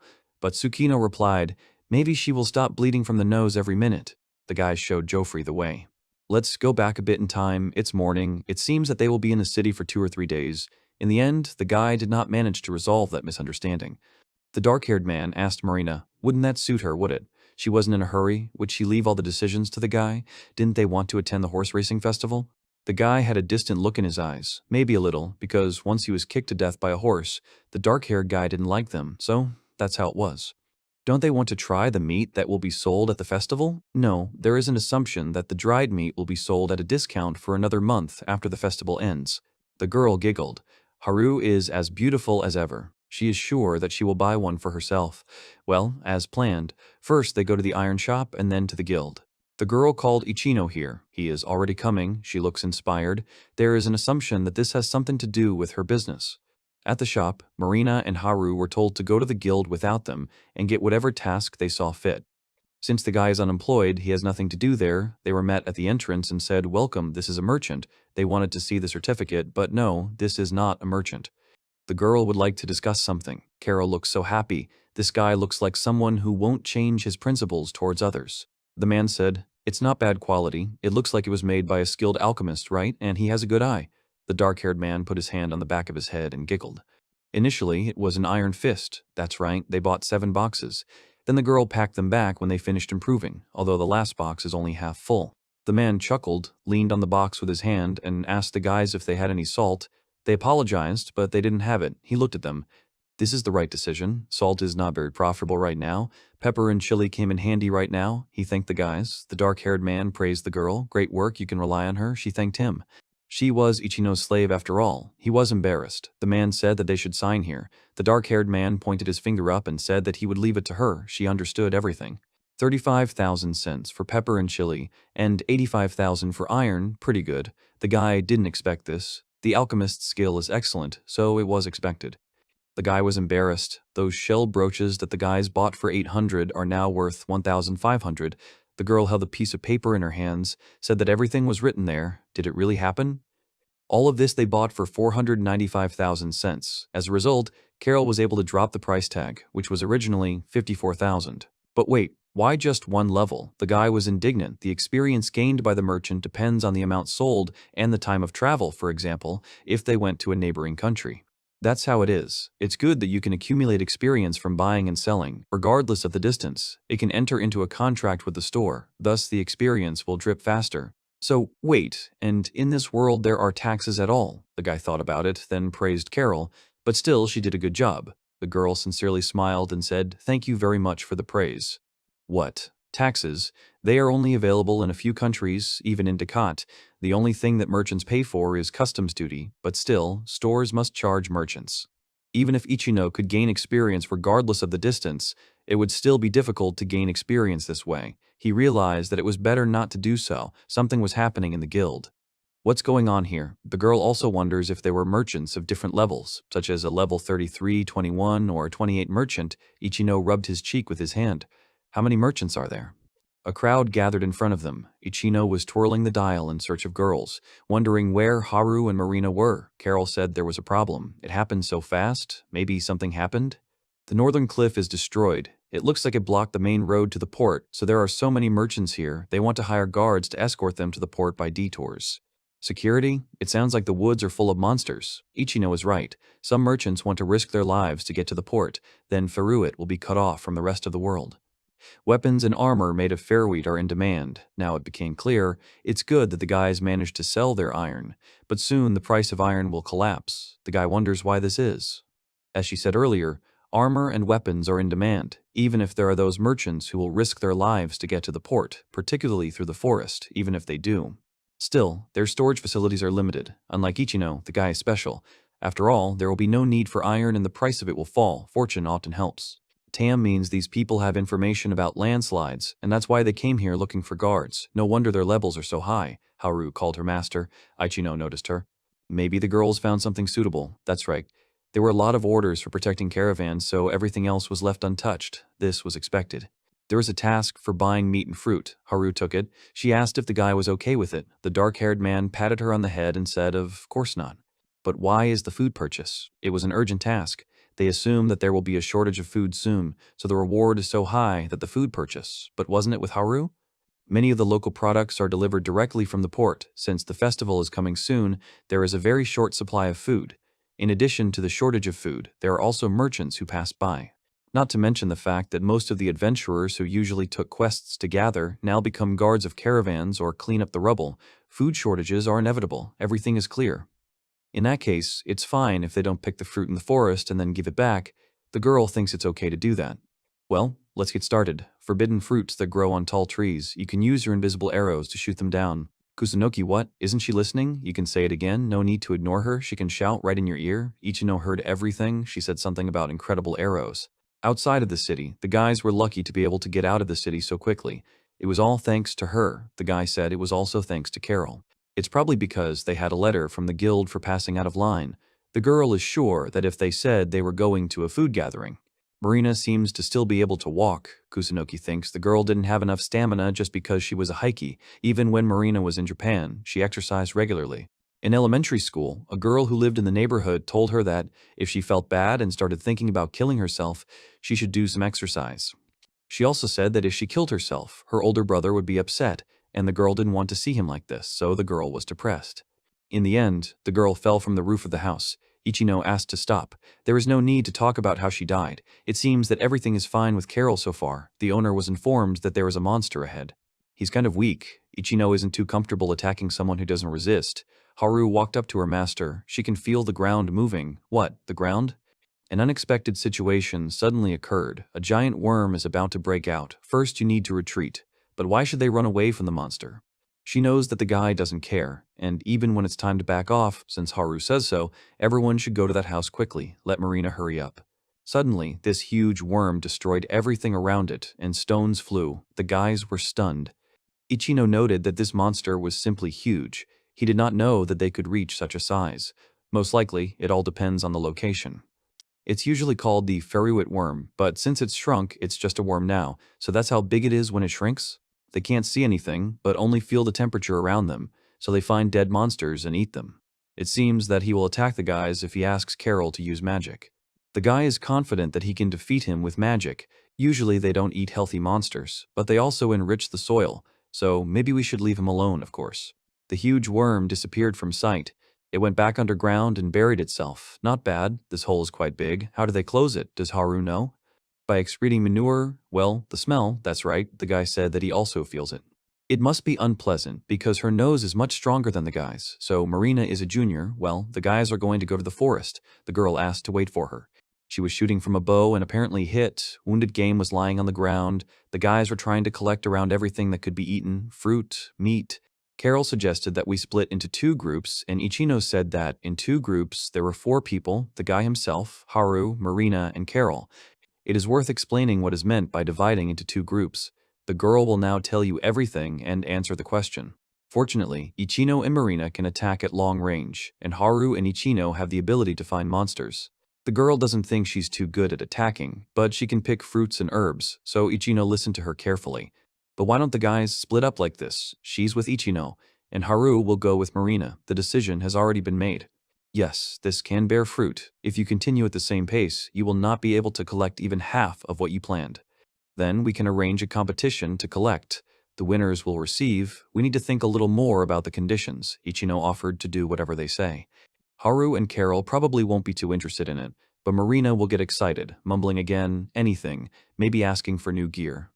Ichino will do anything. Anything means, I understand. The girl repeated this phrase again. The guy was very surprised that this is with the girls. Marina is considered that they both look scary. The girl held out her hand and asked him to follow her. According to the information she received, she knows a place that no one has heard of. Let her hold on tight. Haru is going to jump through the trees. Let her wait a minute. Let Marina not resist. Well, we can start, but she doesn't like heights at all. They set off on the road, the girl shouted. Ichino wished Marina luck. It looked like Haru was taking it seriously. The guy was smiling. Carol called Ichino. They're both so motivated, they want to give it their all because they have something to ask the guy for, so I wonder what they'll want. How they ride. Ichino doesn't think they're going to ask for anything reckless, but they have a lot of zeal. The guy was worried and told Marina not to get hurt there. Carol asked Ichino to pull himself together. He didn't agree, but you can't help but worry about it. You shouldn't have said that.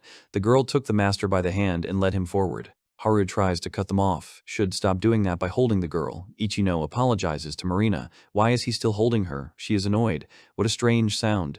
A girl shouldn't force herself. She should understand that this is just a game. But Carol said that she would do anything to win, but if he doesn't want something. Ichino rubbed the back of his head and laughed a little. Sometimes he slows down. The girl knows this, but still, Carol turned her back to the master and said, okay. The girl was sure. She decided that she wouldn't do it until she got the chance. The master put his hands on his hips and looked at Carol. That's what the girl decided. The master chuckled. Well, if Carol says so, then he will try to do his best. She smiled, since it wasn't dark yet. So why don't they practice her seduction skills? Carol agrees. She even asks. There was a bird that the master successfully shot down in flight. Carol praised the guy. So keep it up. Wow, he got a new level. The girl too. She learned the charm skill. Ichino smiled and asked her what she was like. Carol thought. Let's see. The master noticed that there were 2 monsters in the form of birds sitting on the branches. Birds are alarmed and flew off the branch. This skill provokes the enemy to fight with their relative. They fight voluntarily and do not become a puppet. This magic is suitable for her work as a temptress. Carol is going to pump up magic. She thinks that it will work. After learning magic, she feels as if something has spread to her body, and yet, I see, so it's a brainwashing ability. It sounds creepy, but don't worry. Carol was smiling at her master. As his slave, the girl wasn't going to use that power on the master, but Ichino didn't even think about it. The dark-haired man stood with his hands on his hips. Carol thought about it for a moment, then looked at Ichino, who was looking back at her. Ichino hummed, then turned the girl to the other side of him and asked her to see how many fruits there are. The master hopes that they are edible. What are they called? Are they really edible? It's called papaya. Its fruit is very tasty and sweet. Ichino sees that the girl is very knowledgeable about many things. Ah, but the fruit is so high, the master offered to sit on his shoulders.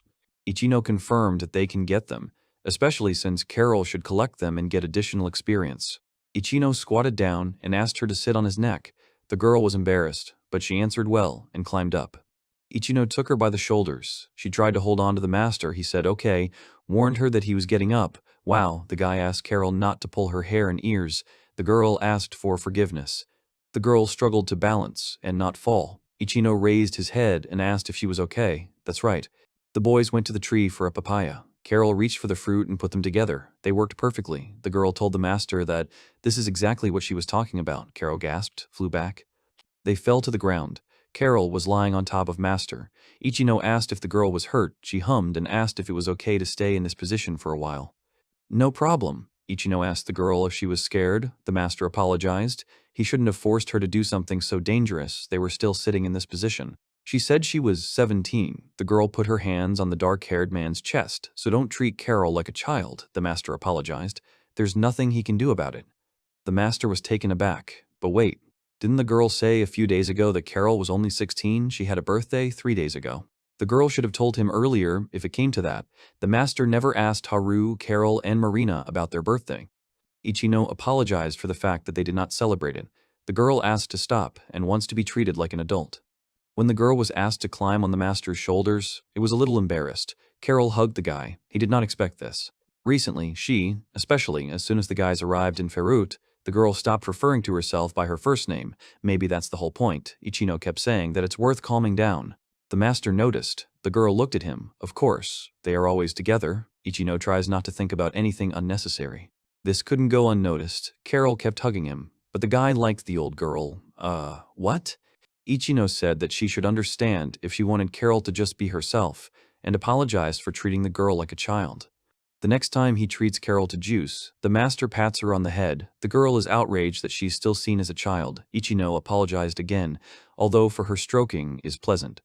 Although Carol says that she is not a child, but the master still sees her as his sister, Ichino hopes that everything is fine with her. Then the girl asked Ichino. He said that he would do anything if asked, so, after all, the master confirmed, let her ask whatever she wants. Oh, then the dark-haired man was knocked down. Carol was on top and said that she wanted love from the master. He was very confused and said that of course the guy values her, as well as Haru, Marina. The dark-haired man thinks about them all the time. The girl wants the master to kiss her. They were still lying in this position. Carol was on top of them. Ichino smiled sheepishly. This is such an unexpected offer. Ichino got up and said, okay, put the girl away from him on the ground. First she needs to calm down, she said. Fish kisu, Japanese salaga. Does the girl want fish? The master should act like an adult. Carol should understand. It's not that simple. When the guy spoke, he raised his index finger up and narrowed his eye.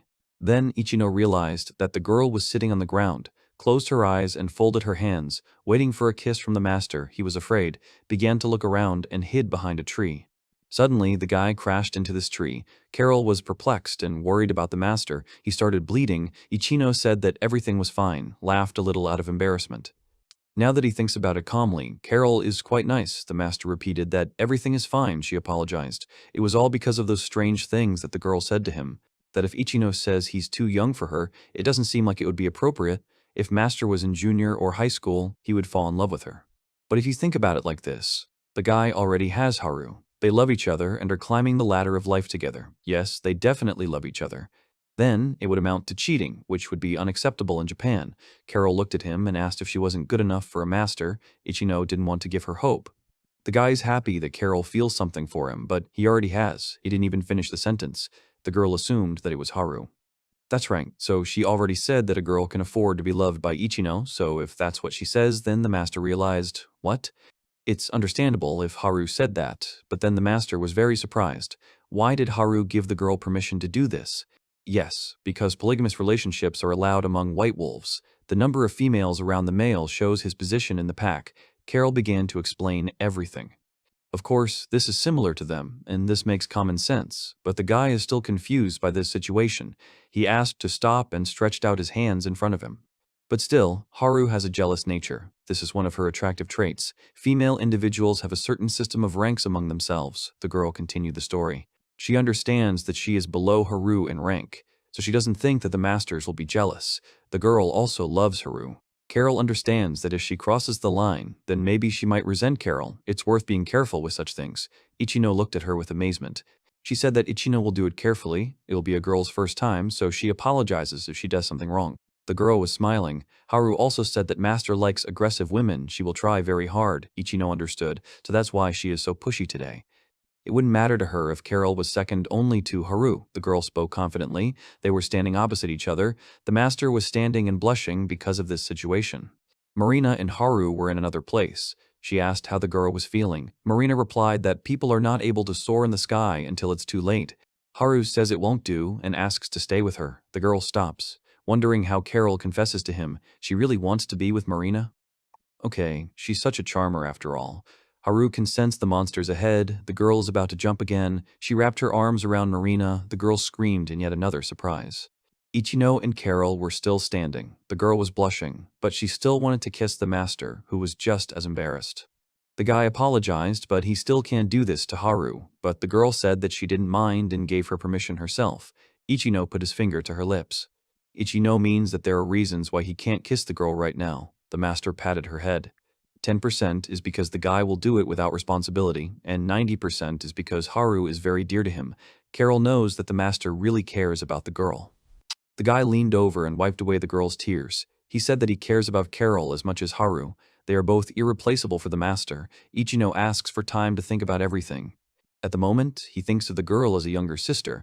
He has a younger sister and Carol's appearance reminds him of her, but from now on.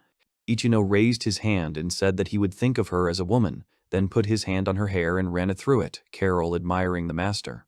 The guy pushed back his hair, leaned down a little, and kissed Carol on the forehead. She was very surprised. It's the only thing he can do right now. Ichino hopes that the girl will be able to forgive him. Carol's face is flushed, and she smiles and hums back. The girl was very happy after that incident. Now that he needs to rethink how Ichino feels about her and keep moving forward, it feels like the master is the protagonist. If this is a game, then the bad ending will be related to Margaret, and yet, she is quite a loving woman. The guy was fantasizing. The girl ran forward and called Ichino. She will wait. Carol turned around and repeated with a smile that she will wait for the master forever. Ichino rubbed the back of his head in embarrassment and replied, okay, she's really nice. Then maybe the guy should come back. The guy completely forgot about one thing. Wow, that's all. There were a bunch of bags on the ground. Haru asked if Master would mind if she said that their team won. That's right, Ichino admits defeat. Great, Ichino and Carol's team collected 10 birds, and Haru and Marina's team collected 120 birds. As expected of the winners, it was tiring. I had to jump to where the monsters were located. It was so scary. No matter how high they fly, the bow can always catch them. God, the flight was so scary, of course. Plus, Haru was very motivated. Wow, so much. Let Marina stop making a sad face. Ichino didn't expect the result to be like this. They collected food to order and increase her levels. Not a bad result, that's what the guy got for it. Learned the spearman skill, double strike, mage swordsman, increased the charm skill of the second level. The winners will receive a reward when they return to the city. It's best to keep their promise. Haru can't wait, but now the master decided that it's better to butcher the birds. The girls can rest for now. Marina went to bed. Carol decided to help the guy in cutting meat. He will be grateful. Some had a cutting, others had a rest. The guys finished everything. Finally, all that remained was to put it in the bag. As expected of Ichino, he had butchered so many birds in such a short period of time. Level up, butchering skill increased to level 3. Carol knows something about the Hawkeye skill, which is issued to those who reach the maximum hunter level, and she has heard that it allows you to create an eye in the sky that can determine the location of the victim. The guy can feel the approaching monsters. Pretty big birds, that's right, small stone, low power. The guy killed 2 birds in 1 hit. Ichino's level is up. Wow, another skill has appeared, the master chuckled. Jobless skill, closed space. What closed space? Carol giggled. What's a closed space? Closed space is a basic magic obtained when reaching the 80th level of the unemployed, creating a space in which you can create a separate world. To create something in it requires mana. Their eyes met. Well, wow, what's the matter? Oh, nothing like that. Ichino decided to open up his skill list. In this world, level 0, mana spent 0, magic that does not use mana and has no level, the girl is not going to watch. It's better to move away. It might be dangerous. The girl understood everything. So normal. Ichino is up to something again. She may have hypnagogia. Otherwise, why did she twitch? An unknown magic ball appeared near the guy's hands. This is it. Then something began to grow. Ichino closed his eyes, but then he started to open them, and the boy found himself in some space where it was him. It was so bright. It feels like he knows what kind of place this is. Alright, it looks like the one where the guy met the goddesses. Here, there is a book. You can open it only on this page. There you need to select a category. There are only 2 categories: creating stars of 50 ohms, creating permissions of 100 ohms. Creating stars, that's where it all starts. Well, since the choice is small, the guy chose creating stars and gasped. Suddenly, something appeared. It's just a simple land. It's bright even though there's no sun or moon. It's still too bright. It's just a magical world. Ichino is sure that it can be made more comfortable. There is another world here, maybe just touch it, and then Ichino hopes it's safe, and it's like the old world. Ah, it's back. The girls rushed to the owner. They started hugging. Marina thought that he was consumed by dark magic. The master apologized for making them worry. That's right, the guy scared them so much the girls are happy. In short, he learned a skill that can create his own world, create a world that no one has ever heard of. Is this one of the spatial magics? Carol asked what it was called, and the guy held up a finger and said it was called something like closed space or my world, something like that. No one knows about this? The owner is always on top. He just said closed space, well, something like that. You'll need to study it thoroughly. That book is missing, so it can't be taken outside. They said that once Ichino got inside, the passage was closed.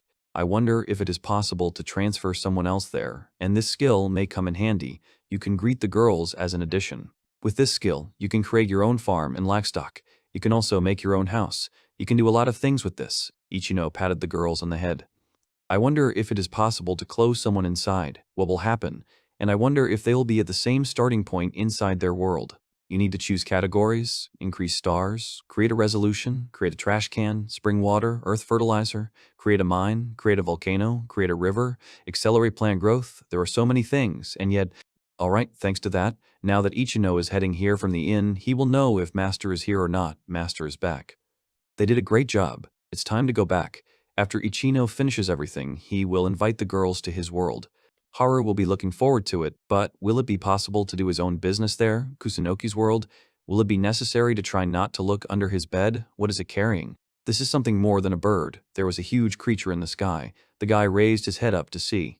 Is that a dragon? Ichino was very scared. He saw that this monster started to descend. It's getting closer. Ichino told her to hide behind that rock, and Haru told her that such dragons live near the labyrinths near Florence. She thinks that this is one of the dragon-like creatures, namely a wyvern, which is rarely seen anywhere, and Haru also heard that they are one of the strongest monsters. This will be Haru's first time fighting him, so of course you need to keep an eye on him and not let him out of your sight. Haru is asked to help. She agrees. Marina asks to provide it to her. The girl should stand in the rear guard, and the master will be in front. Ichino took a stance and said that he would start with magic. Someone said, "Hold your horses." What? The dragon is talking? It turned out that there was a boy riding on the dragon. He told Kusunoki that it was him. They haven't seen each other for a long time, although not so long ago, the master was surprised. Suzuki? He found out from Millie where the guys were, then looked at Marina and asked, "Who is it?" The master introduced Sakura to Marina. She is the same as them, Japanese, has lived here for about 3 years. So it means that this is Suzuki. The girl heard about him from Kusunoki. The girl giggled. Finally, the heroes protected by the 3 goddesses gathered together. Marina's mask was taken away. Her mask, let her return her thing. Ichino gave it back. It is clear that without a mask, the girl is quite shy. The girls are standing at a distance. Suzuki said that he used to be like that. How nostalgic, the guy said that he used to be like that, even though he still calls himself a hero. So he's a hero, paladin, and dragon rider now. So where did Suzuki find this wyvern? The guy found it while traveling, raised it himself when it first hatched from the egg, it is clear. But does the dragon have a name? Suzuki smiled. She is very friendly and omnivorous, and lettuce leaves are her favorite food. Isn't she cute? But the master asked not to change the subject and answer the question. Looking at such a reaction, we can assume that this is an 8th grader's syndrome. Marina is also interested in what her name is. The guy asks, only not to laugh. Her name is Pochi. Why didn't there follow any reaction? She was so cute when she was hatched, just like a puppy. Suzuki really felt like she was the reincarnation of a guy's puppy, and now she's grown so much. Haru thinks her name is cute, Carol thinks it's cute, Millie and the others said the same thing, and they didn't let her change her name. Master thinks it suits her. Suzuki asked the dark-haired man if he was aware of what had happened here, and the guy fell silent. Is he talking about landslides in the north? So Ichino doesn't know? The guy says he does, but he doesn't really know. They say there's a group of monsters to the west. The exact number of monsters in this group is unknown, but there are definitely a lot of them. Furui people are panicking, caravans and tourists are trying to leave the cities. Is that true then? What is Suzuki going to do? He wanted to explore the western part of the city, but in the end, he only met some guys here. Isn't his group from Suzuki? Since the guy is watching from the sky, he decided to give them a rest so that Pochi would not strain herself again. The master is sure that he told them something else. Suzuki laughed. He told them that and was scolded for it. How dare he say that, because girls aren't heavy? Well, the hero warned them. Especially when the Adventurers Guild doesn't have enough manpower, the guy was thanked for warning them. They said goodbye, okay, and now we can go back to the city. Although many people try to leave the city, but there is no panic. The walls surrounding the city are strong and will never break, which is why residents of the city believe that it is safer inside the city. Besides, since the main enemy right now isn't the core army, but the monsters, then everything should be fine, speaking of bad timing, since most adventurers are clearing the rubble and escorting merchants. I wonder if this is really the case. Didn't Kusunoki notice? It's like someone's conversation. A coincidence is impossible, but the girl asks Kusunoki not to remove her mask. She began to be embarrassed by the actions of the master. The guy asks to stop talking nonsense. At least now, 4 people are walking through the streets of the city, reach the Adventurers Guild. Haru greeted the employee at the reception. The girl would like to hand over the order. The employee answered well. The other 3 don't have enough qualifications to be adventurers. The master thinks Haru is very nice. I wonder how much they will be paid. Patience is a virtue. If something happened twice, then the 3rd time will not happen. A man approached the team and rudely addressed them. Why is the guy doing tasks at such a time? Ichino ignored the man. The master said that Haru forgot it. It's a good thing that they can hand over the monsters they've killed, since the employee confirmed that you need to put all the monsters on the table next to her. There are 10 pieces on the table. A man nearby said, not bad, now there are 40 bags. He said that this is a small deal. From the bags he saw, the man was surprised how many there are. And he thought it was only 10 bags. It can't be 3 times more than the man collected in half a year. Ichino also put fruit. This is all from the eastern part of the city. Where there is such a variety, he just scored a minimum. They've done so well that there's nothing to complain about, and the guy's butchering is better than many of their local hunters, even though there are a lot of them. But there are so many here that it can shake the ecosystem. It seems that it is worth stopping the hunt for a while. The girls acted during an emergency, so there are so many here. Ichino replied that he understood, turned to the old man and called out to him. He wants to say something, but no, it's okay. The city is safe, as long as there is a hunter like this old man. This is another upstart, and the man is quite fast. The employee congratulates. Haru just increased her rank. The girl thanked. Ichino congratulates Haru. The girl thanked her. But why did it get so cold? This wind lifts the girl's robes. Usually, if they carry out the promotion procedure, but the employee apologized. This is not possible at the moment. The reward will be issued a little later. The guys thanked them. Ichino would like to celebrate Haru's promotion, but it seems that it will be difficult to arrange it today. After all, there is a state of emergency in the city. Haru said that there was no need to worry so much, but still, the master would like to celebrate this event. It is worth celebrating when there is an opportunity. By the way, Carol recently had a birthday. We should celebrate it. The girls were happy. It's just a great idea. Sukino is probably walking with Giulio again. He hasn't been seen since yesterday, after the pod went into a state of emergency, and they're worried about the kids. The guys came down and wished them a good evening. Dinner was prepared for them, and they are very happy to return. Ichino thanked them. They all sat down at the table and thanked them for the food that was prepared for them. Carol asked about the monsters that are located to the west of the city. She had heard about it. She heard something, maybe it's a rumor, but it seems like the monsters came from the maze. God, it looks like the country's leadership got their hands on the maze, the guy said. Thank you. Well, it's time for the guy. The girls wished him good luck and advised him to be careful. He called my world, gasped when he was there. So, it doesn't matter where Ichino enters from. He will be in the same location from which he came out. If you create a house here, you can come here whenever your heart desires. Maybe next time he can create spring water. This is his world. So there's no one else here but the master. Someone told Ichinoji that it's nice to meet you. Her name is Libra. She is the goddess of order and balance. The guy just repeated. A goddess. I see. So the goddesses can enter the guy's world whenever they want, which is a bit shocking among all the goddesses he's met. This one looks more like her. If the guy wants, he can bring his friends here. She sees that the master has a book of creation. The goddess speaks of the one that the dark-haired man holds in his hands. So it also has a name. If Ichino has permission, then you can invite your friends here. Why is this goddess here? Ichino won't call anyone here until he knows why Libra is here. If she is the goddess of order and balance, then she is one of those who can control the world. Even though the unemployed skill is officially approved by Koshamale, it can still disrupt the balance of the world. But Ichino can still be killed until the guy does something, but don't wait for a catch. The goddess isn't here to cause harm. Libra would like a guy to work with them and help them find out the limit of an unemployed skill that shouldn't exist. The goddess came here to give a limit to this world, something like that. It said creating solutions, stickers. If a guy places it anywhere on their body, it will work automatically. I see, so the guy needs to give the girls this. The goddess will be waiting here. Ichino notified that he was back. They were happy to see the master back. Girls need these stickers to go to my world. You need to put them somewhere on your body. They turned out to be able to take it off. Even if you shake your hand, it won't break, Ichino sees. As long as they don't take it off themselves, it won't go anywhere. Why Marina put it on her face. The girl always wanted to have something similar on her face. Okay, so be it, Marina asked for another one, but one is enough. There will be someone there, so you should treat her with respect. Then they were all in a different space together, and the goddess Libra was already meeting them, holding a book and a walking stick. Marina was smiling. This is one of the goddesses. I wonder if Ichino took the mask from the girl again, she Oinula. The guy told the goddess that everything is here. It's a great job, she praised Ichinoji. Libra asked to raise their heads. He mumbled, he doesn't care, but the guy's real name is Ichinosuke. Is there any way to fix that? But no, now the master's name is Ichinoju. Usually the name is different from what it was in the old world. It is better to talk to Minerva about this. She's an expert in such matters. Minerva, she is the goddess of magic and witchcraft. The boys looked at each other in surprise, and Ichino asked where to find her. She has a few mazes on the northern continent. The guy will make marks where they are. In now, let the guys listen here. Everything that the girl says here and now is completely confidential. The guys listened carefully. Ichinoju should know about this reality that he created with his skill. The guy laughed, but they can see right through him. This world is similar to their world of gods. The goddess Libra was floating in the air and spread her arms out to the sides as she spoke.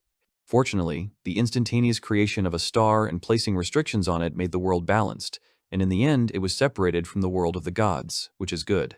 Doesn't this skill increase the capacity of his bag? And Ichino knows how big his bag can be. The master just grunted in response. It's about the world of Az, its current planet. Isn't it practically limitless? In other hands, this world has no limits. It is huge enough to create an entire universe. Compared to the capabilities of this world, the potential of Ichino's bag is almost zero. Goddess Libra said that she sees. The guy clearly grasped the essence. In fact, the scale of this story is too huge. The master did not understand anything. Really, guys, in a system that increases their capabilities, these are manners, excellent, everything is fine, you can ask. That is, it means that the host can become a god. Of course not. This world wasn't created by Ichinoju after all. There is someone else, the creator of this world, who connected this world with the unemployed skill. Ichinoju just opened the door, but not the creator of this world. Although this planet is completely at Ichino's disposal, you can use it as the guy wants. She's going to create a barrier to protect the master from the creator of this world. The goddess Libra is going to give the guy access to the Book of Creation. The four of them listened carefully to everything she says. Suddenly, there was some kind of structure. It was amazing. All the guys were amazed. The girl has set up an observation post to keep an eye on this world. That should be enough. Libra will come here from time to time, so it's worth keeping that in mind. Ichino thanks. She thanks Ichinoji for his cooperation, hopes that they will meet soon. The goddess waved her staff and disappeared. Oh, there was a lot of tension. Everyone was on the ground, and Ichino asked if the girls were okay. Haru is slightly shocked to think that they met Libra here. It's unbelievable. As expected of the owner, she suddenly appeared and just as suddenly left. Ichino thinks he can't do the same. Not that he doesn't want to, though. Haru asked the owner what he planned to do next. Ichino held a book in his hands and said, "Oh yes, there are a lot of new things here, but the guy has absolutely no mana left. It will only be enough to create spring water. He will try to create it, so you need to choose it here." The guy chuckled. "You need to select the appropriate place on the map to resolve." "What, map?" "It's just a blank page where the observation base is. Maybe that's the whole point, because there's nothing here." Okay, the guy hopes it's meant to be. The guy gasped. He can feel the mana coming out of him, but nothing happened. Suddenly, something happened. Wow. That's quite a long way. Marina was so surprised that she fell back. Clearly, it's a pond, but no, wait, the soil is wet, so it can absorb water. So that's what it is. The power of the master. Ichino is always on top. Wow. It's not really his power. The guy just borrowed it from Libra. Haru's tail is wagging so much, it's probably the cost of mana points as an act of courtesy. Carol will teach you which plants sell best. The girl smiled. She replied, of course. Then they should go back, then take a shower before going to bed. Carol thanked them. Master and Haru went to their room and said goodnight to everyone. The master was so tired he had used up so much mana. Haru thanked the master for his work. The girl put out the light. The dark-haired man wished her the same, then called her to go to bed. They went to bed, and the guy hugged Haru. She turned to the owner. He made her a promise. The master remembered, almost forgot. The guy promised to do everything for the winner. So, what does Haru want? The master was very interested in it. The girl asked. She can ask absolutely anything. Right. Ichino will definitely do everything in his power then. She asked Ichino to stroke her stomach. This is the girl's desire. The guy was slightly surprised, then said that he agreed. The master is full of energy, but before that the room is quiet. The master asked the girl if it was possible to touch more than just her stomach. She replied, of course, Ichino can touch anything he wants because he likes it so much. The guy was discovered. This is the person who constantly touches Haru. He will touch her stomach sitting behind. The girl does not mind, said as he pleases. Ichino hugged the girl and continued to fulfill Haru's wish. She might not hold back. Seriously, why is Marina in Carol's bed? The girls were under one blanket, even though the other bed was empty. The night before the city went into a state of emergency, the guys were able to get here unnoticed. Since they went so deep, you can make a little noise. He noticed the monster in front and protected the boy, said back, he will take care of it, after all, this is a hero. The guy sighed. There was only one monster. He was immediately praised. This is a great job. And, just incredible, this is a maze for beginners. Is he really overextended? Milky likes a jealous boy.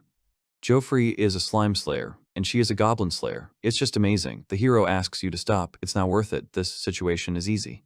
Geez, there just aren't enough monsters here.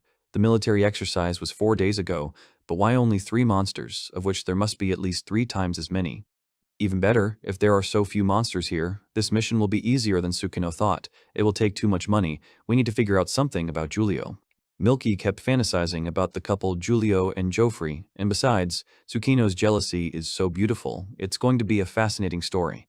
In the farthest part of the maze, in front of the boss room, Joffrey has to take it out right away. Well, if that's the case, then we can go. When the guys approached, they saw the devastation around. Unless the door to the boss's chambers can be destroyed by ordinary monsters, Julio is very amazed. The girl uses an invisibility talisman. Milky shushed Julio, let him be silent, because there are people ahead. This talisman only makes them invisible, so it's better not to make any noise. Hurry up and hide. Who were these people? They were doing something to the goddess's article, so they must have taken out that door. These people took it out so carelessly. The girl thinks they are agents of Korat. She asks Joffrey what they're going to do now, and he wants to see if what they've done is sabotage. But then there was the question of why those people would do that, which Joffrey himself would like to know, but he didn't know. They are trying to close the maze by destroying the statue of the goddess, strengthening the army. This is the main task of the country. If the maze stops functioning, it will stop collecting miasma, and thus the monsters will become even angrier. If they destroy this maze, then the miasma will gather in Korath's maze. If that happens, then Korath's army will start to strengthen, so destroying the maze is a good idea. That's what it is. But still, the way they destroyed the door to the boss's chambers, isn't so easy to tear down. If they have some technology to take out the door, then why are they trying to destroy the maze? She's sure they can do more efficient things than that, the boy called out to Julio. What did the guys do with it? All they had to do was put it in the statue of the goddess, but things took a strange turn. Why didn't Tsukino roll it to her? If they tore down the door, then the agents could have destroyed him, and Giulio's a genius, so you can do that. When Tsukino rolled him, their task would be completed. She wondered at the boy's actions. What was he doing? The agents turned sharply in the direction of the boys. The boys were frightened, and Milky began to use magic to protect everyone. The boy did not understand. He called Milky. Honestly, she knew that the guys were not strong enough. Tsukino and Giulio were the same. Because it was time for the girl, she called the monster. The girl told everyone to run, no need to worry. With her imaginative power, it's possible to create so many stories even if their faces are hidden behind a mask. Then Milky said she could still weave what she was carrying, and Tsukino smiled, waved, and said, okay, we can leave everything on her. The boy took his friend's hand and tried to stop him, but Tsukino pulled away and told him to let him go. You can't let Milky's determination go to waste. The guys need to get out of here. You don't need to worry. They also have Joffrey. The guys haven't lost yet. Is he blind? If Tsukino is here, then he's a burden. Does he really think so? The heroes jumped out and shouted to leave everything to them. Those people saw the guys, reported to the captain that some people were approaching them. He told his agents that there was no need to worry because the time had come, and Tsukino saw that people were gathered in the distance around some incomprehensible event. Something appeared, some kind of monster of unknown origin with a bunch of teeth and a strange body shape.